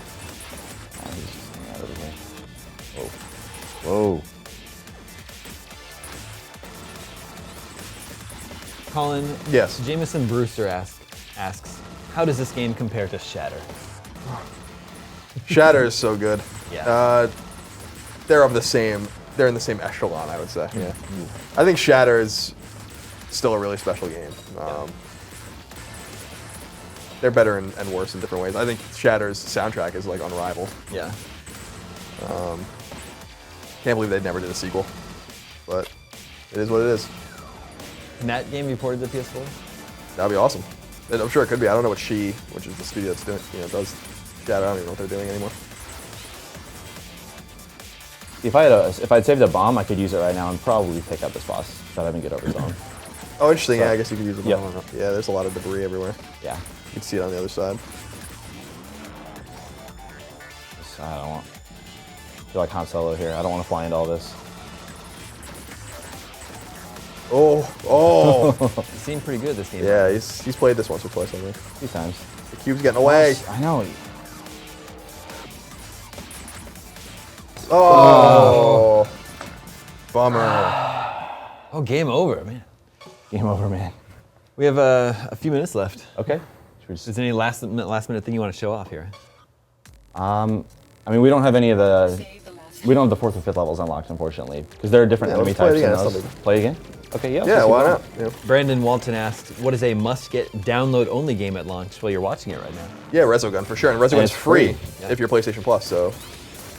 If you're not, it's $15. Yep, I think that's right. And Contrast is going to be free as well. Yeah. Speaking of, Matt Adkins asks, is it true that every user can play online with the PS4 as long as they have PS Plus on that console?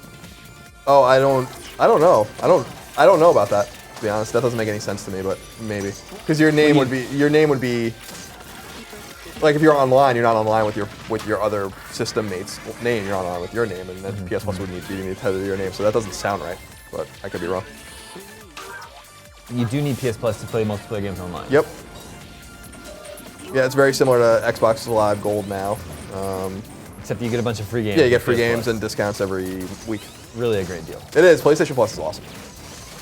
Absolutely worth it. Even, yeah, you know, I remember at E3 they kind of snuck in at the conference, like, well, now you gotta pay to get online. That's fine. I mean, you still, like, you should have PlayStation Plus anyway. It's just, it's awesome. You really should. It's a great deal. They're also putting, oh, Colin, you don't really know what's going on. They're putting another great game on there on like November 29th. Another free one? Yeah, another free one. For PS4? I can't think of it. What it is right now. Is it Escape Plan or Sound Shapes? Or Flow? I can't. I was just looking at it today and I was like, oh wow, this is going up there at the same time as Resogun. I'll have to get back to that. Yeah, I don't know what that is. I haven't seen any of the PlayStation Plus plans beyond launch. Beyond. I don't have Greg here to impulsively say it, so I have to do it. Jean-Paul Goitia Cruz asks, is there a platinum trophy in Resogun? There is. There's a platinum in Resogun. Which surprised me. That's like one of the first things when I got my PS4 that I looked at when I started playing Resogun, and it does. It's gonna be a hard one to get, I think, but really cool. This is the experienced quote-unquote difficulty. There's 2 difficulties even higher than this. Right. I played the next one up and beat a few levels, but it took a very long time. It's going to be really tough. But you get a better score in those modes too. If you're really chasing those leaderboards, that's probably going to be the way to play. Yeah, you use the boost very artfully. You have to. You sure do. He's an artist. I think you also get more points for boosting through them than you do just for shooting them. Okay. Yeah, it makes sense because you're a little more vulnerable when you do that.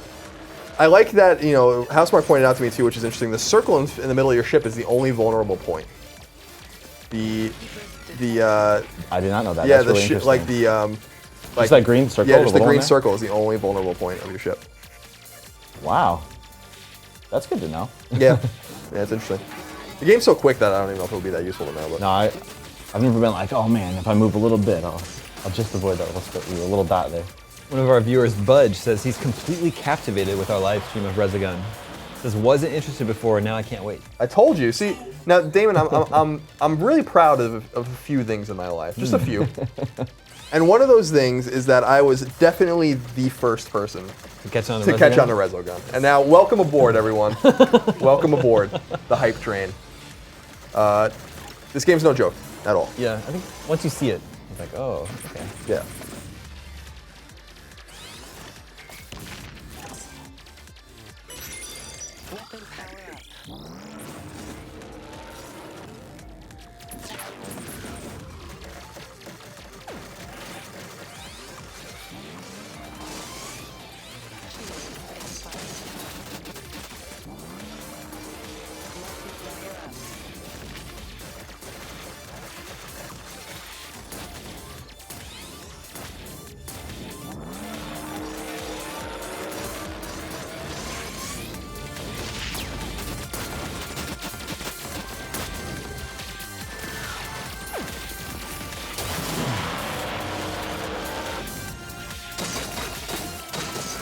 Detected.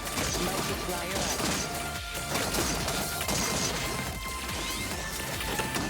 I never did get to see if the multiplayer is 6. I've been too busy dying. No, it's okay. We'll find out when we play more. Everyone will find out at home on Friday. That boost, it'll save you. Oof. Very nice. Thank you. That's about all the time we have for Resogun today. Thanks for sharing the game with us, Brian. Yeah, thanks so much. Now I just want to play more though. Before we take a quick break, let's give away one of these copies, these hot copies of Assassin's Creed 4. So hot. This is one of my favorite games of the year. Yeah? Have you started, you're going to play this one? I'm waiting for the PS4 version, yeah. It's really, really good. Let's give it to Michael Blake, who asks, how do you feel about Sony integrating free-to-play games into the PS4? I think it's great. It can't hurt. That's, you know, it's good. The more games in the ecosystem there are, the more different kinds of games, indie games, free-to-play games, different genres, different price points. I think that's only benefits everybody. So I think that's awesome. We're cool with it. Next up, we're going to take a look at Need for Speed, but first, a quick break. Rated M for mature. Have you ever been disrespected? Forced to follow orders? Would you rather break free and live by the creed of a pirate? Are you ready to fight for the freedom to do whatever you want?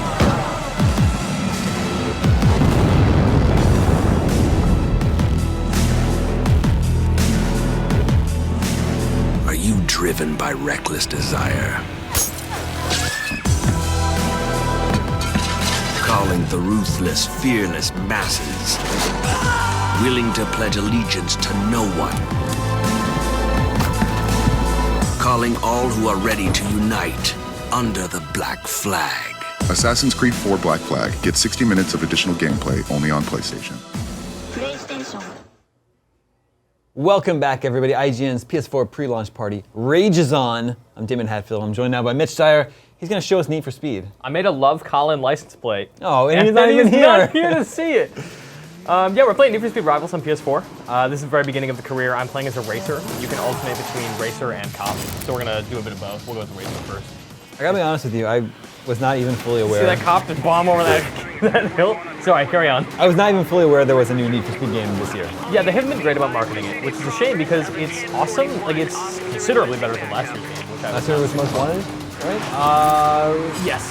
Yeah, and it's similar in a lot of ways. I mean, there's still lots of pursuits and cops. It's open world. It's very similar to Burnout Paradise, but I don't know. I feel like Ghost Games, who's the new developer, they're made up of Criterion guys, Swedish developers. They really, really nailed the handling in a way that I feel like most launches kind of blew it. Criterion is known for having weighty cars. Here they feel a lot lighter, a lot more nimble, a lot more capable of doing awesome stuff, which is good in a moment like this when I'm escaping the police. Oh, Jesus. Ooh. So that dude just hit me with an EMP. And as you get hit by an EMP, you slow down, cops hit you, and your busted meter starts to roll up. And I'm desperately trying to escape. All right, let me use my turbo. Oh, that was my shockwave. That was the wrong button. So this turbo will go as long as I don't hit anything, which is now. Whoa, whoa. That was a little... All right. Try that again. I don't know where he is. Where'd my map go?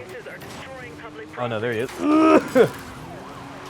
So these pursuits will go on as long as they have to, right? Like a cop will continue to chase you. And you can see my multiplier there, that 1 times up there. As I break the law, that multiplier goes up, it goes up, it goes up.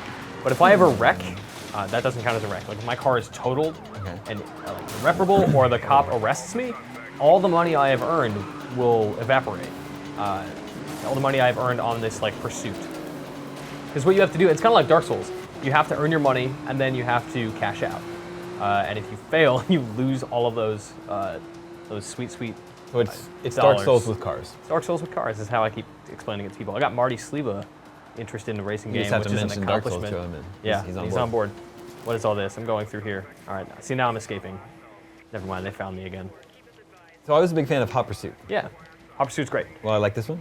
Yeah, I mean, they're very similar games, right? Since Hot Pursuit, which was like, oh, we're gonna do Burnout Paradise, but with police. Most Wanted has been very similar. Oh, we're gonna hit this jump for sure. Nope, we're gonna crash right into it. Never mind, I blew that. It depends what you want from a racing game, because fundamentally it's, open world, cars, cool. If you're on board from there, great. Otherwise, oh man, am I really still escaping? Sorry, we need to escape here, Damon. From there, it just depends on how you want to integrate, or how you want to work with the integrated gameplay systems, because it's kind of always online at this point, and we can't see that now, we're not actually connected to the server because we're pre-release, we're ahead of the game's release. But what you'd see is on my map, I have this guy here ahead of me. He would be a human racer, and I could just challenge him, hit L1, and now we're racing while I'm in the middle of a pursuit, and I'm just going to smash into that pedestrian. And I'm so sorry. Oh, this is bad. This is bad news. So now I'm behind in this race, I have the cops on me, my damage is critical, everything I have done so far is at risk, my multiplier is depleting. It depends on how you feel about that level of stress, because it is not a casual racing game anymore. Sure. It's not about just completing tasks and getting into police chases. Like, there's stuff that's finally on the line. Oh my good God. Oh no. Oh no. No. Now you're busted. Yeah, so everything I earned there, like I think I earned 14,000, I don't know what the currency is, speed bucks or whatever, they're all gone. I just lost everything I earned. So now I'm gonna go back to my headquarters and start basically from scratch with whatever I last left the headquarters with. You have to go to that headquarters to cash in. Okay. You still with me? I think so. How open is the world? The entire thing is open from the first moment. After you get through this awful tutorial, which we got through just to show you. That's what you were playing on game. the sidelines over there? Yeah, and it's 30 minutes of watching videos and stuff. It's pretty rough. But you can see there's a bit of car customization here. It's not as intense as Need for Speed Underground, but you get your liveries, you can customize your plate. Love Colin. Different stuff like that. You can upgrade your car with performance upgrades. I don't have any money because I just threw it all away. Pursuit Tech is the shockwave and turbo that you saw. We can get some other stuff like a landmine or a jammer that makes it so they can't hit you with EMP. Lots of stuff like that. Did you review this game? I did not. I just like it a whole lot. There you go. So you can see on the map, or on the side there, we have bronze anytime trial. So we have to actually finish one. So we're going to spawn at this headquarters. You can spawn at any headquarters in the entire world. As you know, they're all open from the start. The entire world is yours. There are more events in certain places in the beginning than others. But if you just want to drive around, get your speed cams, get your sweet jumps, you can just hit the town. I like those sweet jumps. Yeah, you do. Viewers, if you have questions about Need for Speed Rivals, tweet them at IGN with hashtag PS4. All right, we're going to try and find that time trial. We're going to try and bronze it. Oh, it's behind me. So this Porsche is the first car you get in this game, and it's kind of a swanky car. It's going to be the first one you get. And it's like one of my favorite cars in the whole game. It feels really good. Yeah. It's strong, it's fast, it has some muscle. All right, 2.5 minutes, Damon, to get that goal. Going the right way. We're good. We're going to be okay.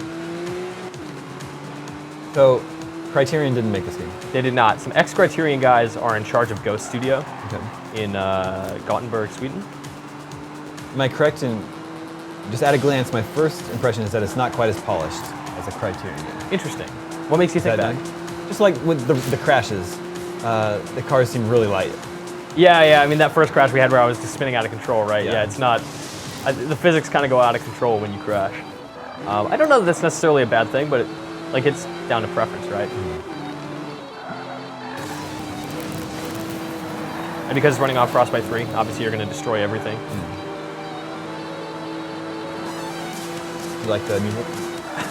Can't say that I do, Damon. Oh, that's too bad. Right now, anyway. The music is it's a mix. Yeah. There's lots of house music and some dubstep. Lots of oh god, if I can make the corner. Now I'm feeling it. I'm hurting though. I'm slowing down a little bit. I'm waiting for a straightaway to use my turbo because then I can get the most out of it. You can go like a mile with that turbo if you don't hit anything, but you got to really nail that spot.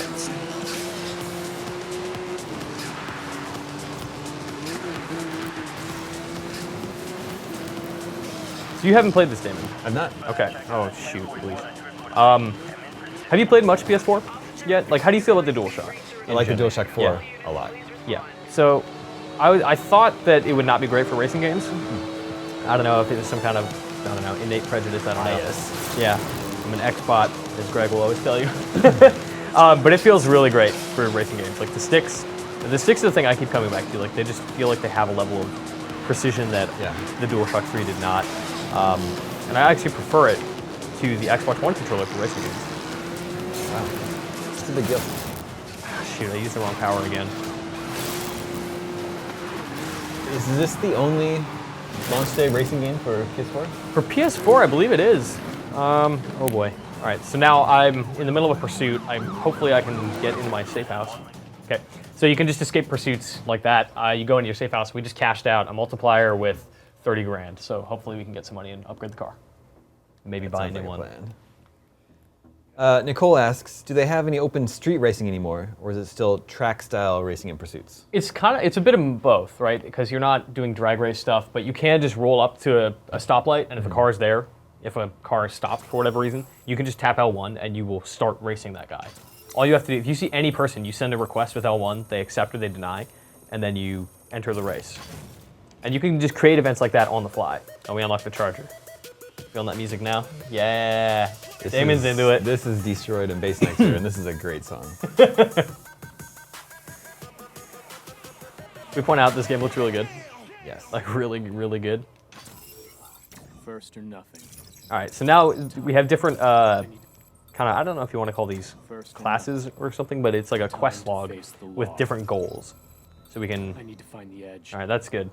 We need to find the edge. Who's that guy? That's me, apparently, the driver. So the intro has this really melodramatic thing where it's like, I'm the criminal, and you're the cop, and I'm scary, and I'm mean, and you're the cop, and you don't understand me, and it's really dumb.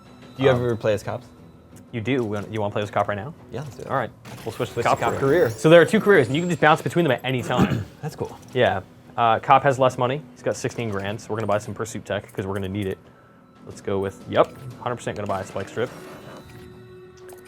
And, okay, we can't afford any of this.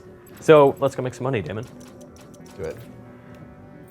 All right, so we need to do bronze any rapid response. We'll see if we can find one of those here nearby. Brinax asks, is the world bigger than Most Wanted? Off the top of my head, I honestly couldn't tell you. It feels bigger. I mean, we'll jump into the map here in a second, but it's huge. It covers a lot of ground. There's tons of like long stretches of freeways. There's mountain ranges. It kind of mishmashes a bunch of like the American West into one space. Is it supposed to be? Is it a totally fictional city, or is this? Oh yeah, no. This is like Redview County, which is it's kind of California. Lots and lots of Californian influence. Okay. But as you go around, it would go down here. Like this is almost like the Colorado Rockies down here. And as we go down here, it's more Arizona or Nevada desert. You come back up here, and it's like the Pacific Northwest, with lots of forests and stuff like that. We're looking for a rapid response. Oh, perfect. There's one right here. So there's actually different classes of cops too. We actually should have jumped in there. We can go back and do that too. But you can play as an undercover cop. You can be this guy who's like your standard normal police officer with the label on the side and lots of muscle behind him. Rapid response, we just have to race, try to avoid collisions, which give you time penalties, and get to where we need to be fast. Gotta go fast, Damon. The arrows on the road, so just like the best route? The fastest route? Yeah, that's it's not the fastest route, it's the kind of route that they lay out, but there are tons of shortcuts in this world. If you want to ignore that and just drive off a cliff, you might land totally farther ahead than you need it to be, or than you expect it to be. Took that corner like a champ. Yeah. You use the handbrake? What do you do? How do you take those? Handbrake and the brake and the turbo. All of it. Just use everything. Yep. Throw it all out there. Oh, shoot, I just missed that shortcut, which also has a repair shop. So you can get a 2-in-1. Oh, no, sorry. It's fine, I'm the police.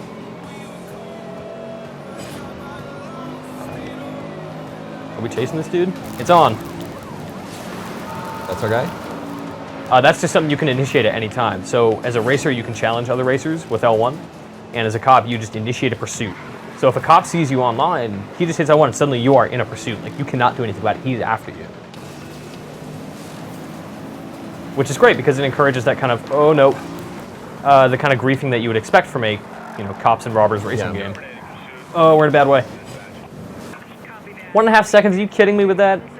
Damon. Another shortcut blown. What am I doing with my life? Whoa. Nope. All right. Can't go through. That absolutely could have gone better. I was indecisive, Damon. I couldn't decide which way to go. I'm actually not positive that would have taken me. Yep. Crap. That was a shortcut. How are we doing here? We're doing okay until that hilarious error. Right. We're going to cut through here. Target time is about 30 seconds out. Oh, God.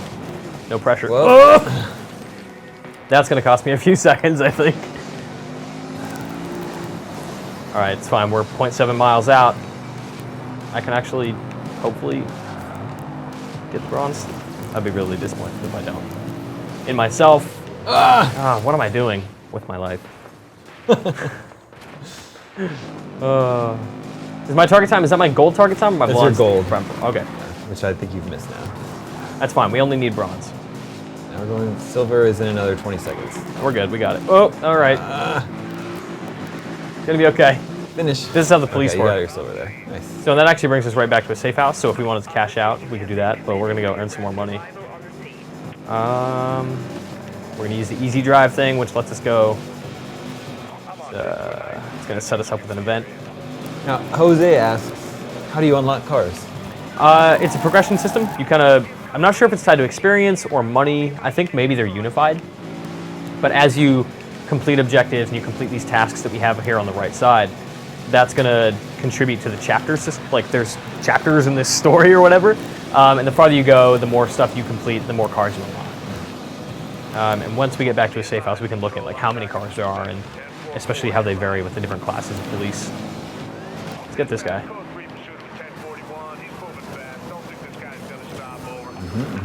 Oh no! Oh, I had to play a spike strip. Are there takedowns?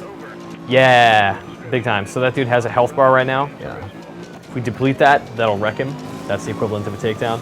He's gone. You have the same tools. You have the like the tacks or the nails you can put down. Yeah, that's what I have now is the spike strip. So I have that's to.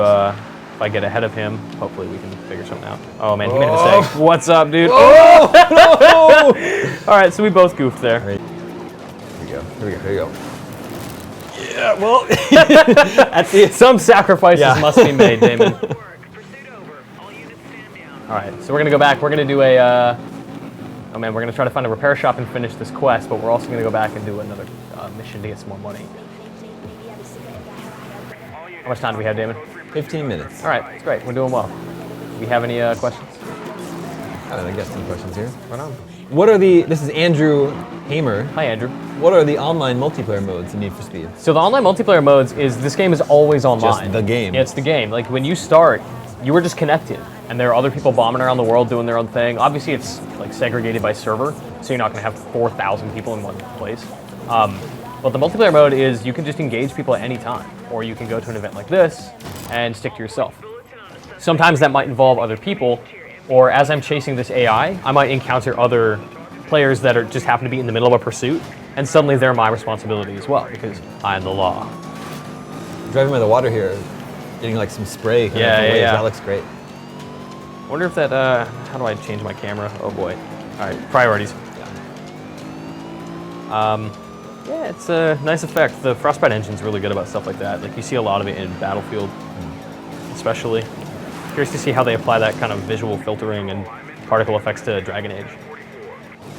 It's such a Dragon Age. I love it, Damon. Oh no! No, we're good. He's mine. Here we go. Okay. Where is he? Ah! I thought he turned around. That was a fool's errand. Come on, we're gonna hit a sweet jump up here. He's smashing through those windows. We're gonna smash through the windows. Sweet jump time, Damon. Here we go.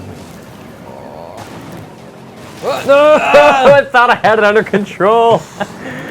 Oh man, he might be getting away. Can't have that. Unacceptable. I can't turn off my sirens. I find them very irritating.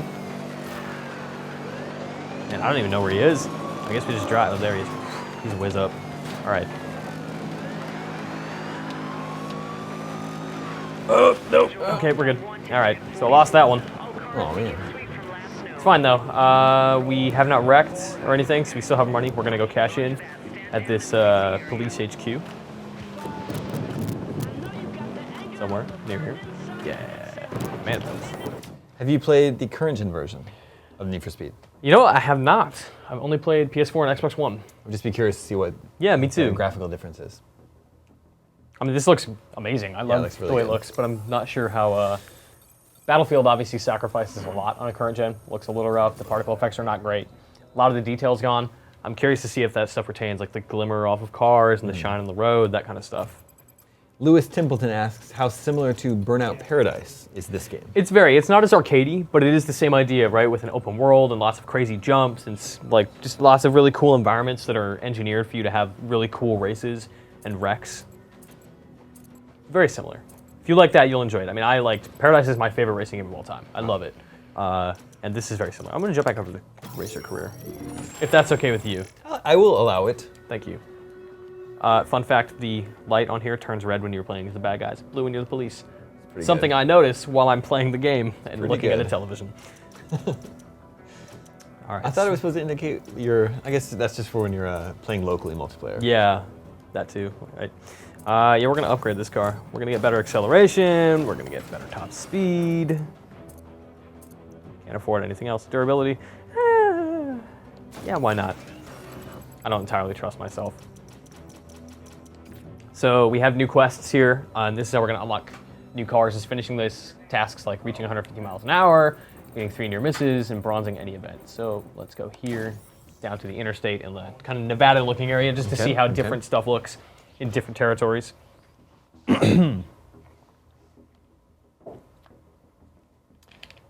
Bearded Man asks, are there any penalties for losing races online? I haven't seen any. I mean, you just don't lose, or you don't gain anything, obviously. But I'm not sure if there's a system where you can, you know, similar to the way everything is kind of on the line with money. I'm not sure if you can like race for pinks or anything, if you can lose cars. Sorry. Hi guys. Welcome, Colin. What's up, Colin? We're gonna hit 150 miles an hour. We're gonna go against traffic. We're gonna do dangerous things like criminals do. This area looks really nice. Yeah, it's great. Mind you, Red Dead? Yeah, really prettier than Red Dead. Yeah, sure. a little bit. It's like Red Dead 100 years later. All right, I had that coming. That was not a near miss. That was a near hit. You're dead. Yeah, through the windshield. No, I'm good. I wore my seatbelt. And your car's still functioning. Yeah, it's great. Looks good too. Not a scratch on it. It's fine. We'll just run through this repair shop. Boom. That's how cars work. All right. Am I against traffic? Yep. Near miss. Gonna hit 150. We did that. What's Easy Drive? Easy Will it drive Drive for you? No. It's so if I don't want to go to my map, I can just hit Easy Drive, which is at the top. It's just all of the D-pad, and I say, okay, I want to go to an event. I would like to go to any event. So let's go to a Interceptor event. We'll go with the Great Escape. Now that's on our map. That's the nearest, the fastest way to get there. We'll go back there. Okay, that one's really far away. Let's not go to that one. All right, that one's also really far away. Yeah, you should be able to sort by distance. Yeah, right? To be fair, I did drive way out in the middle of nowhere. Where's my nearest safe house? We'll go, oh, that's good. We'll go that way. That'll let us kind of teleport around a little bit. It's like some Phil Collins going on here or something. Don't I think know this what is that Phil is. Collins. I think you're right. But it's got that weird Genesis sound, Damon.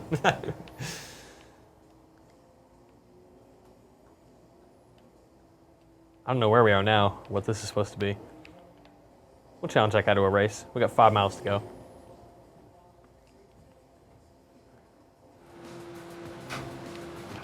Nope. Ahmed Faraz asks, what new things have been added to...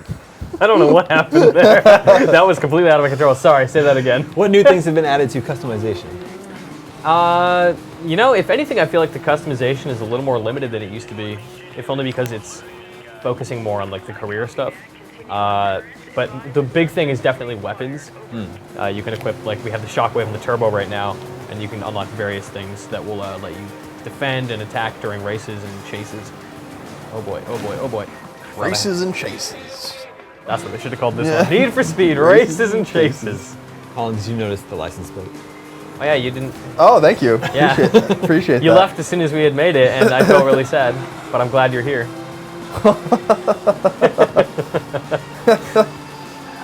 I think he likes it. That's funny. So, I'm not much of a racing guy. Okay. But this seems like, so it's just like a big open world. Yep. Do missions. Yep. Non-linear. Yep. It's almost an RPG. That's cool. In that way, like an open world car PG, which I'm sure somebody has made the horrible I'm sure we're term not the for. first. Yeah. But I mean, we have quests. You are earning experience and money, and that lets us unlock new things. But I mean, it's not exactly a new progression system, but the quests and the kind of Dark Souls banking system really reminds me of an RPG. Oh boy. Okay, we're in a pursuit now. The police are after us. They do not love Colin.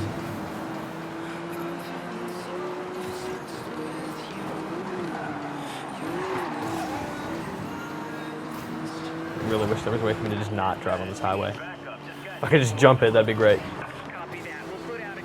We're escaping now, Colin. It's gonna be okay. I know you were worried. Just love me. Don't stop. Never. Pursuit resumed. Once again escaping. That's fine. I'll just activate this event. We'll be okay. Right. Colin, here's a question. Okay. From Fred Jackson. The Fred. do you think about placing a slim PS3 on top of a PS4 on my desk to conserve space? I mean, generally, just going to recommend against. Yeah, I that might be fine. I mean, it's not going to block any events. I just don't. The PS3 Slim is somewhat heavy. I don't know if that's going to like make your PS4 all concave and stuff eventually. I would just. I just don't want to do that sort of thing. Don't put stuff on other stuff. That's how I live my life. It used to be okay. Still, like when you were buying like stereo components, you could stack those, but those days are over. Yeah, I think you probably want to not do that. But you know, like I don't really have any room. I just have like a little shelf in my room with my PS3 and my cable box on it. So I'm just like gonna spread them apart a couple inches and just put the PS4 right in the middle of it, standing up. Oh, you're gonna stand it up. Yeah, that's the only, you know, that's my only recourse. Unless I want to get new furniture, and I don't. Ain't nobody got time for that. Don't need furniture. This is one thing I don't want to buy. It's furniture, because then that means I'm like, well, I just bought like a new bed, and that's like a bona fide grown-ass man thing to do, and I just don't know how I feel about that. Yeah, I don't want. Buying a bed was the best thing I ever did. Like getting a real boy mattress, that's what's up. Like that's so much better than any trash mattress you've ever had. Yeah, it's a great mattress. It's a great mattress, but you know, it costs an arm and a leg. Yes. You get what you pay for. I had to get some guy, you know, the guys came to deliver the mattress, took away. It was almost embarrassing. They took away like this little, they took away this flimsy. It was like from garbage. the 80s. I got it from like my first landlord when I moved here like 7 years ago. Clearly is older than I am. Oh boy. Our heat level's 4, which means our multiplier kicks ass. But we have a lot at stake. Which means more dudes are going to be chasing us, which means it's going to be harder for me to survive. Which, oh boy. But it means bigger payout.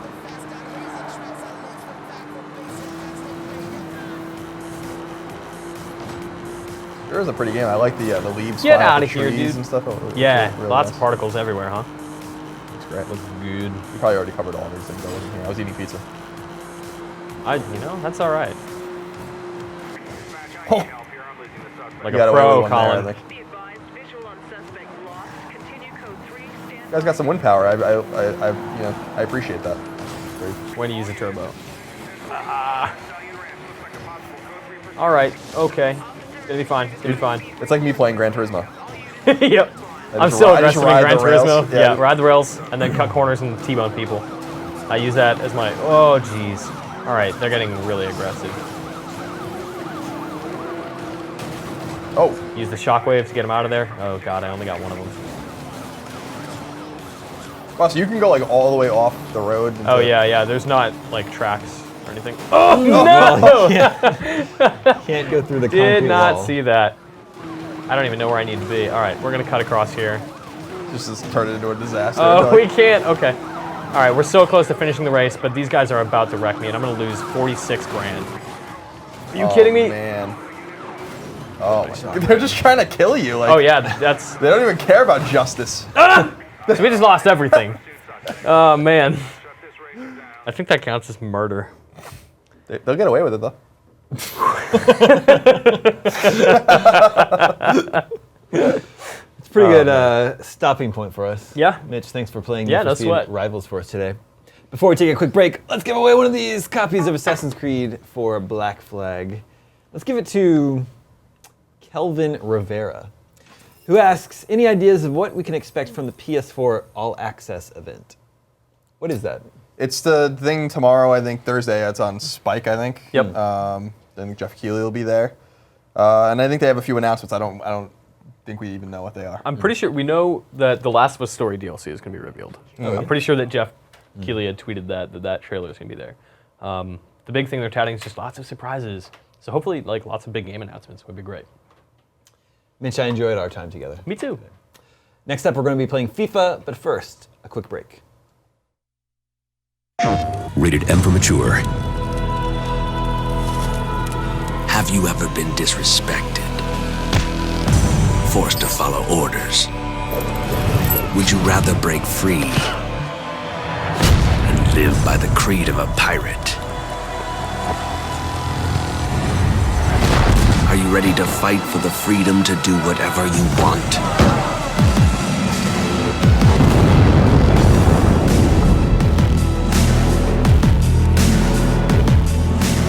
Are you driven driven by reckless desire. Calling the ruthless, fearless masses, willing to pledge allegiance to no one. Calling all who are ready to unite under the Black Flag. Assassin's Creed 4 Black Flag. Get 60 minutes of additional gameplay only on PlayStation. PlayStation. Welcome back to IGN's PS4 pre-launch party. Damon Hatfield with Colin Moriarty. Joining us now is Darren Brazil. Hi, guys. He's going to play some FIFA 14 for us. I am. You guys are excited about this one, I can tell. Super excited. Colin and I are the world's biggest So this is a cricket game. fans. It's a cricket, yeah. So this is the Ashes. No. Yeah, so we should probably establish whether or not we're going to call it soccer or football first. Soccer. I don't want to offend anybody. This is America. I know what Colin wants to call it. Yeah, so we're starting off here, and you see it just automatically jumped right into the game. Very cool. That's because when you first load it in, it takes about 7 minutes to install. So it just loads a demo for you to play, which is kind of nice. You can get your feet a little wet. But it's pretty much FIFA. You know, it's the same FIFA that's on current gen. It's no different, except it just looks a lot better. That's about it. Colin and I were checking out NBA 2K14 earlier, and that game looked incredible. So we'll have to see how this game looks. Yeah, that's one thing I was. It's tough, right? Because I think this game looks great. I think it's a nice polishing of what FIFA 14 on current gen is, but it's not that huge like next gen leap forward that everyone's hoping for. And the problem too is that 2K14 looks so good that there's gonna be a lot of comparison there, and I'm actually disappointed when I see 2K14 and then come and play this. Interesting. But they added a lot of cool things. Daniel Krupa in the UK reviewed this game, gave it a 9.1, and that's amazing. Yeah, and it's awesome. I mean, it's a great game. It always is every year.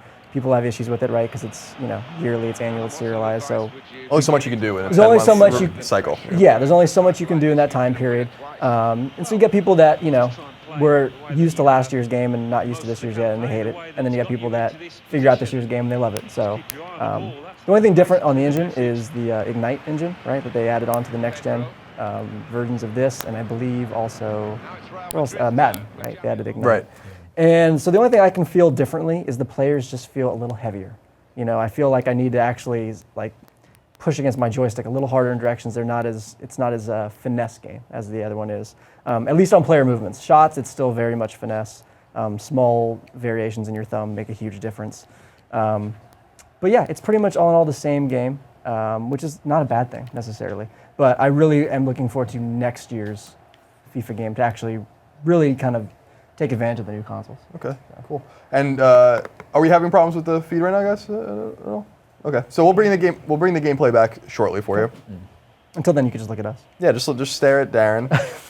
You can check out my nice Chelsea scarf, by the way. Not that I'm a fan or anything, but that's great. We can talk about this question. Okay. From Mamba Mentality. Oh, okay. Right. How would you say the PS4 launch is compared to the PS1, PS2, and PS3? So I wrote an article about this not too long ago, comparing the launch lineup specifically, and I think that when you examine the launch lineups, the PS4 is one of the stronger ones, if not the strongest one in terms of PlayStation consoles, because with PS1 you're dealing with Battle Arena Toshinden and Jumping Flash. With PlayStation 2 you're dealing with a lot of games. They had a lot of games, including a lot from Software and stuff, but none of them were like it was like Summoner and Fantavision and Smugglers Run, things of this nature. PlayStation 3, Resistance Fall Man was the big game there, and in Europe you got MotorStorm when it came out there the next year. Lair a launch game? No, Lair was close. It was within the first year. And so, I think the only one, as I said earlier in the stream, that's comparable, I think, is Vita's launch lineup. I think was really strong too. Now, that's maybe a harbinger for how PS4 was going to do. I don't think so. But I think the launch lineup's very strong. You got to put everything in context. You can't get everything all at once. Doesn't make any sense. One of the things I find slightly disappointing about FIFA here in the next gen is just they're still very emotionless in their faces, very dead in the eyes. I think that's actually something that Daniel Cooper did the review on this. He wrote that specifically in his review. He said they're still dead in the eyes, and that's something 2K is just. I was watching guys earlier playing that. It's amazing, like the detail they have after.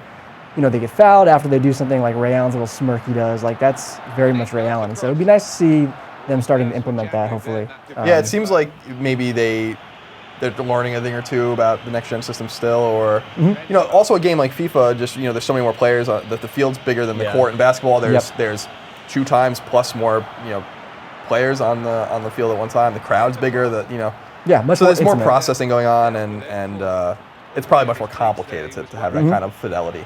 But I'm sure they'll get there at some point. The one thing I think the next gen does actually a lot better too is the presentation, the TV style presentation they do. It's dead on what you see when you're watching a game on ESPN. So that's a lot of fun. It really feels, the experience you're getting is what you would get like a fan watching a game. The replays are awesome. The angles they use for that. Hopefully I'll score a goal and you can actually see that. Okay. That'll be nice. Well, let's see what you got. Not much. I'm usually I'm usually an Xbox guy with this, so picking up on the PS4, a little different. I like the controller though. Big fan of the DualShock. Good. I've never heard anyone say they don't like the DualShock 4. Yeah, it's definitely a pretty significant upgrade. I feel like the Xbox One controller is also awesome, but much more faithful to what was already done. So this is like a pretty big jump for PlayStation. My thumbs on the joystick's a lot better. That was something I couldn't stand about the PS3. Yeah, I almost worked out a move on PS3 where you would your thumb would be slipping, so you'd use your other finger and then put it back, like while you were still playing, so you wouldn't stop moving. I know exactly what you mean. And it's just like a second nature kind of thing. You don't need to do it because of the concave analog nubs. That's an important thing in FIFA too, because you're constantly on analog sticks, constantly, and they get sweaty, and all of a sudden 60 minutes into the match, you want to take your thumbs off because you just can't handle it. You slip off and it just ruins the shot for you. So that's actually enjoyable to kind of feel that in this game. A little different. Darren, Joshua Flores asks, are there any new teams that weren't in previous iterations of FIFA? You know that? FIFA is so huge. I haven't had a chance to really go through, and I always play as kind of my teams. That's the thing too, right? Once you kind of figure out the teams you like. But no, I don't believe so. I know they've added some new players to Ultimate Team. I know you can download some legends like Pele and some other guys. So that's Alexei Lalas. yes, Alexei Lalas, big American legend. But yeah, they've definitely added some more players to Ultimate Team. But like I said, it's the same exact game that you're going to see on current gen, which makes me wonder if I'm actually even going to upgrade or not. Yeah, that was the next question I was going to ask you. So I mean, will FIFA fans be satiated with a lot of people buy FIFA and that's much of what they play during the year, and they might go out and buy an Xbox One or a PlayStation 4 to play it. But would you recommend that they kind of wait? It's kind of worth it considering I guess the deals now. I'm not too sure, right? You bring in your old game. And you could upgrade for like $10, I think, to the next gen version. So that might be worth it. The only thing you're getting is the 3D dynamic crowd is much more beautiful than in the current gen. And they rioted. Next year, maybe that'll be DLC. Hopefully, that's kind of nice in the next gen compared to the current gen. And then the other thing that's nice too is the textures. The jerseys move a little bit more. The animations the players do are a lot more varied and a lot more smooth. So there's been a couple times the ball's a little more independent. I had a game the other day when I totally whiffed the ball, which will never happen in the current gen one. Like you'll always strike it, and it could be the funkiest shot ever, but you'll always strike it. And this one I completely whiffed, it bounced off my opposite leg and just kind of went somewhere else. Interesting. And so that was a lot different. And so if you're looking for that more of an experience, yeah, go for it. But otherwise, you'll be very content playing current gen and not upgrading. Colin. Yes. Sicknaw.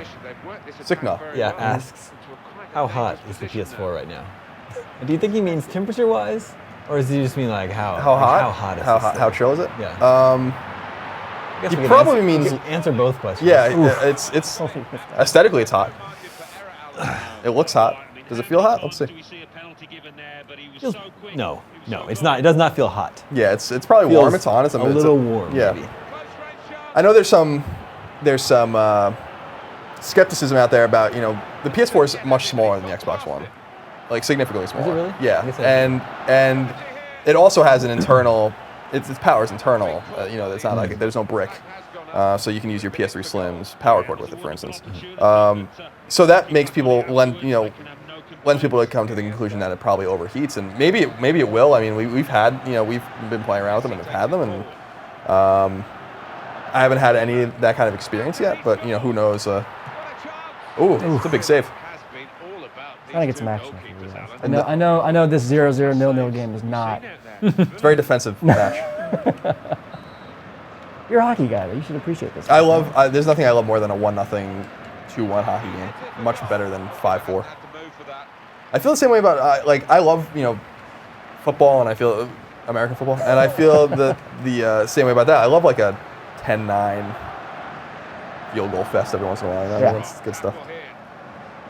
And that's one of the things I think people like about FIFA, right? Like, if you're a soccer fan, you can enjoy playing a 0-0 match against somebody. You find EA captures a lot of the nuances very well in this franchise.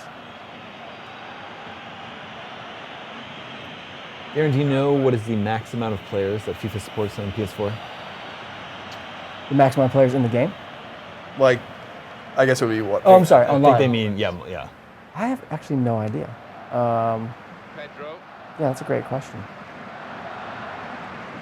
It's very different than, playing something like Battlefield or like Call of Duty, where you're very aware how many people are online at one time. Yeah. You're more concerned with like who's in your tournament, who's in your room, the one-on-one aspect of it. On to Ronaldo. Cristiano Ronaldo. There's never a shortage of people. Never. Here's Cristiano Ronaldo. Love to score you as a goal here. Neil Ackroyd asks, does FIFA 14 feel any different from FIFA 13? 13, yeah. And I think you can experience that even in the current gen ones too, right? You don't need to actually play next gen to notice that. It's a lot tougher of a game when you're without the ball. Like, you're chasing after the ball, and it's a lot more physical. Like, you'll see it here.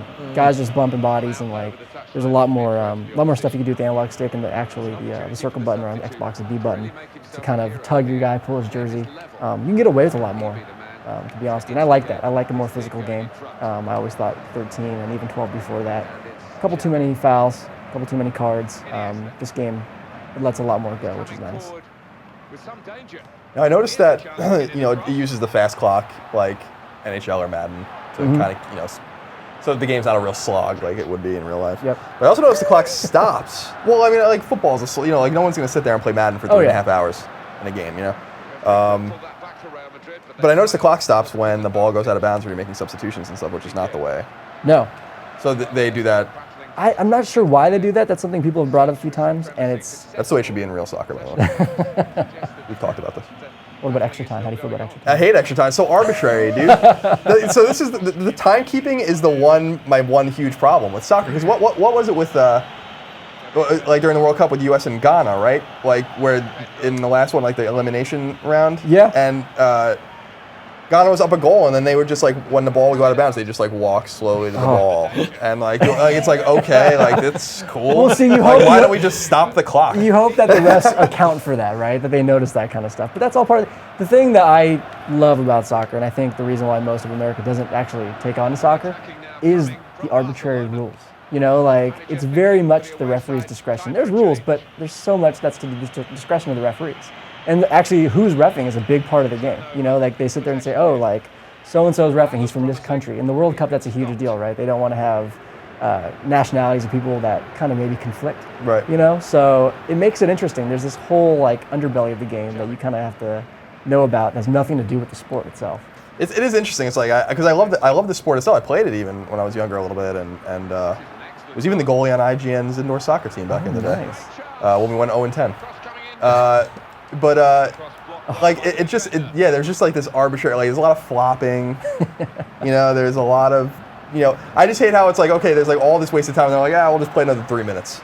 It's like, all right, cool, sounds good. I don't know. Telling you, Darren, if they straighten that out. Well, there's also nothing like when the game is tied, or maybe your team is down 1, and it gets to that 90th minute, and you have, they sit there and say, oh yeah, 4 minutes extra time.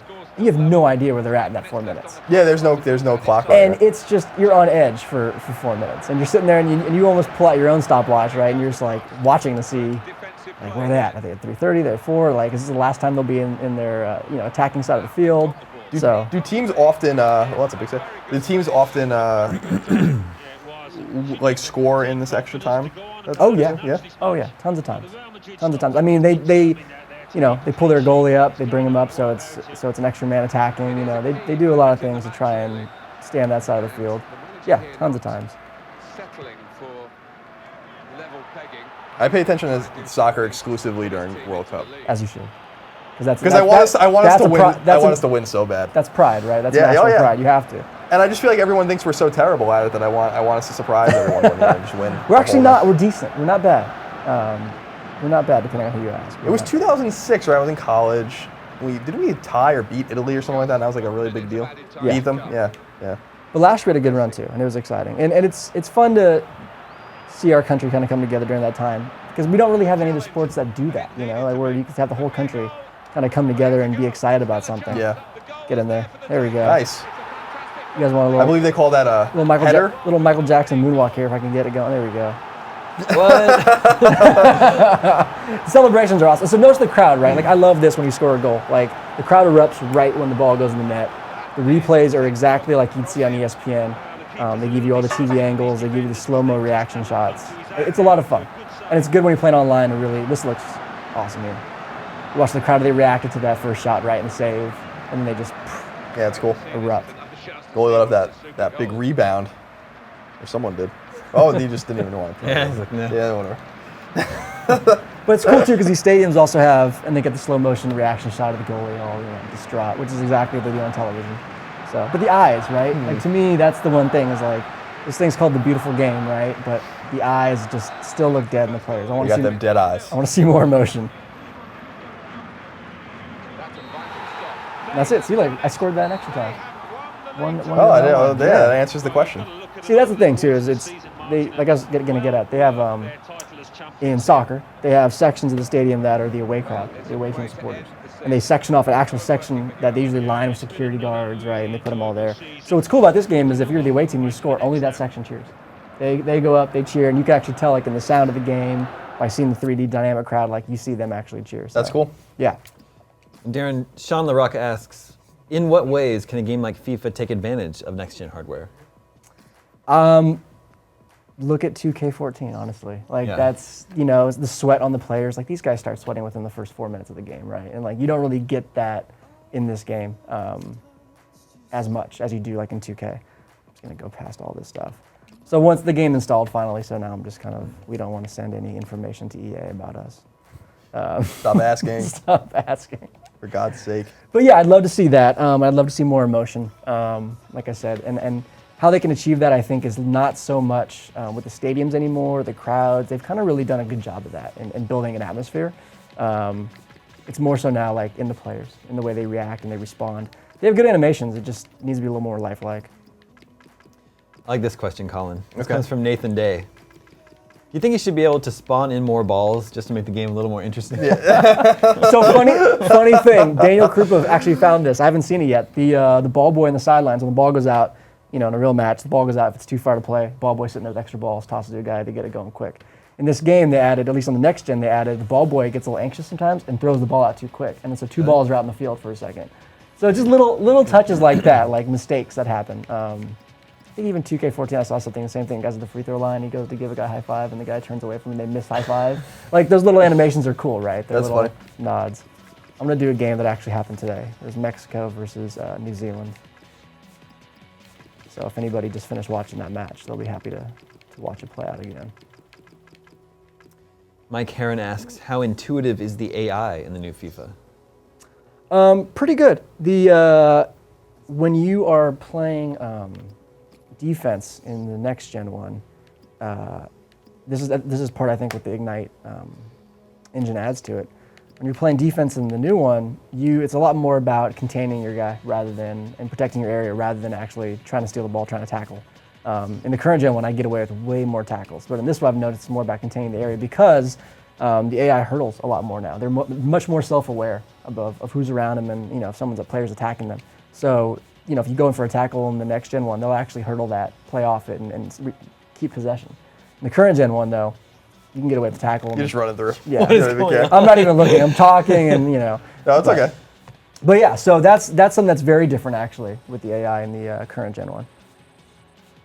I'm getting used to this options button still. Yeah, it is. I keep it looking gives me for pause. start, right? And I'm like, it gives me pause as well. Pardon the pun. I will not pardon. Taking you to pun jail.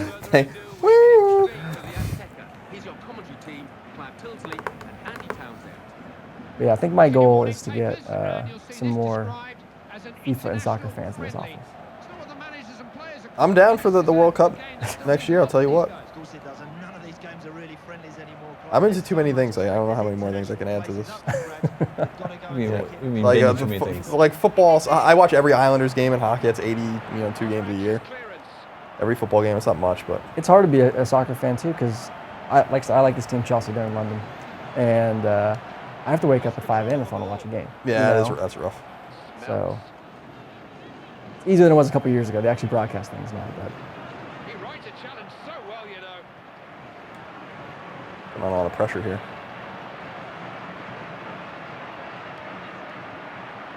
Do you like how authoritatively I speak about soccer? Really do speak from years of experience and volumes of knowledge gained over 2 decades. You said you had a lot of youth league experience, right? Not a lot. Orange pills at halftime. Yeah. Right. Yeah. Julian Brown asks, you may not know the answer to this. Is custom audio still an option, since there is no MP3 playback or support? That's a good question. I actually enjoy the FIFA soundtrack so much that I haven't messed with that in so long that I don't know if that's an option still.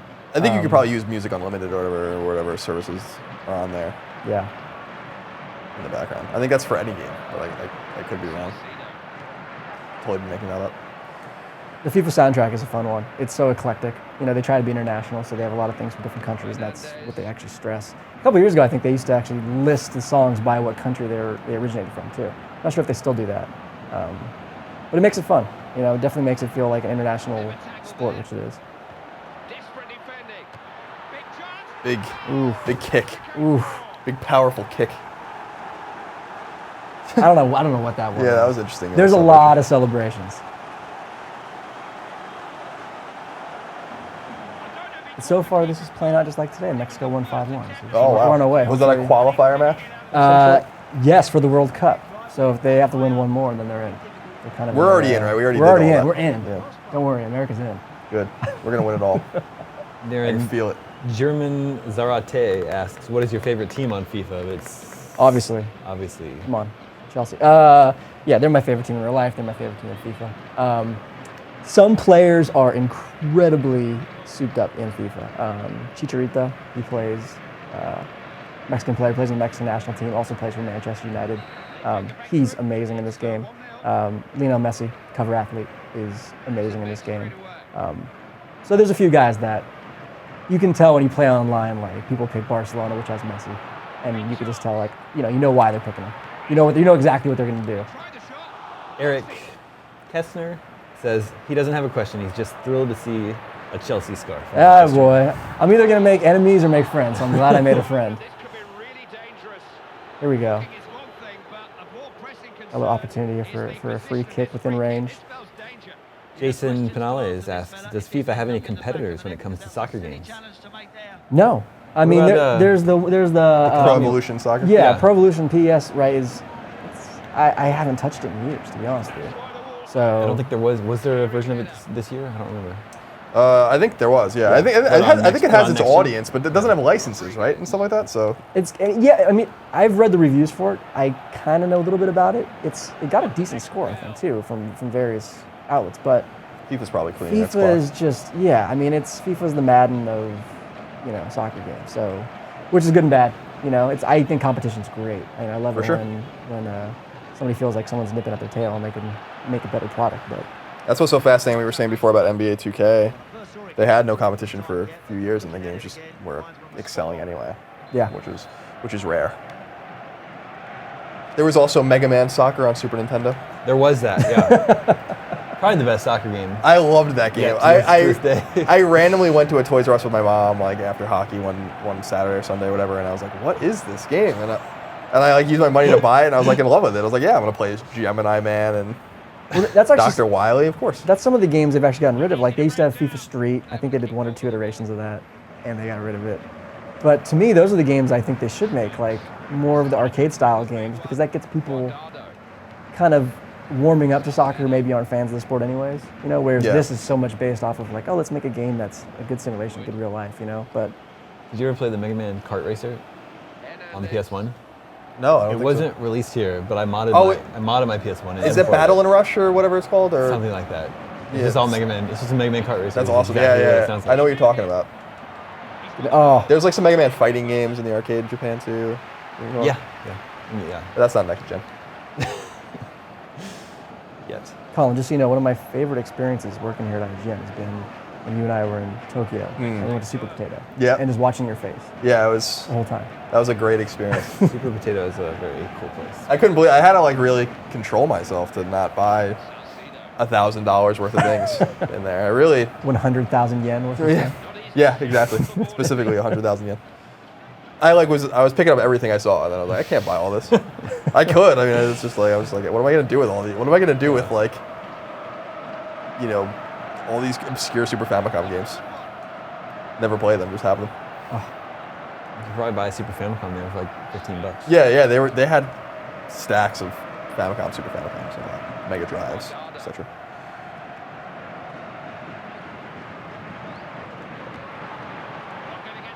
We've got 5 minutes left here. Do something really impressive. Darren. Trying to give you something from range or a bicycle kick or anything. One timer. One timer, get you the go. old one timer going. My biggest experience with FIFA was I lived with my buddy in college, and he was obsessed with it. Must have been at that time FIFA 06 or something like that on Xbox 360, and like we just played it constantly. I didn't know what I was doing. I'd play as the U.S. the U.S. national team every game, and rarely score a goal, but I enjoyed it. It opened my eyes a little bit to how fun soccer was, actually. Well, I'm on IGN's Twitter here. Okay. And it's different than using our personal Twitters, because like I scroll down and I read some of our tweets, and then when I feel like we've run out of some good ones, when I refresh, it says 734. Wow. Okay. Yeah, can't read all of them. No. Sorry. I guess so. You saw they're back talking about how this game's a lot more physical. Me and the other guy just collided, no foul, right? Because there was no foul. That wouldn't have been a foul in real life anyway. So that's a nice new addition just to 14 this year in general. Not just next gen, but for all the consoles. I wonder, I'm curious about, same with NBA 2K, I'm even more curious about with FIFA, like which version of the game will sell best. Well, the one thing I like is that this is the full game, right? So last year when FIFA 13 came out, and then it came on the Wii U later, because the Wii U launched later, right? It wasn't the same game. A lot of modes were stripped down. And then back when the 360 came out, FIFA 06 was out, and 360 comes out later in the fall. And then they came out with, FIFA World Cup, some random one-off game that was horrible. So it's nice to see they actually gave a full, it's the full game, right? Yeah. Polished and better. It's nothing dumbed down. So that's great. I'll give you guys one more goal before we go out here. Oh. Goalies everywhere. Good effort. Yeah, it was. Giving away some good stuff. Yeah. Yeah, we're gonna give away another copy of Assassin's Creed 4 Black Flag here before we go. One more question here for you, Darren. Matty Peace asked, have you played with or against Liverpool? Absolutely. I hate Liverpool. He says, how good is Suarez in this year's game? He's good. Suarez is good. He had a good showing in the World Cup last time, a couple years back, and so it's funny. It's funny when people have great seasons like that, how much they get boosted in the next iterations of the game. I'm actually looking forward to next year's FIFA, like I said earlier, just because the World Cup is next year. So I'm wondering what they're going to do with that. Usually they come out with their own World Cup version of the game, which is, again, this dumbed-down version of the game. But they usually make it a lot more exciting. There's a lot more fanfare, confetti's falling everywhere. I can't wait to see that on next gen. They've added things on this where it's like grass blades flying up when players slide and stuff. It's really good. So, yeah, that fanfare is always fun to see, and I think the next gen console will take advantage of that a lot more. Thanks, Darren. Yeah, thank you guys. Before we take a quick break, let's give away this copy of Assassin's Creed 4 Black Flag 2 Just Do Forever. Oh. Who asks, can you use current gen headsets on the PS4? I don't think you can yet. I think maybe some. I don't think the Pulse headset works yet, but I could be wrong if you want to use it over Bluetooth or whatever. But I think those things might be patched in the future, but I'm not sure about all of them, if they'll work or not. Yeah. Speaking of Assassin's Creed 4, we're going to be playing it next. It's one of my favorite games of the year. We gotta take. Are you ready? Yeah. Someone had to do it. Yeah. Sorry. We'll take a quick break. When we come back, we'll play Assassin's Creed 4 Black Flag. Rated M for mature. Have you ever been disrespected?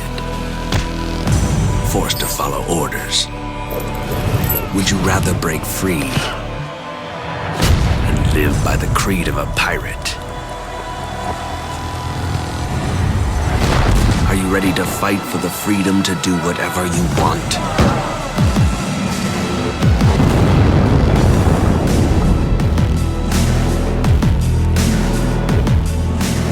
Are you driven by reckless desire?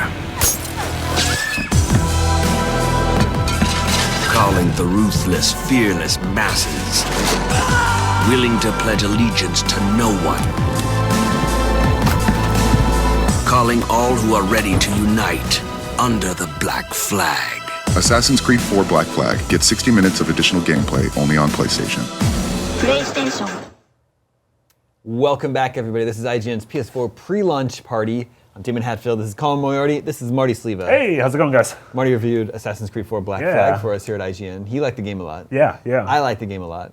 This game doesn't have a camera or robots that we can toss around, though. No big rubber duckies. No big rubber duckies that we can play We're with. going to entertain ourselves in other ways. Yeah. We're playing Black Flag on PS4. Where are we jumping into the game here? We are starting the game. Oh, from the very beginning. Okay. Yes, and so I guess that's a spoiler warning if you're waiting, but at the same time, it's the beginning of the game. It's the very beginning of the game. Anyways, but a big thing I want to show off is that a lot of people, one of the major problems with AC3, rightfully so, is that it had a very slow beginning. It took probably 5, 6, 7, 8 hours to actually get into the sort of the fun, open part of it, and that is not the case with Black Flag. Will you climb up a wall during a theater performance? There's none of that in the opening hour. Okay. If we had a little more time, maybe I could show you something, but Destin, congratulations. Colin, I think you'll like this. You're also a Far Cry 3 fan, right? I love Far Cry 3. But you haven't been too impressed with recent ACs, right? No, I've never been really a big fan of the series, and 3 really disappointed me actually. So because I love the subject. Sure. Yeah, taking history and kind of putting a spin on it and placing you in the time and the world. With this game, it feels less like an Assassin's Creed game and more like a sort of adventure-y pirate game. And I think the game is at its best when it's sort of embracing that motto, that creed, if you will. Yar. Yeah. You like that? Yeah, that was good. Yeah, that was really good. Yeah, it was very organic. Yeah, really very organic. So there you go. You kind of just start in media res, right in the middle of the scene. Cape Bonavista. Ever been there, Colin? Nope. Neither have I. Never have, huh? No, never been to Cape Bonavista. Oh my God. Yeah, a lot of piracy. Shelling. Yeah. Is that what they call it? Yeah, are they going to board? Are they going to grape shot? They're going to, ooh. I'm telling you. Wow. I played like 45 hours of this game. I don't even know what those mean. I think I know what board means. This is you right now. This is your Edward Kenaway. You are the grandfather of Connor and the father of Hatham from Assassin's Creed 3.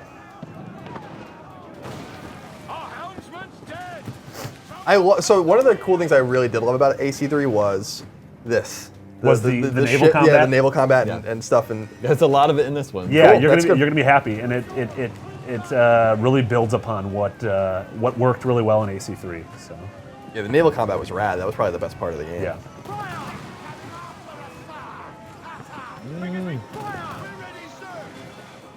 So was AC4 was really built with current gen tech and then kind of up-resed, or? Yeah, I mean, yeah, it's definitely, it feels just like a gorgeous version of an Assassin's Creed, 3 or current Black Flag.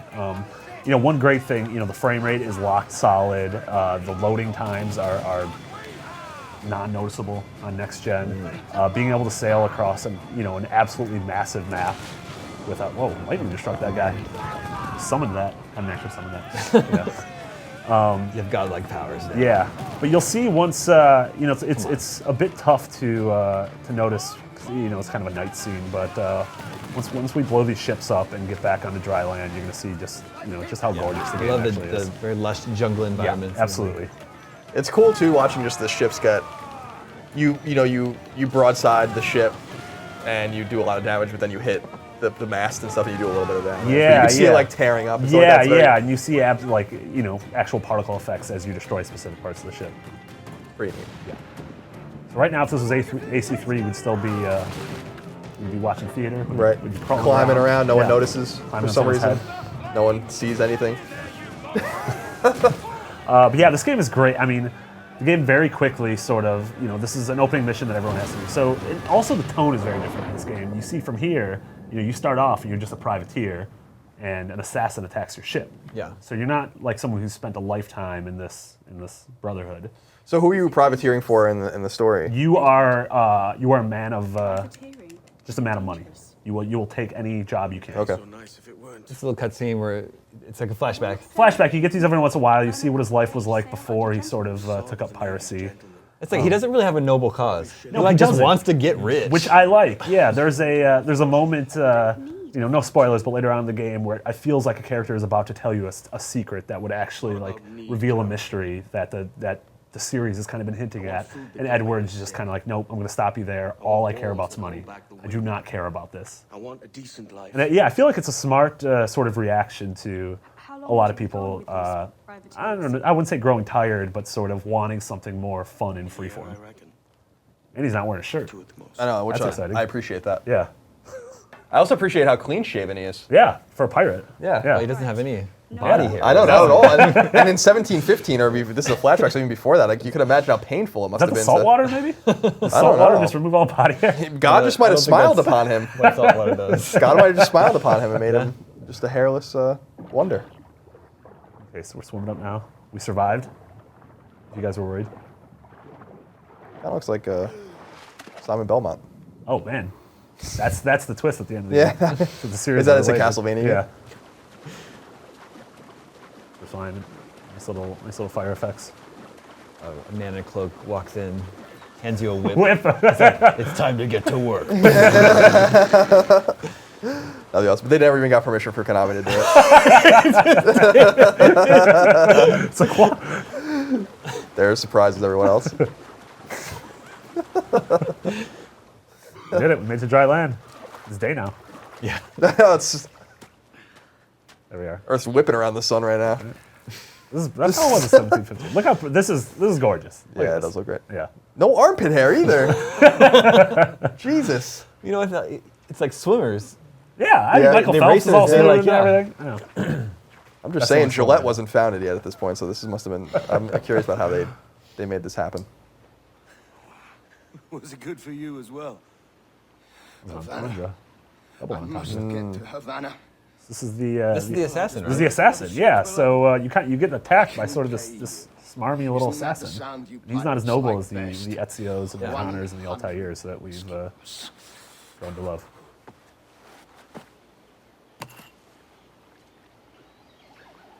He's a drink. Yeah, he's a drinker. Keep talking. Will you or won't you? Well, the water looks pretty. Yeah, we're gonna be able to run You around don't that have very that soon. gold on you now, do you? Oh, pulled the gun out on us. goodness. The old pistol. But his flintlock's powder is wet. womp womp. That's good. Yeah. Yeah. Someone reads their history books. Yeah. Keep your powder dry, clown. All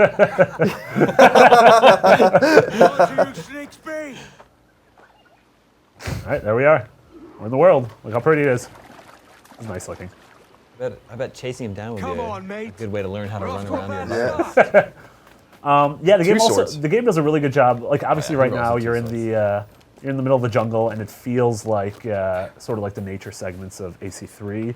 But the game does a really good job of giving you moments like this, as well as kind of big sprawling towns like Kingston and Nassau that Yeah. feel more It's like a 100 traditional like leagues or more to AC2 Havana. sort of. Will you walk that distance? They spend a lot of time in jungle environments because as you sail around, you'll find just islands. Yeah, that yeah. you can hop out and do stuff on. Yeah, and- I mean, anyone That's cool. if anyone ever played Wind Waker, it Yeah. feels a lot like that, where there are main sort of like hubs, but there are also just little islands scattered about that have optional, objectives and story missions and all sorts of fun like that.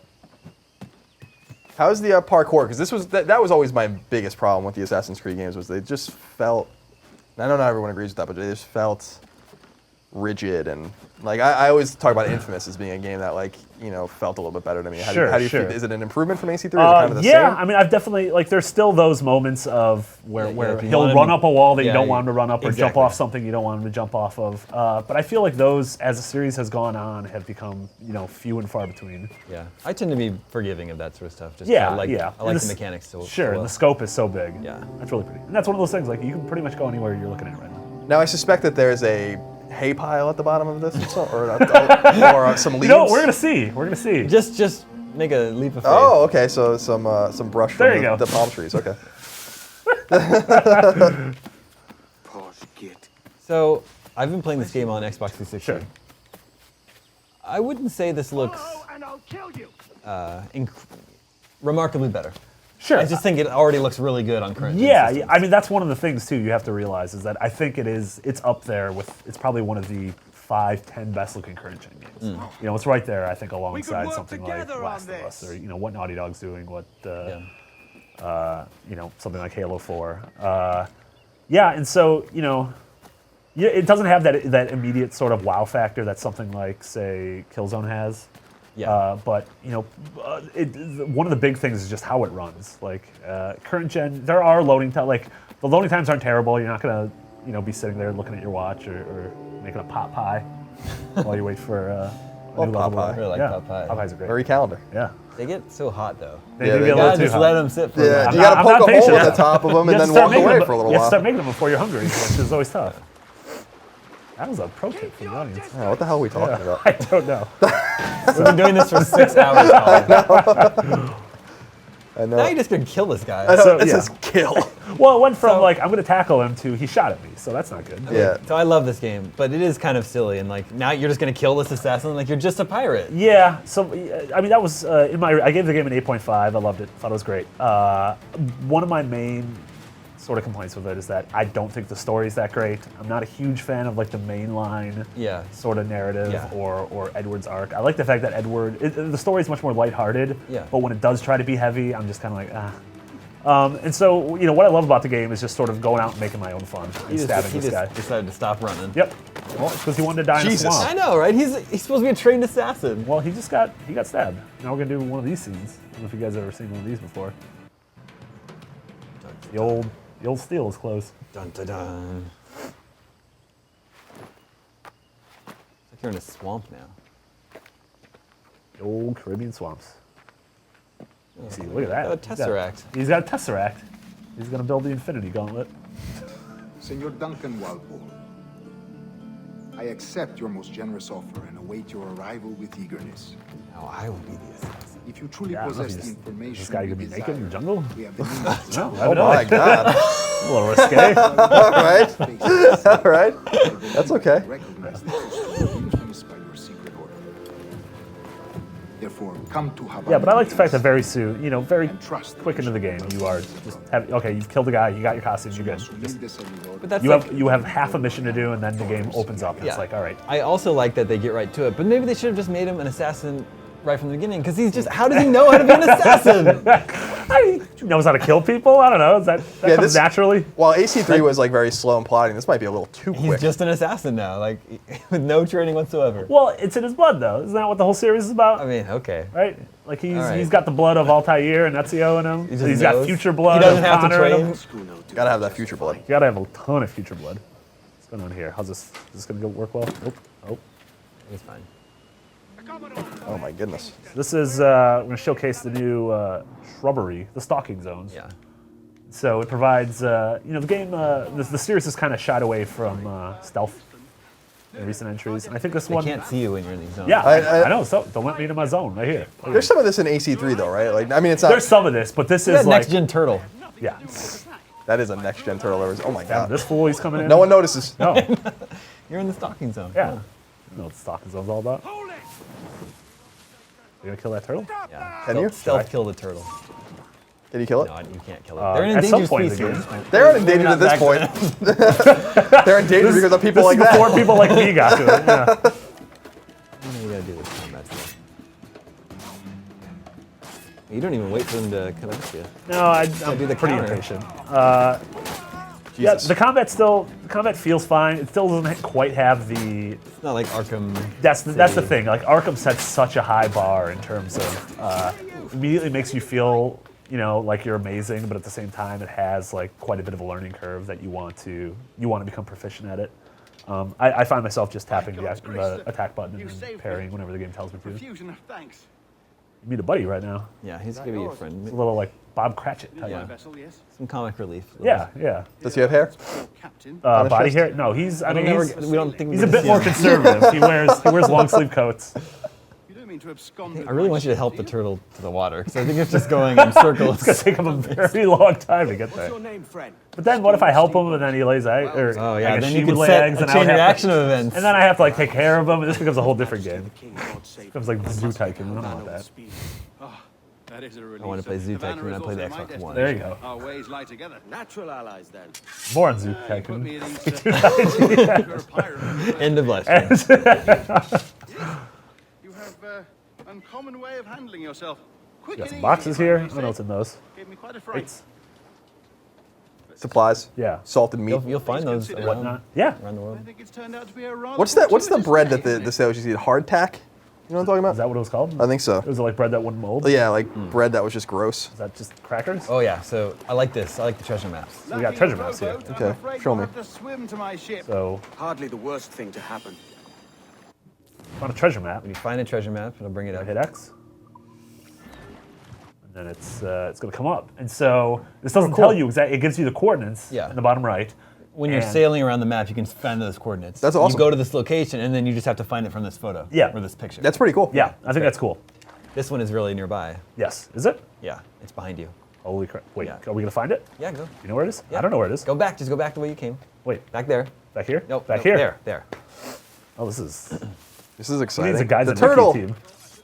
You can't kill the turtle, Marty. At some point, you're going to be able to. Maybe if you had the gun, you could coming shoot the back turtle for in it. the head. So yeah, go back through here. Yeah. Through the water? Yes. Oh my god, this Yep. is...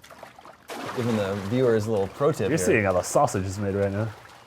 The treasure map sausage. Look back here. Where are we? Look at your map. Wait. Yep. Oh, No, it's I just found right it. there. We found it. You got it. We're digging. What do you think it is? Well, this guy tweeted at us a million times, so I'm gonna have to. Yeah. Do we have any Did questions? he get himself blocked? Yeah, I think I had that block. Sorry, So. dude.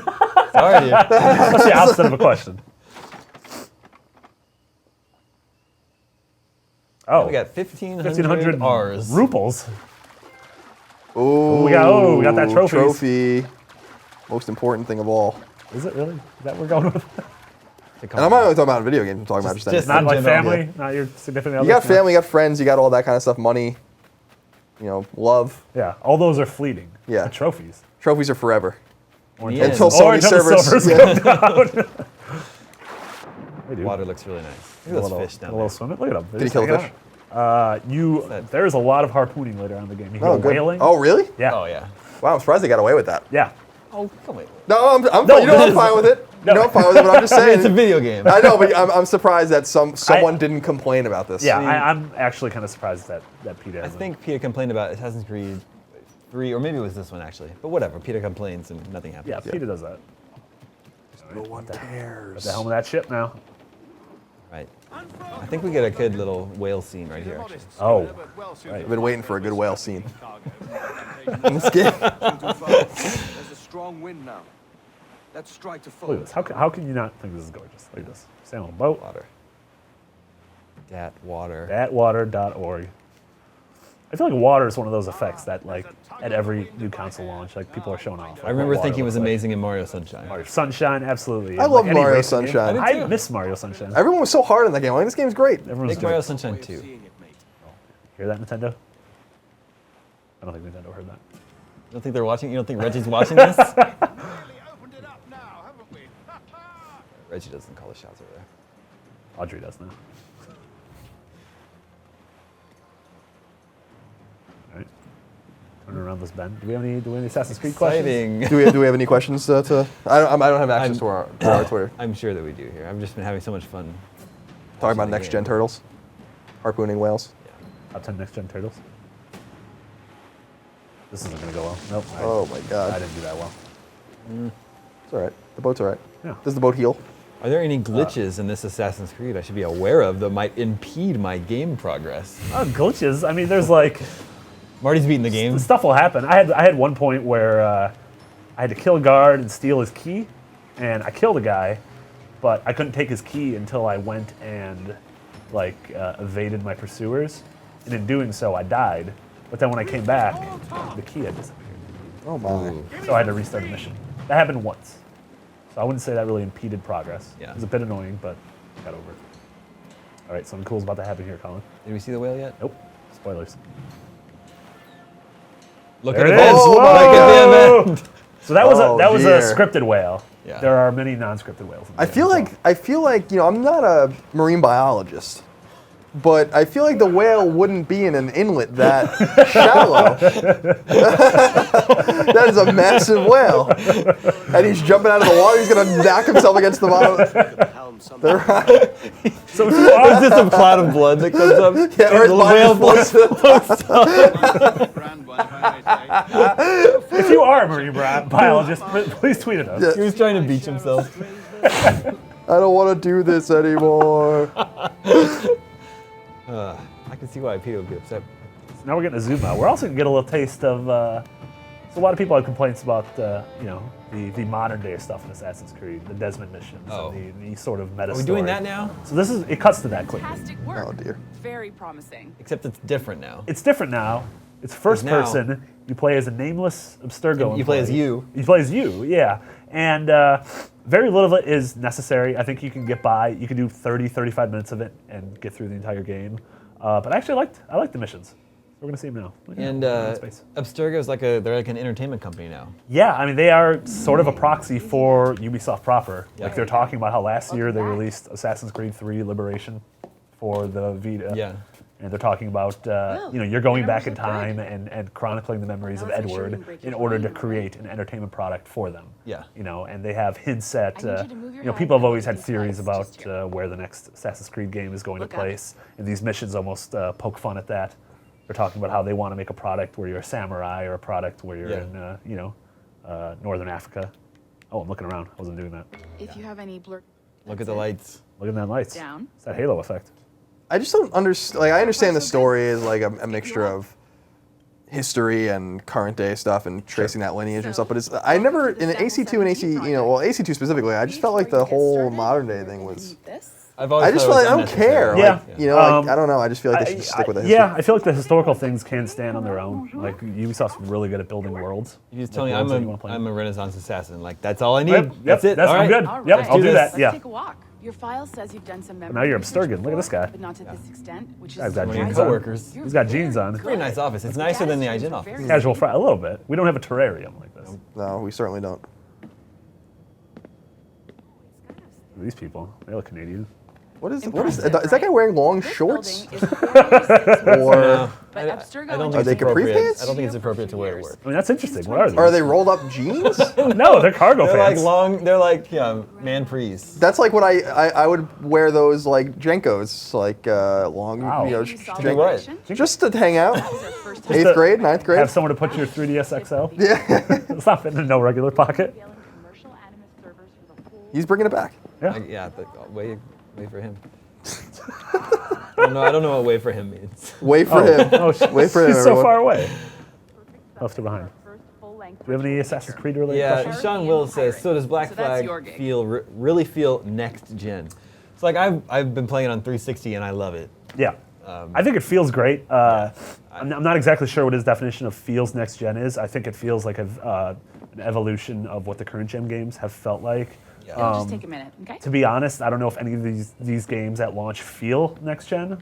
Like a lot of them look gorgeous, thank you, Nancy. but I don't think a lot of them have really sort of evolved gameplay mechanics and systems to actually do something that couldn't have been done before. Some people think Titanfall feels next gen. Yeah, absolutely. Yeah, I haven't had a chance to This play is it yet, for but you. that's the one that The everyone walks primary away tool from. of our and saying trade. But I love Your Assassin's Creed communicator. 4. You should play it, but don't feel like you have to Fire it play up it and give it a on look. next gen It's systems. pretty No, I mean, yeah, it's not a reason to buy a PS4, but if you are buying a PS4, by all means, I think this is a great addition to your lineup. You might have noticed that security seems a little light Got a around little, here. got a little That's iPad because there. your communicator Yeah. is your key to Yeah, getting files. around. My files. My files. Oh, I shouldn't have done that. Yeah, you need the iPad to use elevators, I think. Yeah, which is Actually, how a pretty good elevators security work. mechanism. Kind of awkward the way it sits. I mean, you can Up here? chill. You can Yeah, have but chill. it's like, is it How's like he holding it? Yeah, well, not even that, but it doesn't make it clear to me. Like it should be held out maybe further with the hand. Sure. It just looks like a shaky like HUD kind of. Oh, shaky head. One of our viewers, Scott Menzies, I think is confused. Okay. Why are you confused, Scott? Why did you go with the decision to promote your console primarily about games rather than an all-in-one system? So it's not, we didn't make the console. No. We did not, no. Sony is a company that manufactures the PlayStation 4. Yeah. We'll just cover it and play the games and let you know which ones we think are good. Let's go. Yeah. So she's taking us to our desk. Yeah. The boss, Olivier There's a receptionist. We have one of those. It's pretty riveting stuff here. Like this. Well, see, they're a French company. So. This is sort of the proxy for Yves Guillemot. This is the head of Ubisoft. I don't think that looks like Yves Guillemot. Well, it's like he's the boss. Does he walk around kissing people all day? He probably does. Let's ask actually. him. We'll ask him. Maybe. You like that? Yeah. That was like your joke. He stole my joke. So that's the whole thing. We have a camera hooked up, and so that's what the PlayStation camera does. Is it takes your jokes and then it puts them in the game. It's very next gen. Yeah. That would be incredibly next gen. I know. That would be next level next gen. Guys, I want to skip Call of Duty and just keep playing Assassin's Creed for the rest of the hour. Very generous donor. Desmond Anonymous office. Andy Doran tells me that gray whales do give birth in shallow lagoons. Wow. Was that a gray whale though? I don't know what a gray whale is. Thank you, Andy. Did you get a guess? you know two things about it. He's a scientist working with invertebrates. Wow. I work with invertebrates. So he definitely knows more about these things than I do. I spend most of my time dealing with vertebrates. Yeah, actually. Not a big fan of worms. Your very own Animus workstation.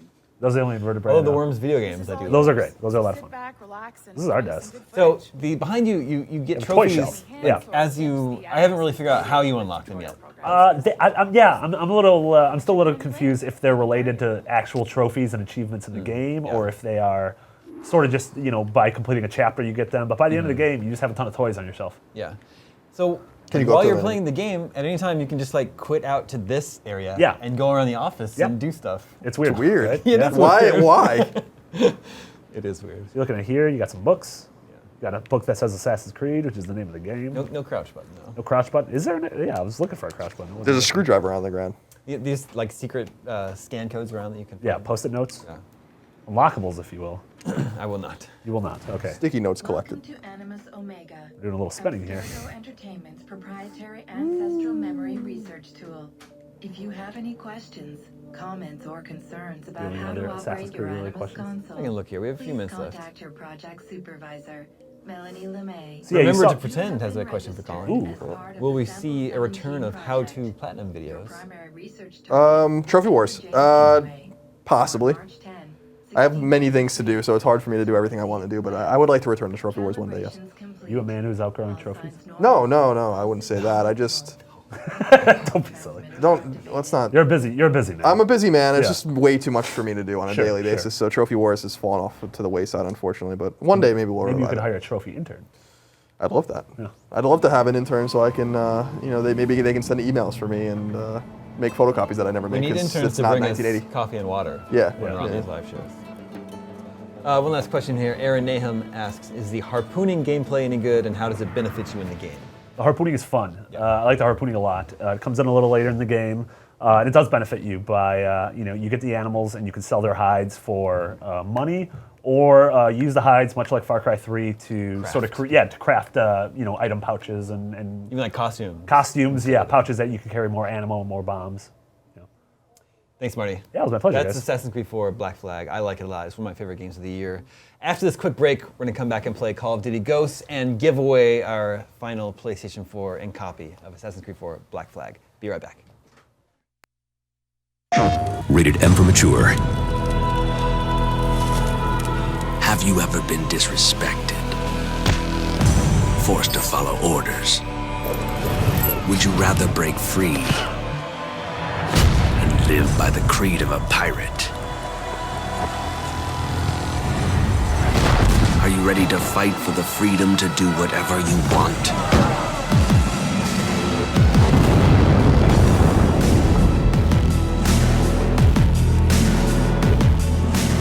Are you driven by reckless desire?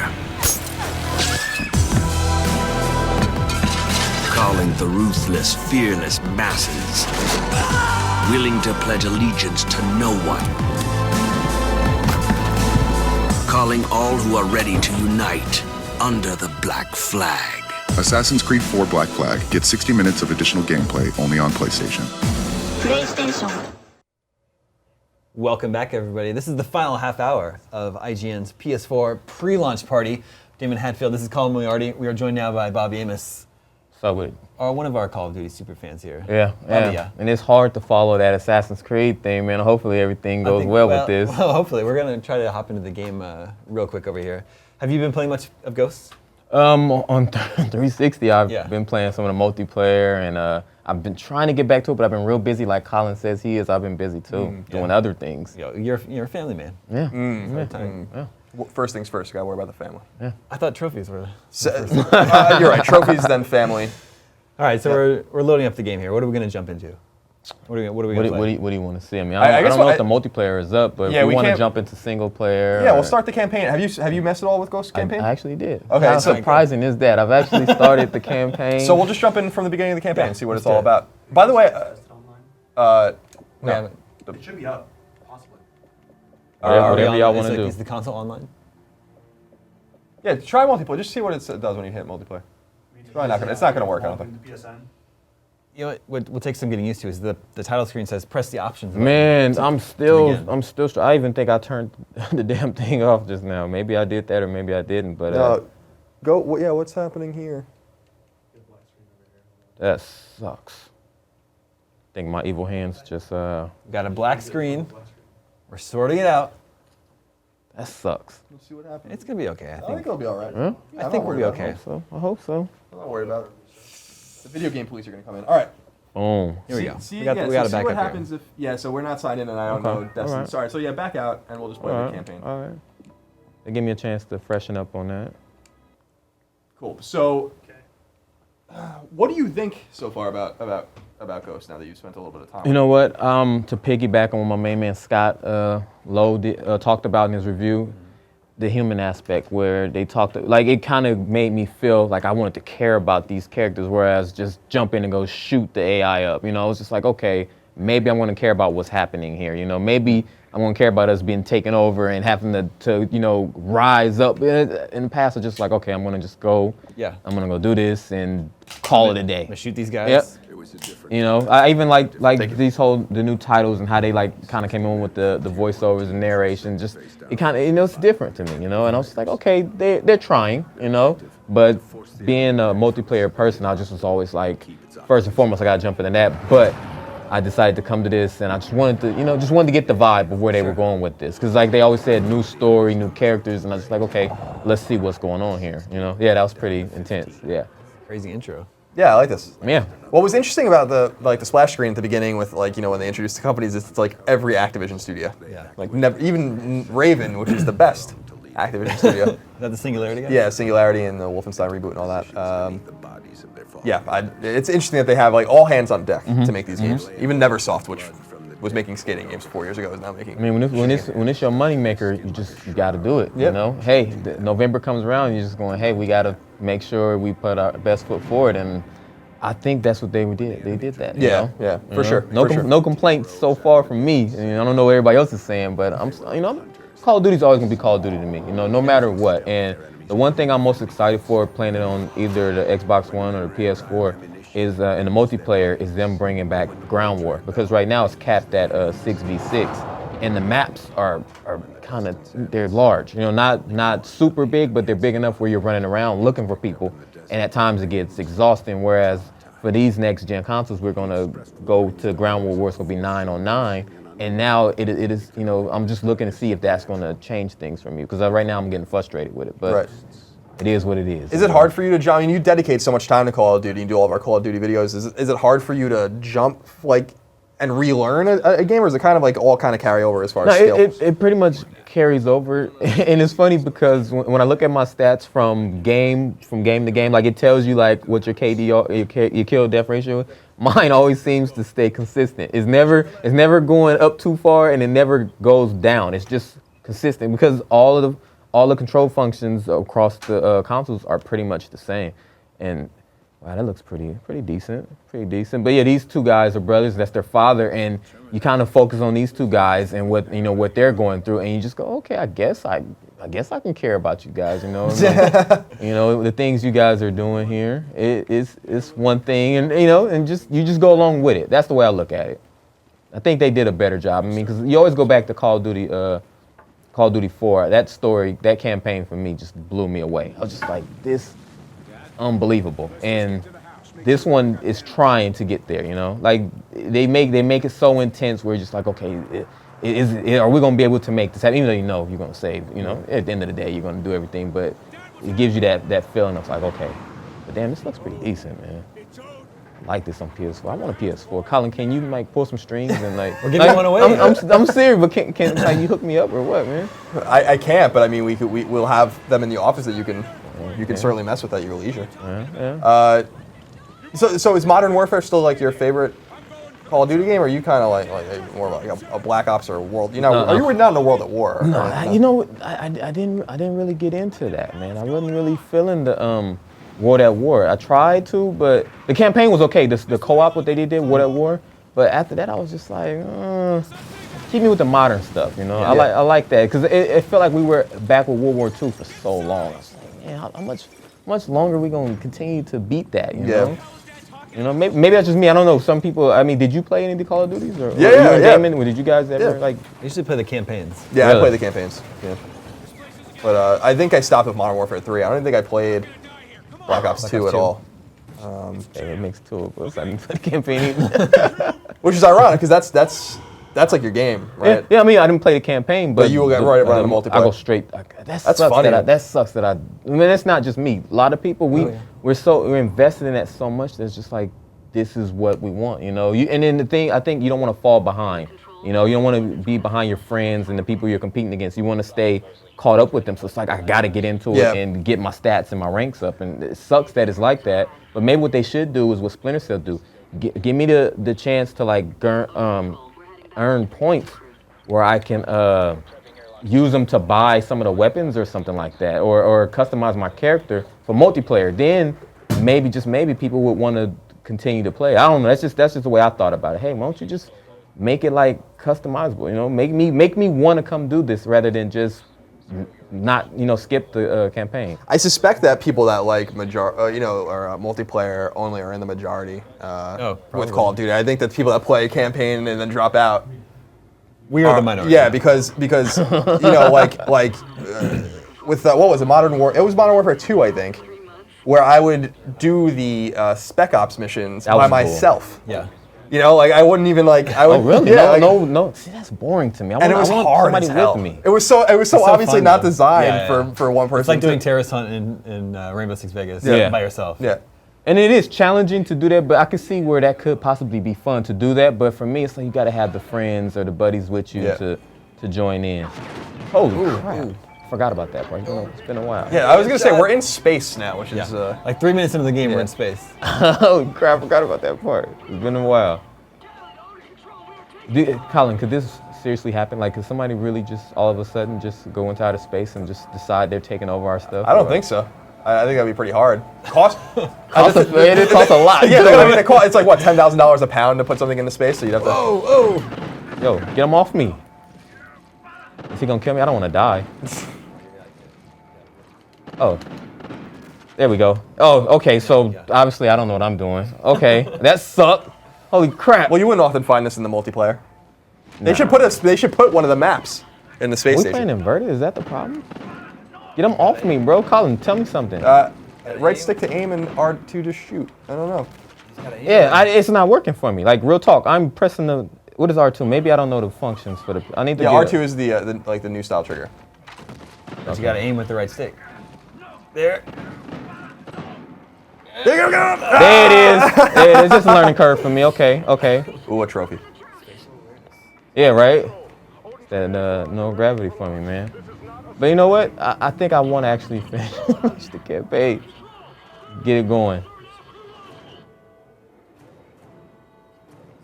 Am I playing on inverted or is it just me? My bad, bro. That sucked. This is interesting. I didn't even know. This is kind of cool. Yeah, right? It is. I'm finding myself watching most of the time. Not really. I do have a problem with this section though. There's a lot of bullets flying. They're gonna tear through the metal. You know, like you're in the vacuum of space. Yeah. It just seems very, very risky to be shooting guns. And well, Colin, they're kind of full attack mode. So if they attack me, I'm firing. No, you got to do what you got to do. I think it's worth it anyway. I'm going along with that. That looks awesome. Yeah, old and nasty, man. They are devastating us right here. So we're gonna just sit and watch. I mean, do we want to help them out? I think it just hit already. That's an explosion. So you've been playing this on 360, right? Yeah. So is it noticeably prettier or sharper on next gen? Excuse my language. I didn't want to say that, but yes, it looks way better on the next gen consoles. Holy crap! See, and they always go all out with these. with these big set pieces and things. Yeah. Is this Dead Space? This is cool. This is kind of wild, but. But realistically, I don't see all of this really happening. No, definitely there's not. no way. It's like Gravity, the video game. No way. Yeah. How do they get? I guess they get rescued. They are pretty. Are they just stranded out here without a space station or anything? This is a little ridiculous, but it's cool. Oh, Colin, you gotta go with it, man. You gotta go with it. It's Call of Duty. It's not supposed to be. You gotta go with it. It's cool. Do guns work in space? I do not know. Yeah, I think they do. I mean, the science. I suspect that they probably would, but I don't know what would happen to the bullet after. I've been thinking a special weight. I don't think you just gonna automatically just start firing, right? I mean, you gotta have something. I don't know. I feel like the temperature would be the biggest. You know, it's what 4 degrees Kelvin or something in space. It's very cold. Yeah. I just tell you they're brave folks, man, because I wouldn't sign up to do this. I'm sorry. That's not how I'm built, man. I'm sorry. I couldn't do it. I'm a coward. I don't know if you're a coward because you don't want to have a gun battle be gun battling in space, but these guys are going for the objective though. Like they're going. They're gonna do what they got to do. So obviously, okay. So I'm Baker. Ooh. Okay. I got you, girl. That's Mosley. Is everything okay? Holy crap. Oh, I let her go. Oh, she's gone. Yeah, she's gone. Oh no, Mosley. So am I good though? Because she's gone and I'm still breathing. So. Oh, Mosley. That sucks. Well, obviously it didn't start over, so. Yeah, I think you're right. I'm good. Yeah. See, I like. This thing's burning up in the atmosphere now. Oh yes, I'm done, huh? Well, maybe it's one of those things where you're supposed to die. Yeah, I'm not. That happens in Call of Duty campaigns. I'm not gonna make it out of this.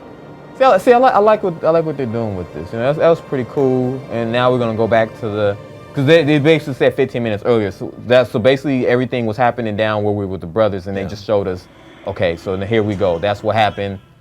Now it's your turn to kind of figure things out. But that's the missile. Yeah, that's one of the Odin strikes. Why my dude didn't jump? Whoa. Oh, that's cool. Yeah, so I think it looks pretty. That's real pretty on a. Whoa. Can I jump? There we go. There it is. But you know, one of the other things for the multiplayer that I'm trying to just like really get down with is it going to really work out for me? Like because a lot of people in the community they talk so much about how they want to see change and everything. I'm just hoping that when we get to these next gen, because I know I've been playing on 360, but just if people are going to just change their stance on it. Did he jump out this way? I gotta start paying attention. I'm not really good at this multitasking this is thing. Some crazy stuff. Holy crap! Save me, bro. Okay, I thought I messed up again. I was gonna say, damn, I died again. Ooh. Sorry, it's hard to play and talk at the same time. We've all experienced it today. Yeah, I'm trying to make sure I'm listening to what you guys are talking about, and if you ask me questions, I can answer them. But then I keep getting so entrenched in this. Holy God, man, that guy's brave. He's just running straight out. That stuff just flying. I'm like, yo, wait, bro, hold on. I'm like, I'm coming.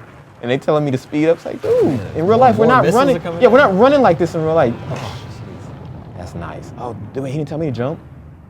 Yeah, I like what they're doing with it. Yeah, there's like a lot. They're like kind of punching you in the face, like right in the beginning, like over and over again. It's cool.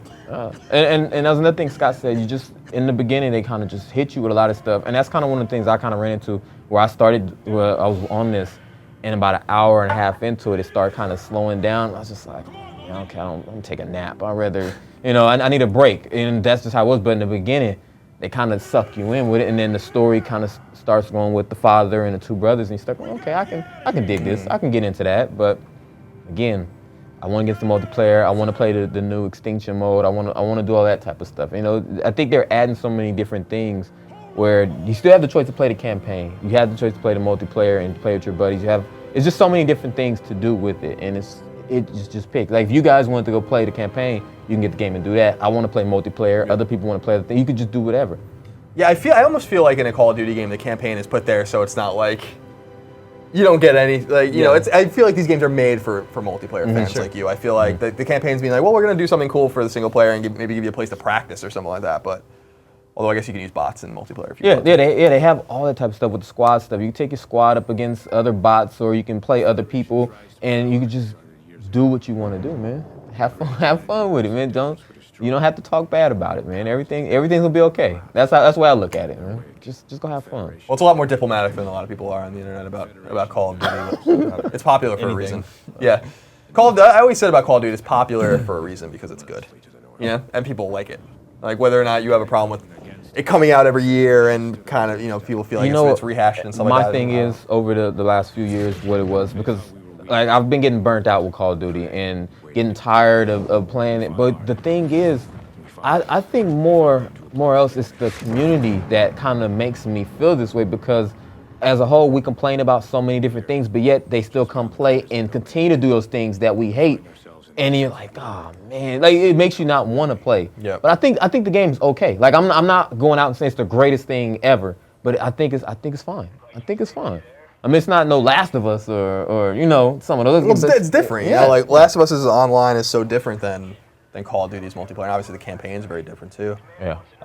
So you're getting tired of like playing Call of Duty. Do you want to play Battlefield now, or do you want to play like Killzone or something what do you? I just really want to be able to expand to do other things. I mean, when I look at my resume of games, it goes Call of Duty, Madden, The Walking Dead, Last of Us. It's not really, that's good. It's not like it's just mainly those ones that kind of stick out, like those great games. But it's not really me trying out other things. Like I'm looking at the PS4 lineup and I'm just like, okay, you got Knack, you got this, you got that, but I'm not necessarily going, I want to play those games. And I want to be able to do that. I want to expand, I'd be interested to see what you think of Killzones. I tried one of the kills, the last one. Was it 3? 3? Yeah. And I think I'm so used to the layout on Call of Duty that when I went into Killzone, I was struggling with it just to get a hold of it. But I enjoyed it. Even the Infamous games, I like those too. It's just I just need to venture off and do different things. That's all it is. People have said it so many times, and I'm starting to believe them. I'm like, yeah, I do need to venture off. So when you say that, do you mean you want to do want to play some single player campaigns, or do you want to try to get into multiplayer in some of these games, or both? Both. Yeah. I want to be able to play more single player. I want to do more multiplayer. Like I say, The Last of Us, all I did was play the single player because I thought it was so great. I was just like, this is amazing, But it certainly was. The online's awesome. I haven't even tried it. I'd be interested to see what you think of that, because it's very, very strategic. I think when you get some free time, you and I should do some commentaries on the multiplayer. Yeah, we should, especially because there's some new maps actually. Yeah, we should. There we go, man. Yeah. I work with Greg Miller a lot. Wait, is this? Wow, this is cool. Yeah, it kind of even got that vibe. Yeah, I was about to say it's got a Last of Us kind of thing. Yeah, right. Jeez, how long has this city been abandoned? Got our dog with us here. Yeah, Riley. Oh yeah, Riley. Yeah, I hate Riley. And multiplayer, I hate Riley. I love dogs, but I hate Riley. He's helpful in the single player. It's just the multiplayer we start going, oh, you suck. For me, he does. Most of the time, other people have a great time with it. But I think on PS4, this game, it's pretty good, man. I'm liking it. What do you think? I mean, I think it looks great. I think I'm kind of curious, like where they began the game and like how if it was upscaled or if they put it down to PS3 and Xbox 360, or if they were concurrently designed. Started on current gen. Right? Yeah, I would assume so, because they just wouldn't have had it early enough. Because I don't know if you guys agree. I think Killzone looks better than this. Yeah. Yeah. But sure. because like, Killzone's a native game. This is nothing to sneeze at, though. Yeah. No, definitely not. But I'm trying to like kind of in my head put the beauty of the games in order, and I still think Killzone's probably the best looking PS4 game. Really? Yeah. Bobby, what do you think of the DualShock 4? I'm digging it. I actually enjoy I actually enjoy. Yeah, we got this on regular or hard. I actually like the controller for the PS4 better than the Xbox. But don't tell nobody I said that, man. Don't tell nobody I said that, man. I actually do. I mean, this is fun, man. I didn't think I would, but the funny thing about it, I don't like it for some of the other games I've been playing. So for this, I'm good. I'm good with it, but some other games I'm not feeling. Yeah, I think they got a lot right with this controller that they got wrong with the Shock 3. Like you were saying when you're playing Killzone 3, like using L1 and R1 to shoot and stuff like that. Yeah, like, that's like, they switched it around. Yeah, right? now, they had to because the triggers were so bad, but now the triggers are great. So they're definitely learning a lesson or two from Xbox, I think, specifically. Yeah, I'm struggling looking at the controller since I play Xbox so much. It keeps trying to prompt me for stuff, and I'm like, wait, what is circle? I'm like losing it, trying to figure out what it is. Yeah, you just gotta get used to it. Yo, yeah, that was nasty. Riley is a beast. See how he just jumps out in front and just no guns, but it's like I'm good, coach. Oh wow, look at the gas prices. That's awesome. $54 a gallon. Is that how much it is? Yeah. What's this? Yeah, they not messing around. This is the near future, right? Did they tell us an exact year?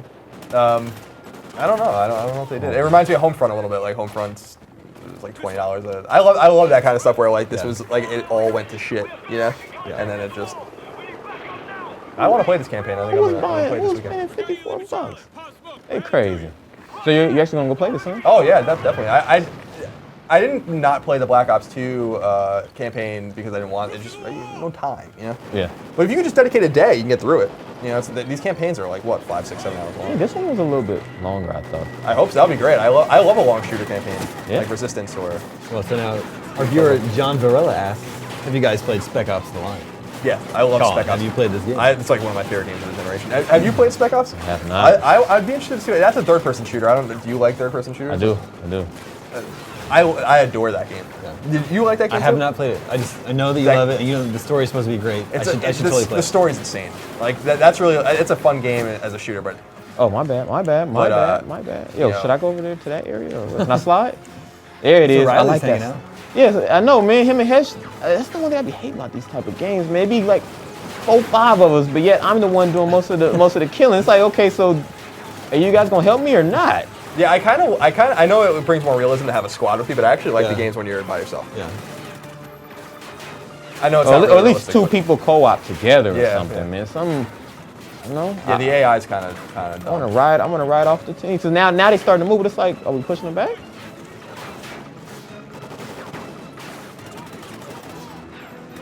Yeah, I think once I start really focusing and not talking, I think I won't be looking so noobish out here. Oh, grenades? Going back. What about you, Damon? Are you gonna give this a go? Yeah, I probably won't play it this weekend, but yeah, I'll get to it. Cause I've already played the Killzone, and I want to play NAC, but Hesh, it's not are like you a shooting huge anybody, priority. bro? He's actually a pacifist. Conscientious objector. I ain't moving there. If Hesh ain't shooting nobody, I'm not shooting nobody. I'll go up. I'll be that guy. Remember World at War, how hard that campaign was on Veteran? Yeah. Like, the enemies would just keep, like, the best way to beat World at War was to just keep running. You ever see, like, those things, like, to trigger the next checkpoint? Because, like, you would sit down for, like, 5 seconds, and then, like, 7 grenades would be thrown at you. It was, like, totally outrageous. That game was outrageously hard. Really? Which one? World at War, if you played it on Veteran. Okay. Like, there are very few games where, like, games aren't that hard anymore, and there are very few games that really challenge you like that. Like, World at War was grueling and annoying. But that's because I played it on Veteran. Did you play with anybody to help you or no? No. I played on Veteran because I wanted the trophies, so that was... that's my own fault. You and Greg be so big on them trolls, bro. If you pay attention to, like, just my, like, achievements on Xbox, bro, I don't be tripping, but just play the game. What is it that's selling you with that? I don't know. I like the metagame of trophies. I like playing the game and then having a reason to do different things. I got it. Yeah. Makes sense. Yo, I need to pick up a gun, bro. I've been wasting bullets over here. Yeah, my team is just letting me do all the work. I'm wasting all the bullets. I think people that's better at these first-person shooters, I think they like it. I'm making it look more difficult than it has to be, but I think I'm just so used to like the human aspect of people like doing things, running up on me and stuff where this thing, right? I'm like, I don't want to do this. I want to just do my multiplayer. Yeah, artificial, like the AI. I don't really care for it. Yeah. It's different. I wonder if they'll ever master like making enemies feel like humans. I wonder if we even really want to play a game like that, though. You know, like, would it be harder? It'd be dynamically hard. Or would it be less hard? Because humans can be dumb. That's true. I mean, right? Yeah, that's true. That's true. Well, like, you know, you can manipulate AI in games pretty easily. Like, you know, yeah. Killzone's a good example, and I talk about it in the review with some of the weak AI, where if an enemy's just hiding, like sometimes you just run and they let them shoot you and just stab them. You know, like it's just over. But a human guide would rockets. Yeah, he's done. Oh crap! Okay. Did I save the day? Did I save the day? Or? No, I thought I did. Yeah, there is. Ooh. Shoot. Okay, bro. Y'all need to help me out with this. He say take out the guy in the middle. I'm trying. Come on back this way. Oop. Oh. Okay, I missed that one. That was an accident. I don't think one of them dropped. Oh yeah, you got it. Okay. Oh, it's still going? Oh, you crashed? Oh, how's this? Okay, now that's just ridiculous. Smoking. And then they not even taking cover. How am I taking all the hits and they not? It's not realistic. Yo, that's the. Yeah, you're not gonna keep dodging those. There you go. You're not gonna keep dodging those. I mean, I know I'm a bad shot, but come on, bro. Yeah, I like how they make you do all these different things. I got another trophy.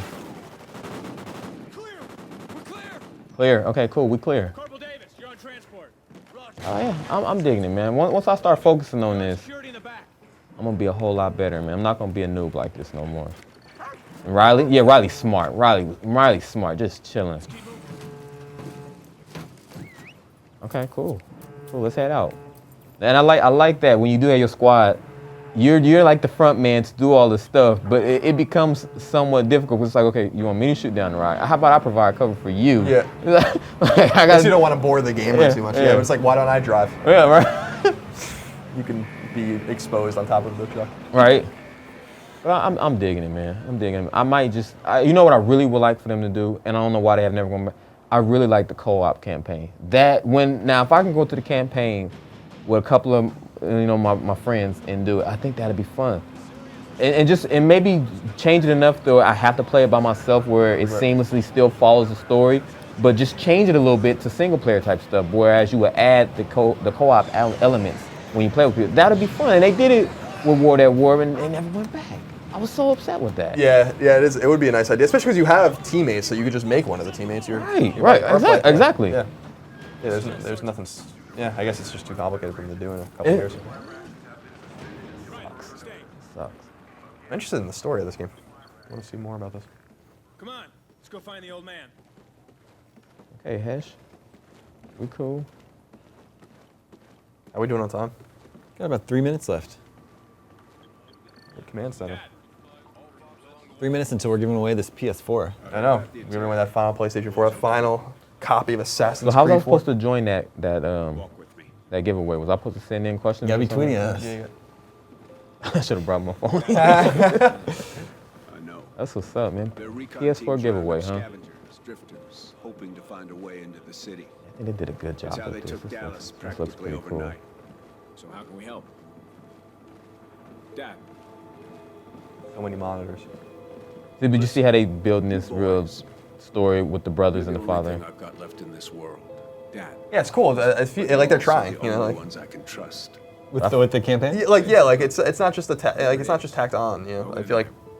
In previous games, it was just go shoot. You get your mission briefing in between and just go. You know, here, I think he's treating Hesh like the leading son though, because I'm like the outcast every time, but still, it's there. You'll link up with a recon team, gather any intel you can on the enemy, This is cool. and get your asses back here. So where in no man's land are we going? All right, that's about all the time we have for Call of Duty Ghosts on PS4 today. Before we go, there's one last order of business. We're gonna give away that PlayStation 4 presented by Assassin's Creed 4 Black Flag. We'll throw in a copy of the game with it too.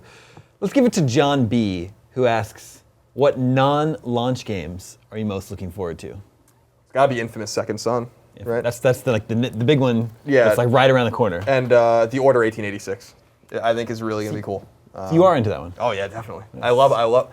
Ready at Dawn's a really talented studio, and I'm interested. You know, they made the God of War games on PSP. This is a big jump for them, but that game looks awesome. You know, I hope it all comes together for them. It's supposed to come out in 2014 at some point. Yeah. So those are the we don't really know of any huge games other than Drive Club, Infamous, and The Order next year. Yeah, I mean, so it's not exclusive, but Watch Dogs is another one that was delayed that I'm looking forward to playing. Yeah, Watch Dogs. That's the game I was going to spend the most time with when the console launched. But I'm glad they delayed it if they needed to fix things. Yeah. So.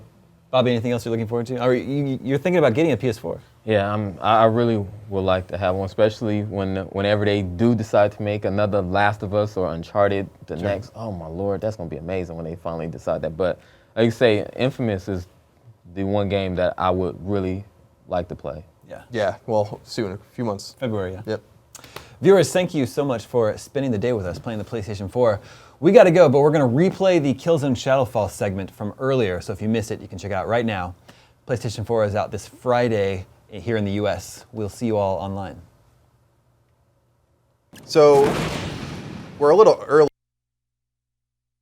coming here, I think. We want to go... You have to go like over to there. the crash site. Yeah. I think there are people still shooting at me, but they can just forget it for now. Now, one thing I noticed is they got rid of the floaty type of controls that the other Killzones had. Yeah, the game feels more like I would say, like you said, like it's even got a kind of a Halo vibe to it, or call it. I feel like it just feels like a more I don't want to say everyday shooter, but like a shooter that I think people are going to be pleased with the way it feels as opposed to that heavy, weighted, cumbersome feel. I can't shoot today. It's hard to talk and play too. It's very hard to talk and play. But it's definitely got rid of that weighted feel, and that was one of my biggest problems with the older game. These guys are bringing it to me. Yeah, we probably set off every alarm in the area. Yeah. Oh god, there's another guy there. Let's see. Knife him. Nice. I like how he just pushes his face away when he's like, get out of here.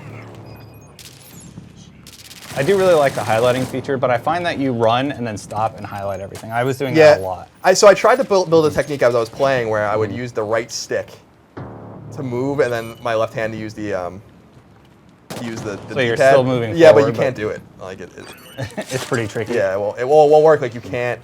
Yeah, I'll try to do it now. Like you can't move and use the D-pad. Oh, really?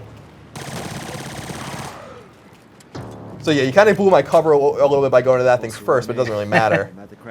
So down here is the crash site, and this is where we need to go. And there are some more Helgen kind of pouring out here. We'll just use your like you said, Helgen porn. Helgen. There's some Helgen porn down here. Probably be pretty hot. Nice. That gun's so powerful. Yeah, it's so really you hold down rewarding when you R2. see them blow up. Nice. Oh, that you missed it.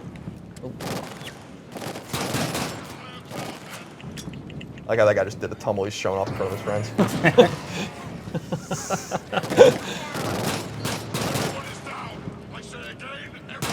He's running. I'm in the back. He had no hope. I like there's blood splatter on the rock there. Yeah, it's really cool if you score headshots, some cool blood splatter and stuff like that. And we're really close to the wall that separates the two sides, by the way. It's right there. On the other side of it is Vecta. And you'll notice as you play the game that there are two very different feels to the two sides of the wall. Obviously, I'm not that far yet. It's Nice. chapter 2. Nice particle effects. For sure. In the air here. Hey, guys. So these are my friends. Good to see you, sir. What's up, guys? What's your status? They're going to give you some stuff. Black took out an engine. We couldn't make it to the water. You have something to say? You have the intel? Yeah, you. Here. So he's going to He's give giving me you the a present. data. A present. I'm going to take that, Whatever we're doing to get out of here, we better do it fast. and then we're going to get out of here. Jose a gun. So we hold up. We'll see if we can prep the crash site. So I need to do two things now. Get to the communication tower and prep the crash site. So we'll prep the crash site first. And what that basically means is, so without spoiling too much, the storyline takes place after Killzone 3, and anyone played Killzone 3 knows how that ended in catastrophe. So these guys are fighting like a Cold War now, and you're basically trying to hide that anyone was ever here in the first place. And to do that, as you're going to see, You blow everything up. you blow everything up so that there's no sign that you were ever here. And by the way, there's a computer over here, but no one sounded it off. This is an alarm that you'll often have to disable if enemies call reinforcements, but no one did because I killed them too quickly. Just like in Assassin's Creed 4 Black Flag. Good segue. You disable the bell towers. So Oh they yeah, can't that's call true. You reinforcements. set them on fire. So that's done, and we'll take care of that later. As a They're this just guy, he's like, "Are you sure?" And this is what I was talking about in my review. There are some it's not common, but there are some strange AI problems in the game for sure, where they don't seem to turn on very quickly. Yeah. They don't practice little self-preservation. slow, yeah. But it doesn't happen often, and it doesn't really hurt people. I really enjoyed climbing up this part over here, actually. Yeah, this is pretty. I just love the textures are really nice. Yeah. How much have you played Destiny? So I got through this chapter and then I kind of stopped because I had to prep for the live stream and do a bunch of other stuff. What's been your first impression? I really like the weapon system and I really like the owl so far. Those are two really good items that you can utilize in the game. I don't like that I have to stop and scan constantly. Maybe that's because I'm OCD. Scan for enemies? Or? Yeah. So I use that scan feature quite a bit. I think I'll use it too. Yeah, just because when they're highlighted, I know where they are in relation to me, and I can take them out accordingly. Look how pretty. But it's beautiful. I mean, there's no arguing. It looks fantastic. So you can see Vector City in the distance. So. Oh wow, it's all rubble by the looks of it. Don't spoil it. Is it rubble or no? Is It's not. It's pristine, but I'm not gonna spoil it for the people. We'll see it themselves. And you actually saw the very first time we saw Killzone. I don't know if you remember in February when the PS4 was revealed. We saw a piece of the city. Really cool scene actually. With the gunships, when you're hanging from the gunships, running away, holding onto a rope. Confirm you are setting charges on the AA. So up here I got to place C4 on the AA gun so that when I make my getaway, they can't shoot me down. And this part's a little hard. So I played this part at E3 actually, and you could try. They were like, it's really hard, or not even maybe even possible to get through just with stealth. But I tried to do it a few times, and you can get pretty far without alerting anyone. But I just like to just go in guns blazing. Just what the hell. I always like the melee animations, like stabbing him in the back or snapping his neck. Those are all my favorite. And there's quite a few variations. It's not like you're going to get the same animation every time. No, for sure. They'll do something a little different every single time. Well, like 5 to 6. Yeah, there's something. Yeah, you'll snap a neck. You'll stab him in the back of the neck, in the front of the neck. You'll slit his neck. It's a lot so of many neck, ways. There's a lot of neck animations, basically. All right, so let's see. Got him. The biggest improvement they made was to the controls, in my opinion. I'm glad they finally made it a little more normal, I guess would be the best way to put it. Yeah, it doesn't feel heavy, and it's cool because the Hellgas are not bullet sponges anymore, which is really one of the frustrating things. They took so much damage in the old game, and they don't just fall with one bullet unless you get a headshot in this game. But it doesn't feel like that. Just that craziness of the old game anymore, which is the old games, I should say, which is nice. Yeah, and when you use your scan feature, it also marks adrenaline packs and things in the area you might want to pay attention to. So we don't risk falling on camera. So these are the AA guns, and if you press your circle, you can see that you're up on the D-pad rather. You can see that this is where we have to place our C4.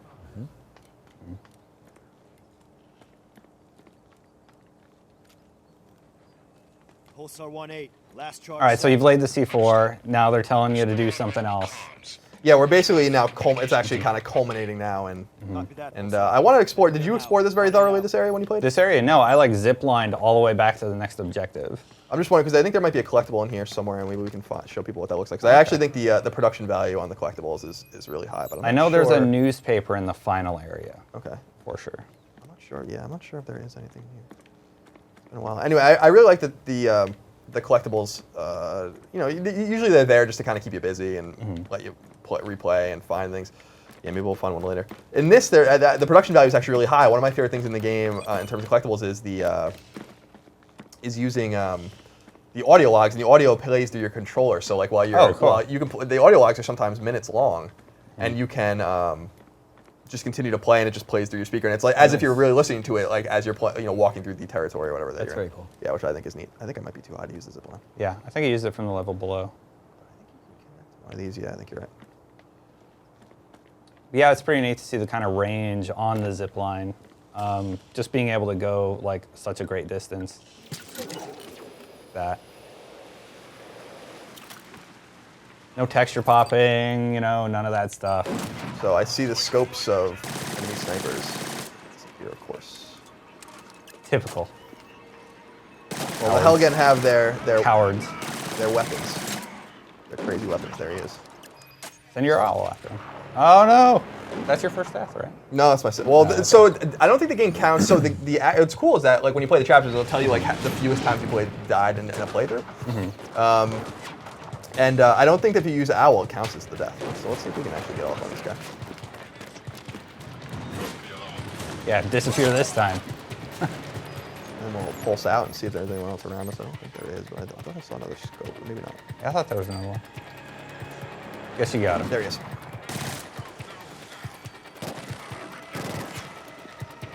These guys are pesky, and they this is kind of just your introduction to them. They get quite wily later in the game, which is cool.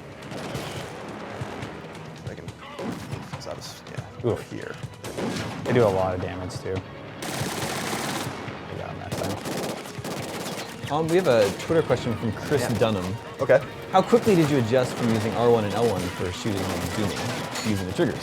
So, it's funny you asked that because one of the things I said early on was that I don't know if I could adjust because I'm so used to. Geez, I'm gonna die. I'm so used to playing. I'm so used to playing PlayStation 3 games where I have to start from the last checkpoint. Sorry, I can't play until. Do you want to play? Yeah. I'm so used to playing PlayStation 3 games. You almost have like a Stockholm syndrome kind of thing going on where it's like, well, this is how we play on PlayStation with the L1 and the R1 when you play the Uncharted games or Resistance or something like that. But I found myself quickly when I Killzone, we've had Killzone for a while and very intuitively using the triggers without really even thinking about it, And so I think it actually does feel great, and the Xbox 360 controller is actually so superior. You have a lot of experience with that controller. Yeah, of course, and it's so superior in with shooters, that whoa, man. That you kind of understand what they're doing with these triggers and what they're trying to do, which is cool. Could you, if someone preferred using the R1 and L1, can you remap the controls? You can in certain games. I haven't even tried to map any buttons in this, so I'm not positive. We could look if you'd like. So I actually went to a Call of Duty event, and I was playing a bunch of Call of Duty on the PlayStation 4 controller, and that's what really made me realize that this is going to work just fine for your shooter games. I actually preferred it to some of the other platforms that were available. Yeah, which surprised me. I never thought I would like a PlayStation controller better than like a Xbox 360 controller. Yeah, I think keeping the analog sticks next to each other was a smart move too, because that to me it feels fine, and I'm used to that. But yeah, the triggers do make a big difference. Where is the sniper? Yeah, he's over there. There you are. Some alternate fire. Oh. Yes. Good. Oh, well, it starts up now. Oh, he's down there. He's getting there. it. Nice. Ragdolling him. So your health system is just screen turns red. Yep, and your controller will turn too, but you won't be able to see it, the light on your controller. But yeah, and it seems to me, I don't know if you agree, Destin, that like actually regenerating your health actually takes some time. Yeah. What's cool in multiplayer is that you can set, if you're playing with customized war zones, how quickly you regenerate your health too. And one of the maps I made, or one of the war zones I made when I was playing online at Sony was I had pistols only with very low regenerating health, and it was even slower than that, and it made you really be thoughtful about how you were walking around. It was cool.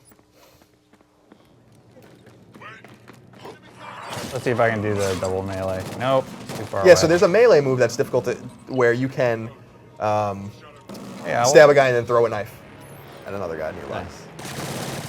And you actually learn how to do it in a kind of an in-game tutorial early in the game. I don't need you highlighted.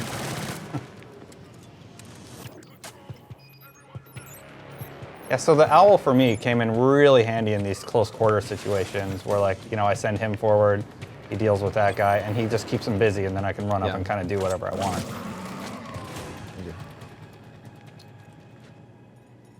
Where are they? And here I'm scanning the area, just seeing if there's anything I've missed. Now I know there's a computer here I have to hack somewhere. That was the one, I think you just had to get Owl to go over it. You're right. Right here? Yeah. This? My objectives aren't popping up though. All right, go maybe up. Might be the one on top or something. Is this a communications tower? Maybe we didn't actually disable what we needed to before. On the right there. Yeah, it could be. Press up on the D-pad and see where it brings you. Are you on top of it? I don't know. I don't see it. Oh well. Anyway, I'll kill some people. Colin, Yeah. AM has a question. Sure. Are there frame rate issues for Killzone? Frame rate issues? No. The game always runs nicely. I think that it doesn't run at it's not this smooth, always 60 frames a second experience though. And I think it's more noticeable on certain levels than it is on others. I think for a lot of people, it's actually the frame rate dips are more noticeable on big open stages like this, where there's a lot for the PS4 to deal with. But it still runs great. It looks great. I don't think you would say that this has a frame rate issues playing it, but Yeah, but obviously it looks really good. Yeah, but it's not running at 60 right now. Nice shadow effects there. So here, did you? That's over here. Okay, yeah, there it is. Okay, yeah, cool. Took It's me funny a because I only played this like 3 times. Grab that adrenaline. Wait, is it over here? No, I think this is just a room. Yeah, there's something we didn't try now. No? No. I can tell it to attack it. No, that's not good. Here. Yeah, let me see. It's not inverted again. Oh God. I always do that too. Like when somebody else has those controls set, it's like whoop. Half the time in the menus is being spent just switching is really fast though. Yeah, that's cool. So let's see. I think in that tower you. Oh, hello. Can you double kill it? Yeah, try. Risky. Try going over to that tower over there. I'm just trying to find like nothing's showing up. I need to locate the communication tower for the area. Yeah, that's over there, right? Yeah, but it's not showing up. I thought I just disabled it. But maybe you screwed everything up because you did it all out of order. Like you went here, then up there, then you went to the I never had any crash scripting site. errors, so I don't think it's that. Well, let's see. We can still run around the beautiful map anyway. It's probably just you have to activate something in the control tower. Maybe you started the hack. It could be anything. It could be. Yeah, there it it is. is. Cool, it's finally showing up. Colin, question from Lil Red Gamer. Oh, Lil Red Gamer? How deep is Killzone Shadowfall's multiplayer, and will you be showing him today? The multiplayer is deep. I will not be showing it today. But maybe we'll do something for it later because I do think it's fun and it's totally great. What's interesting about it, like I said before, is that it's accessible. I think Killzone multiplayer in the past has been very hardcore, and it still is. But I also think that it's been kind of inaccessible. So I think that this kind of remedies some of that stuff. You did worry me a little bit when you said about the class systems being different. Like, do you still have like different classes? Like you only have 3 classes now, and it's really more about loadouts now and stuff like that and skills than it really is about anything else. And it's not like you have to go through and unlock and spend lots of time, spending lots of time doing X, Y, and Z or whatever. You just get in, the weapons are unlocked, you're kind of just getting better at the game, and so there's not like an inherent advantage for you to, have played it for 50 hours other than accumulating skill, you know what I mean? But not like having better weapons. And I think that kind of balance is actually really important in IMO. Okay, so you don't like level up your weapons, but you still have the different classes. Right, there's a meta game in multiplayer called Challenges, and there's like 1,500 of them. And you get them for like, winning on a map or scoring so many kills or getting a kill streak or whatever. And that's basically kind of what will keep you coming back, I think, is accumulating more of those challenges, especially if you're into trophies, you're going to need to get them. What's your location? I need to snipe some fools, I think. Yeah, we can't, by the way, we can't hear anything in the studio, so. You killed everyone. Getting too excited. Okay. Oh, there we go. Oh, Some there sound. we go. Oh. All right. They're spoiling us today. I know. There we go. Clown down. Oh!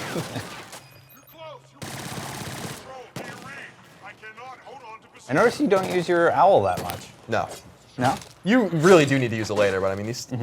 It's funny because I've died like 3 times, but this isn't really that hard.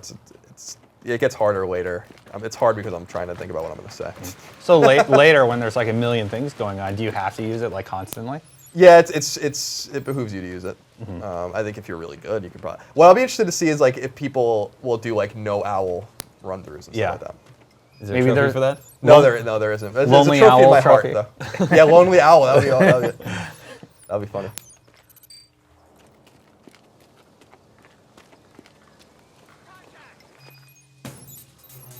Oh boy, there's your buddies. Here we go. It's on now. Oh. What?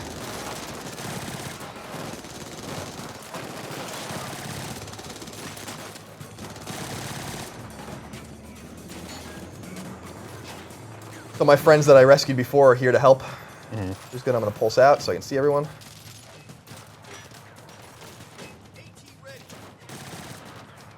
You're hiding.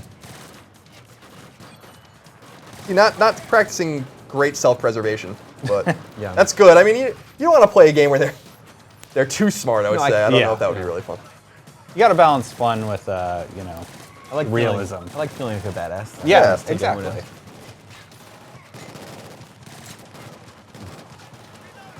You're really good at those headshots, Colin. I just like shoot into their, you know, center of mass all the time. Yeah. Yeah, I try to score some headshots. Just because the game's, I'm not. Is there any aim assists? Is there like a snap to? No, I mean not noticeable that I can feel, but maybe. I mean, it seems like it's pretty. I don't. It's not like Call of Duty where it snaps to the guys in single player. Yeah, definitely not. You actually have to aim for everybody. I mean, it might help you modestly, but not that I've noticed. At no time did I ever feel that it was bringing me towards an opponent. Who's left? I think that's it. I think you got to go in there now.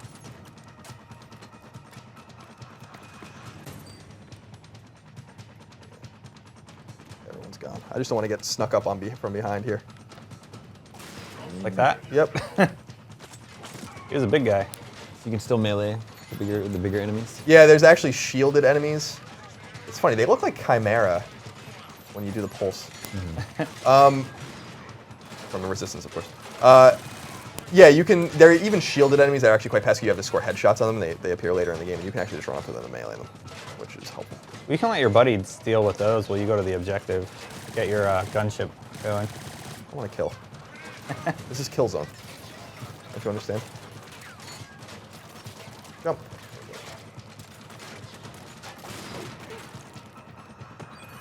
Oh, nice. And that's cool too. Like if you can like scan different enemies, and they'll tell you what kind of enemy it is, like how much strength he has and his armor. defense. Yeah, it's cool. Pretty neat. Okay. I'm going in here now. Hopefully no one else sneaks up on me. Yeah, I think you're good now. I think you killed everything in the kill zone. And I'll use Owl again with L1 to hack this computer, which is what we were trying to hack before, but we were jumping the gun.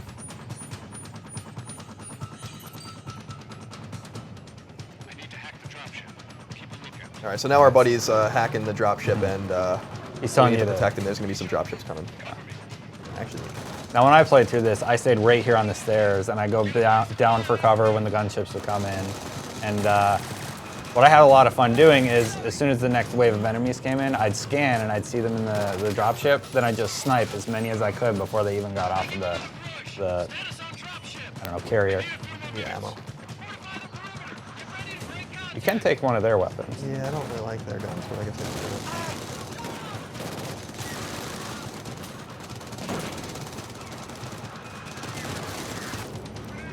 it. It's ripping me apart. These guys are coming up.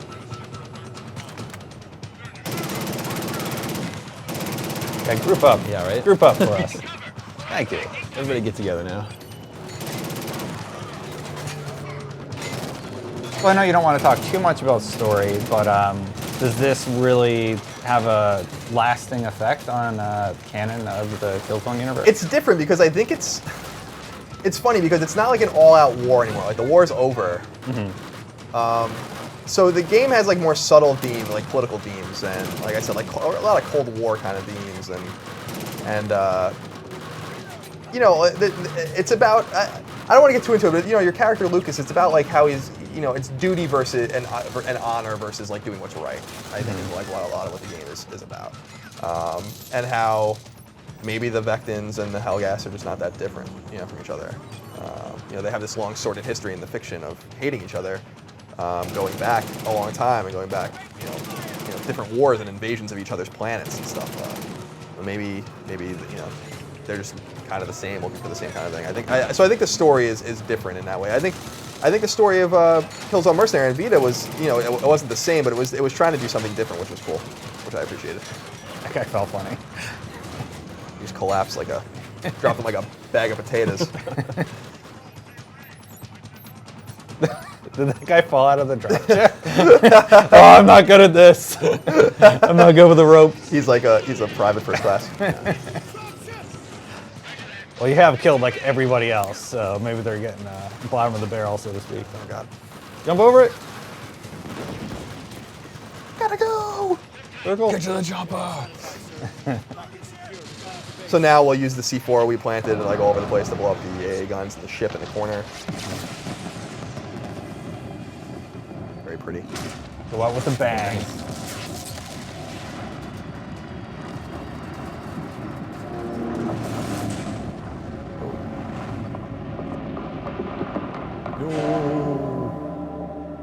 Or statue of the metal guy.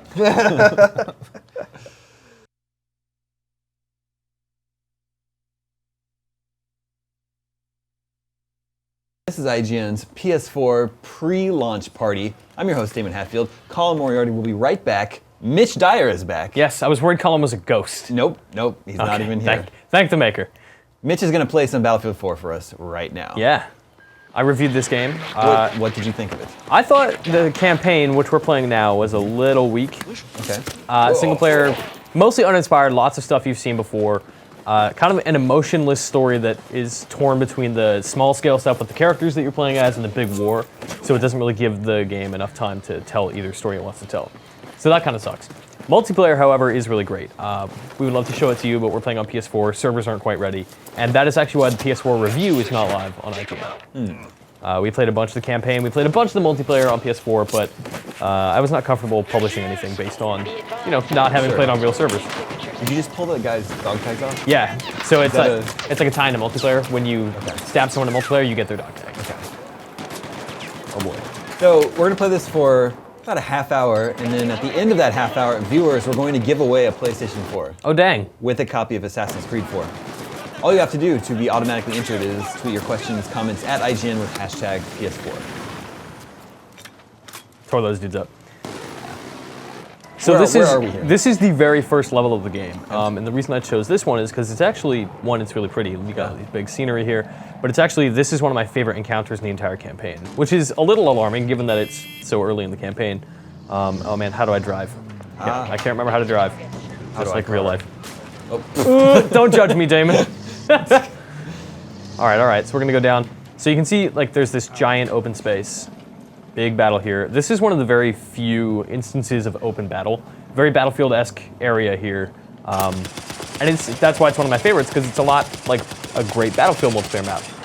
However, these spaces kind of disappear in favor of a bunch of crappy hallways later on. Where in the world are you? Right now I am in Baku, which is, I believe, in Azerbaijan. I am not a geographer anymore, Damon. I left that life behind me. Welcome back, Colin. Thank you. Thank you very much. I'm sorry for my brief absence. Colin, this is Battlefield 4. Okay. On the PlayStation 4. On the PlayStation 4? Yeah. So many 4s. So I'm calling in my chopper to take some of these dudes down. You have a little bit of tactical options throughout the campaign. You can order your guys to do stuff. The squad mates themselves, not terrific. The chopper, a lot better, as you're going to see, because it's going to blow up some stuff. All right, maybe, if she can figure out how to fly a chopper. Oh boy. All right, so there's not a lot of cover up here.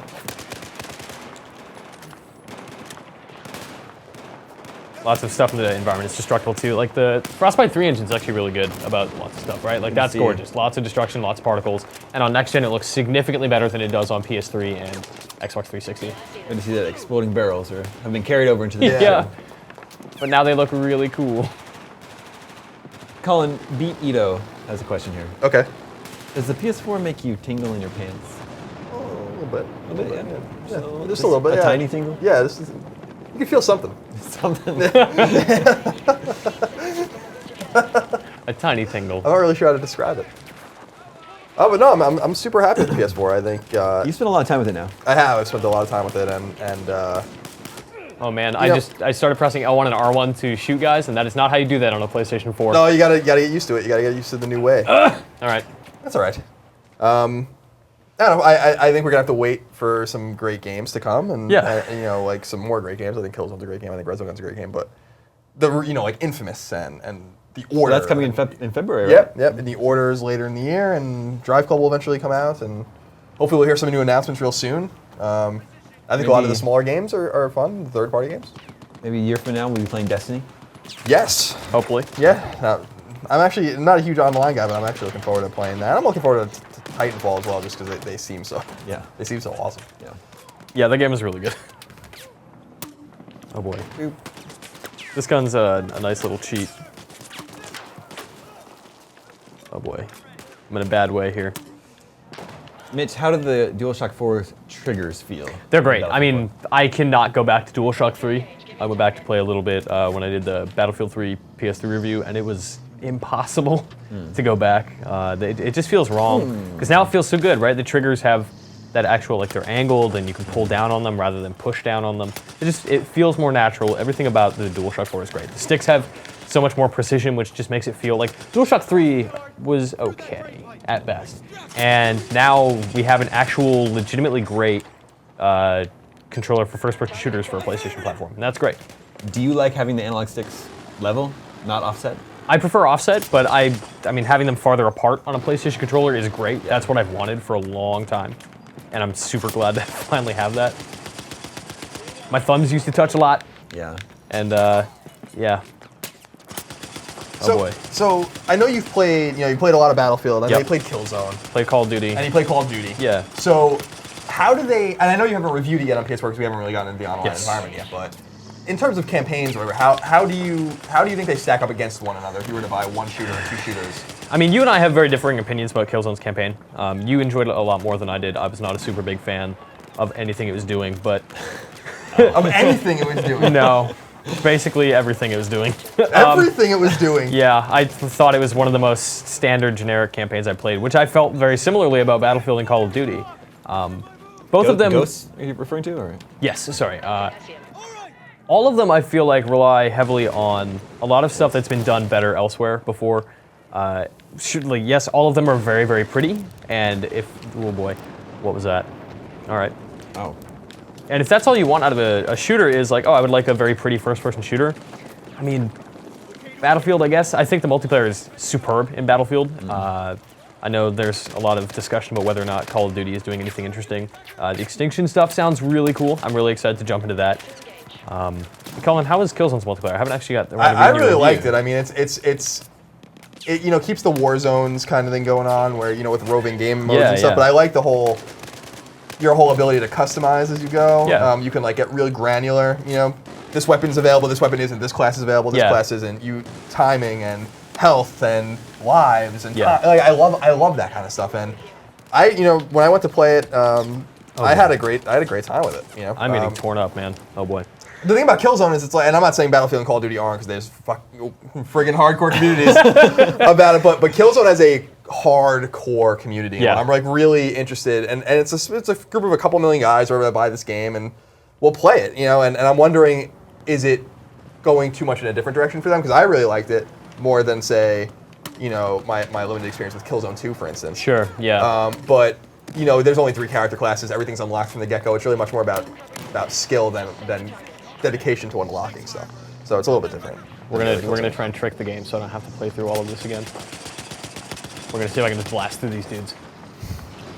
What I love about Battlefield, and it's just there's so much going on. It's like it is a battlefield. It's very I got a kill. It's very literal. I got out of my way. Nice. Oh god. This is going very well. Nice. All right, we're gonna move on. Right on.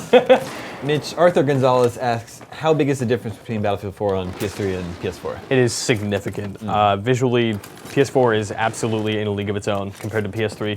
PS3 is far and away the worst looking version of all 5? There's 5 of them? Yeah. Right, PC, PS3, yeah. Xbox, yep. Which, it's Frostbite 3 is doing a lot. It's putting the system to its limits for sure. You can see a lot of really impressive stuff. Like all of this is happening on PS3. It just looks worse. The particle effects like this aren't really around. Oh boy. I'm in a bad way. Yeah, like if you have the option, absolutely play it on PS4 instead of PS3. Can't recommend that enough. I mean, just to answer the last question, rather than dodging it, I mean, gun to my head, I think that Battlefield 4 is the best shooter experience you can get in terms of, like, its campaign is the least offensive to me, and the multiplayer is my favorite of the bunch. Oh man, that little punch sound. It's good, right? You're gonna use these goggles to see dudes because it's helpful, and I've not been doing that. Oh man, I'm getting destroyed, gentlemen.